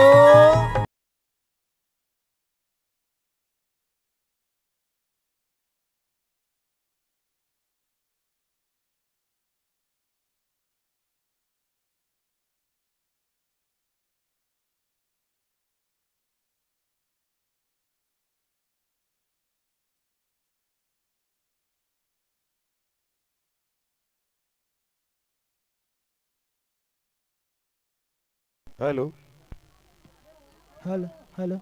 चलिए, कोई बात नहीं, होता है। यही बात को समझाना है हम लोगों को। और साथ ही साथ ये भी कह दूं मैं, बेस छोड़ देगा ना भाई। हेलो। अरे मीठी मीठी मुरली बाजे रे संगी, जमुना खन कदम तरी रे, जमुना खन कदम तरी रे संगी।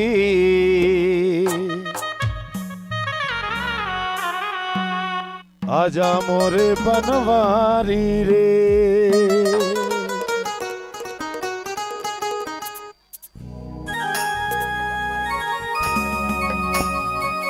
लास्ट भजन ये है, उसके बाद आरती करेंगे सब कोई मस्ती के साथ झूमते हुए। आरती को भी सजा लिया जाए।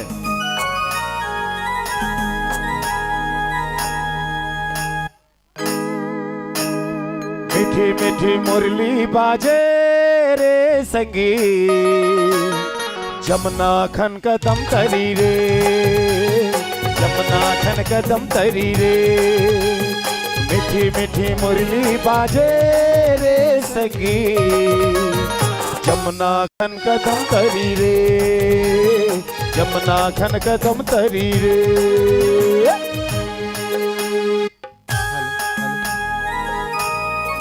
ग्रुप बना ले, सब कोई एक साथ झूमते हुए नाचेंगे मस्ती के साथ।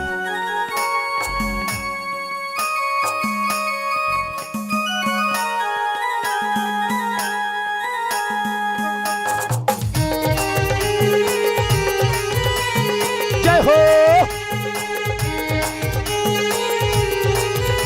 हेलो हेलो हेलो हेलो, देखो ना, देखो माइकल, देखना वाला, देखना टेस्ट करना वाला। हेलो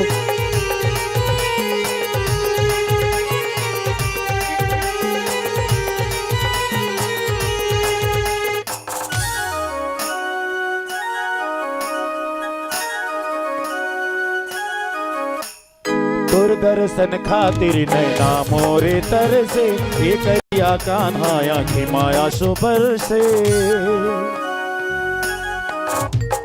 तोर दर्शन खातिर नैना मोरे तरसे, ये करिया कान्हा आँखें माया सुबर से। बिन तोर जिनकी अंधियारी रे ये कान्हा, आजा मोरे बनवारी रे, आजा मोरे बनवारी रे।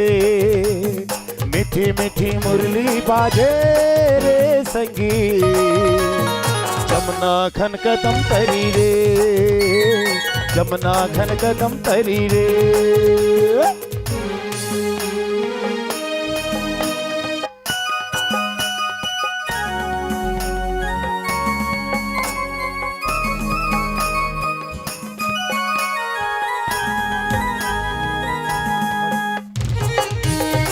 हेलो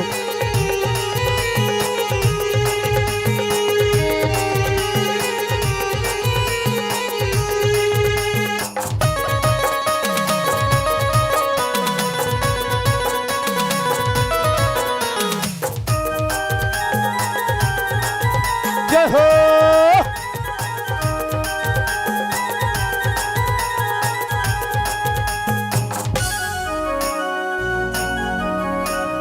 माता यशोदा की आँखी के तारा, हे नंद लाला ते सबके दुलारा। माता यशोदा की आँखी के तारा, हे नंद लाला ते सबके दुलारा।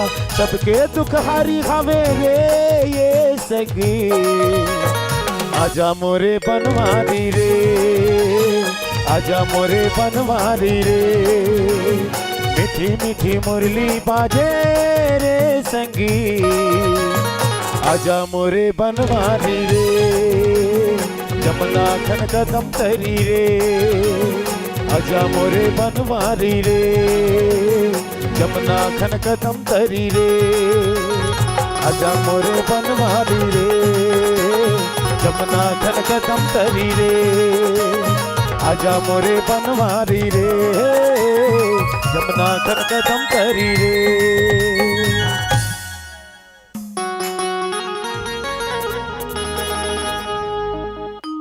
आरती करेंगे महाराज। आइए सब कोई भगवान शिव जी की आरती कर लेते हैं। आरती के बाद फिर आप लोग अपना हाँ जो प्लान होगा आरती के लिए आ जाए।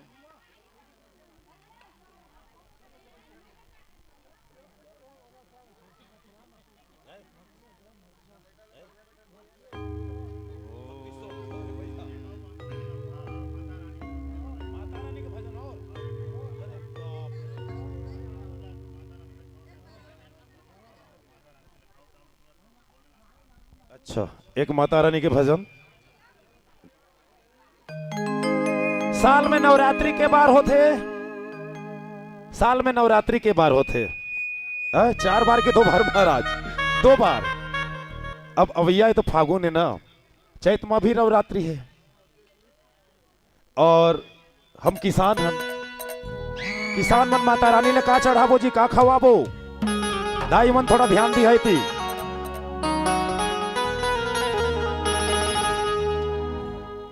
चैत के महीना दाइया बे मंझनी और हमार छत्तीसगढ़ में बोरेबासी है ना, ठंडा कोको कोला नहीं पियन हमन छत्तीसगढ़िया मन, बोरेबासी खातन ना। और बोरेबासी के संग में का मिठा थे, पताल के चटनी ना, महाराज ला भी खवाबो कैसे लागी देखबो, है ना। अरे चैत के महीना दाइया बे मंझनी अब बोरे बासी संग माँ खवा हो तो लबो पताल चटनी।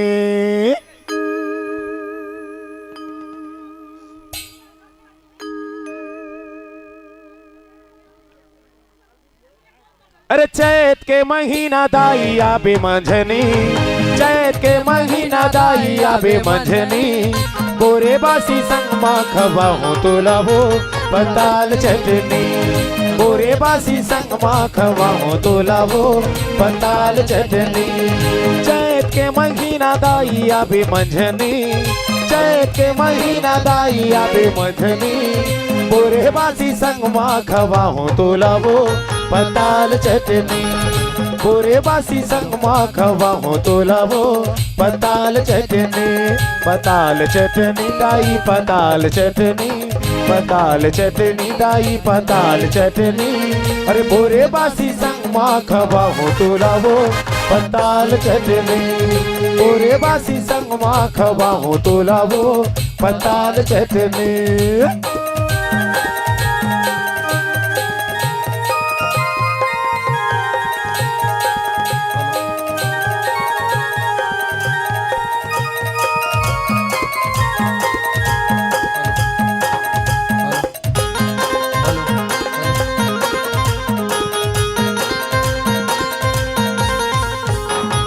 कहाँ में पाहूँ मालपुआ मैं निर्धन किसान वो, मैं निर्धन किसान वो दाई, मैं निर्धन किसान वो।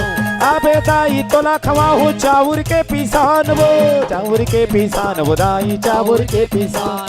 तैया बे मंझनी, तैया बे मंझनी, तैया बे मंझनी बोरे बासी संग माँ खवाहू तो लबो पताल चटनी। बोरे बासी संग माँ खवाहू तो लबो पताल चटनी। चैत चैत चैत चैत चैत चैत चैत चैत चैत चैत चैत के महीना दाइया बे मंझनी, चैत के महीना दाइया बे मंझनी बोरे बासी संग माँ खवा हो तो लबो पताल चटनी। बोरे बासी संग माँ खवा हो तो लबो पताल चटनी।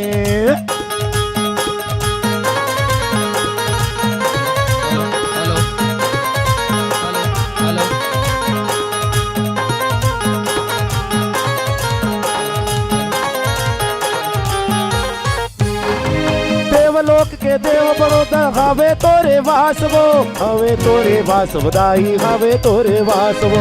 धरती माँ उपवास रखे हम लेके तोरे आस वो, लेके तोरे आस दाई, लेके तोरे आस।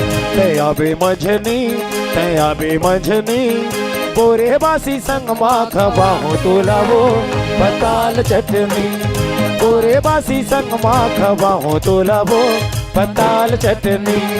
बोरे बासी संग माँ खवा हो तो लबो पताल चटनी। बोरे बासी संग माँ खवा हो तो लबो पताल चटनी। बोरे बासी संग माँ खवा हो तो लबो पताल चटनी। जय हो। हेलो, बोले उमापति महादेव की जय जय हो। और ले एक, आ जाए। अरे बाप रे। हेलो, श्री राधे, श्री राधे। हर हर महादेव। अच्छा अच्छा अच्छा। हाँ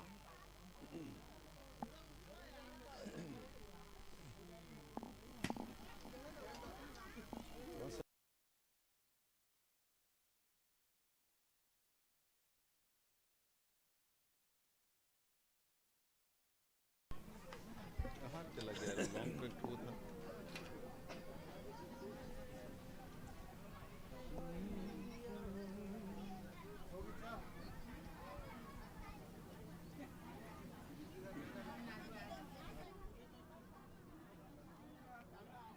हेलो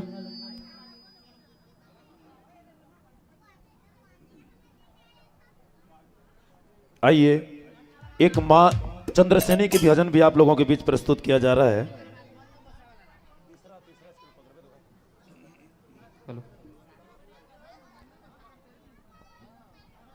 जो जो चंद्रपुर गए हैं वो लोग अपना हाथ ऊपर उठाएंगे, जो जो चंद्रपुर गए हैं माता रानी के दर्शन करने के लिए। जय हो और चंद्रपुर क्यों फेमस है? चंद्रहासिनी मैया, जो घटना घटी उसे भी आप लोग जानते हो कि एक पुलिस वाले ने अपने बच्चे को उस भरे नदी पे फेंक दिया, जिसे माता रानी ने अपने गोद में उठाकर उसे बचा लिया। आइए चलते हैं उस माता रानी की एक भजन की ओर।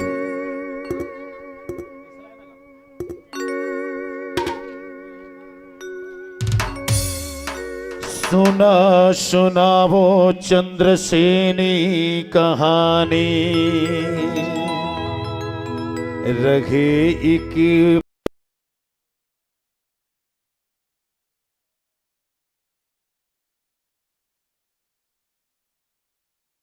में अपन के लैका बोहादीस, बिहाने बोले का लमाजी हपागी।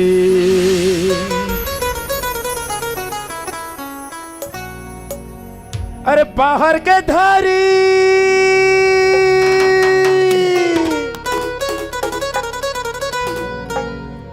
अरे पुलिया के तारी, रखे संगी एक बुढ़िया गा नदिया माँ, नदिया माँ, नदिया माँ, नदिया माँ, नदिया माँ रोए दाई लैका, कैसन माया दे देखाए वो दाई, बड़ा गजब तोरे महिमा, कैसन माया दे देखाए वो दाई, बड़ा गजब तोरे महिमा। के तारी पुलिया के तारी, पहाड़ के धारी पुलिया के तारी, रहे संगी एक बुढ़िया गा नदिया माँ, नदिया माँ, नदिया माँ, नदिया माँ, नदिया माँ रोए दाई लैका, कैसन माया ते देखाए वो दाई, बड़ा गजब तोरे महिमा। अरे कैसन माया ते देखाए वो दाई, बड़ा गजब तोरे महिमा। जय हो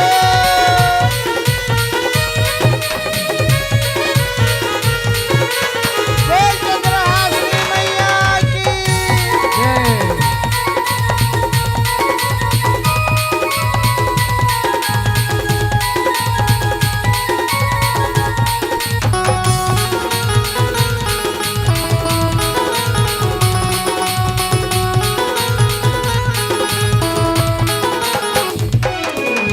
रथ को चढ़ावे तोला बोकरा, रथ को चढ़ावे तोला भैंसा, रथ को चढ़ावे तोला बोकरा, रथ को चढ़ावे तोला भैंसा, जिन्हा ठोकाए दाना लदाई, जिन्हा ठोकाए दाना लदाई, ओला ले खसते है अचरा माँ, नदिया माँ, नदिया माँ, नदिया माँ, नदिया माँ रोवे दाई लैका, कैसन माया ते देखाए वो दाई, बड़ा गजब तोरे महिमा, कैसन माया ते देखाए वो दाई, बड़ा गजब तोरे महिमा।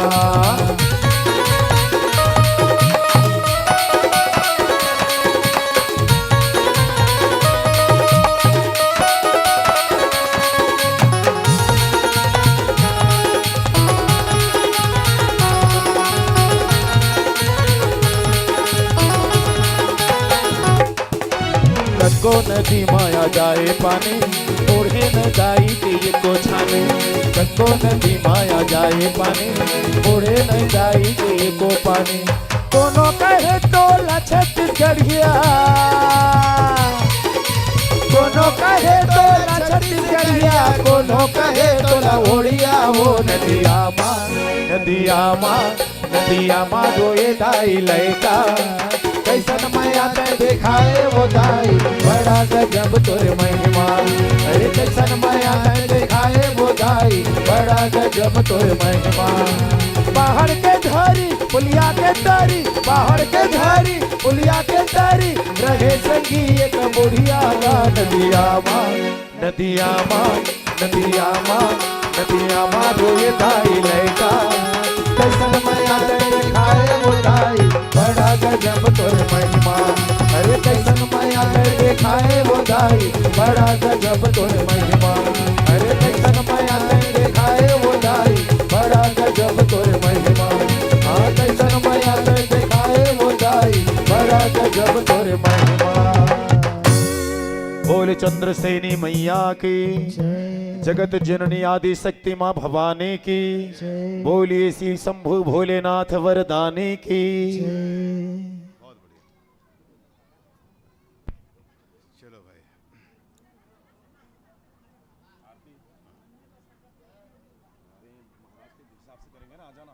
क्या चीज? चल इधर, क्या हो गया? आरती आरती। हाँ।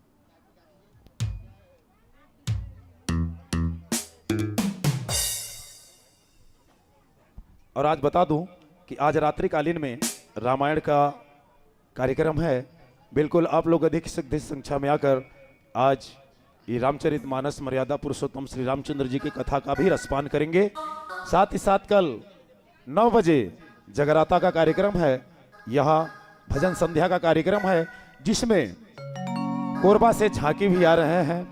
उन झांकियों को भी देखेंगे और जो भजन संध्या का जो समय रहेगा वो 9 बजे से शुरू हो जाएगा। तो कल सब कोई यहाँ अधिक से अधिक संख्या में आकर इस कार्यक्रम का आनंद लेवें।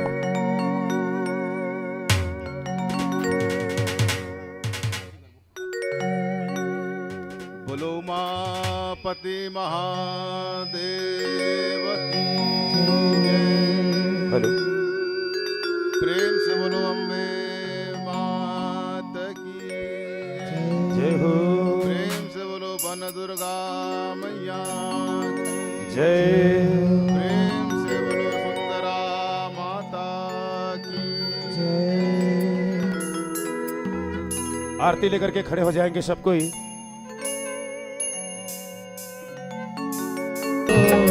ओ स्वामी हेलो,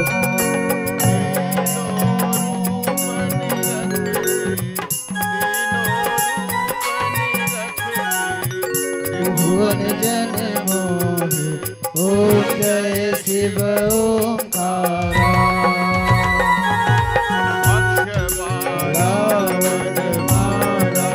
मुंडमाला धारी ओ स्वामी मुंडमाला धारी। त्रिपुरारी सारी त्रिपुरारी सारी धारी ओम जय शिव ओंकारा।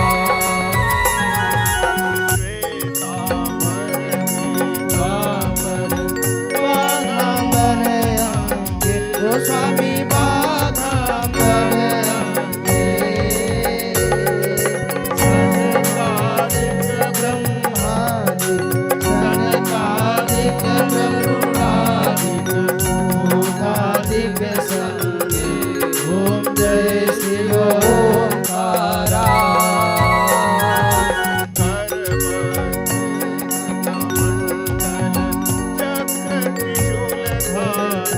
स्वामी चक्र त्रिशूलधारी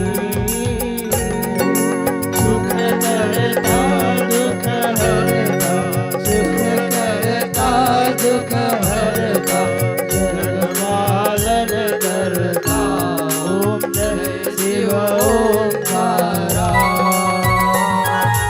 ब्रह्मा विष्णु सदा शिव जानत अविवेका ओ स्वामी जानत अविवेका। प्रणवाक्षर के मधि प्रणवाक्षर के मधि लीनो एका ओम जय शिव ओंकारा। ओम जय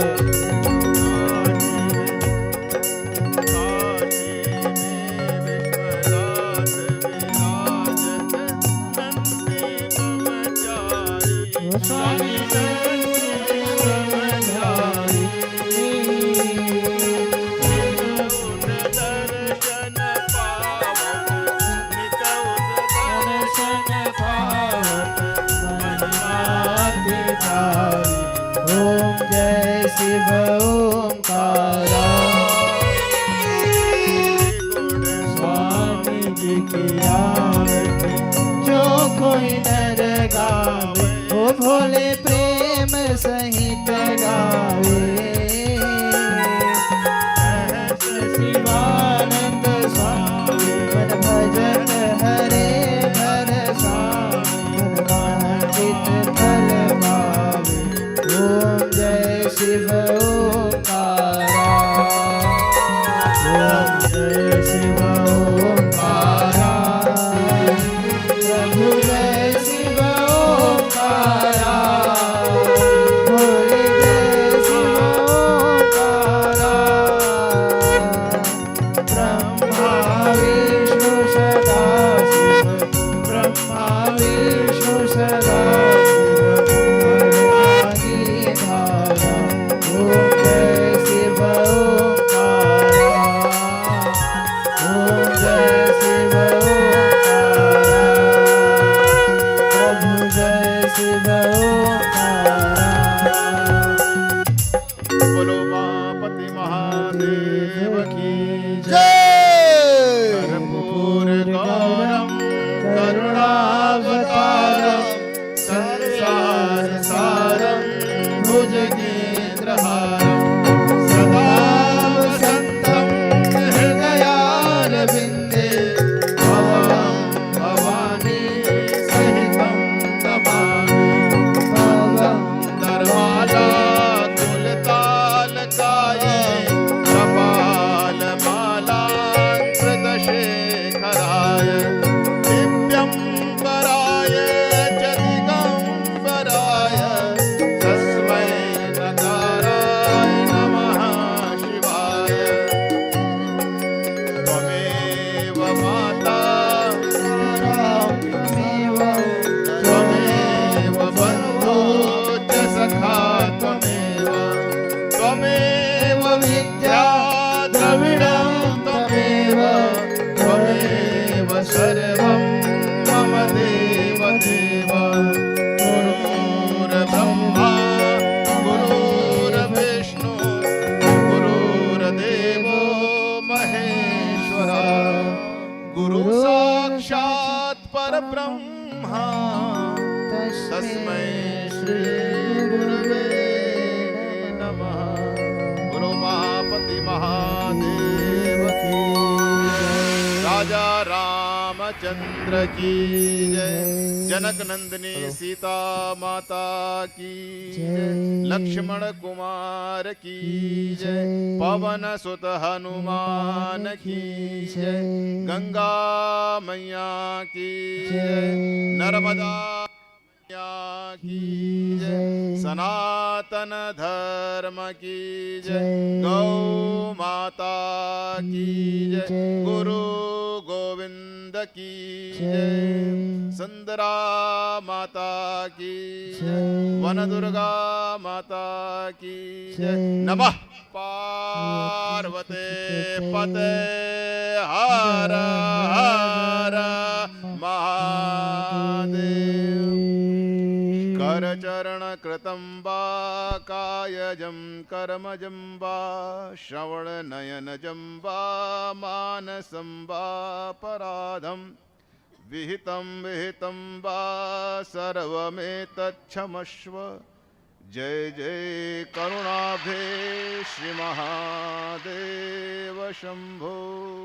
ओम शांति शांति शांति।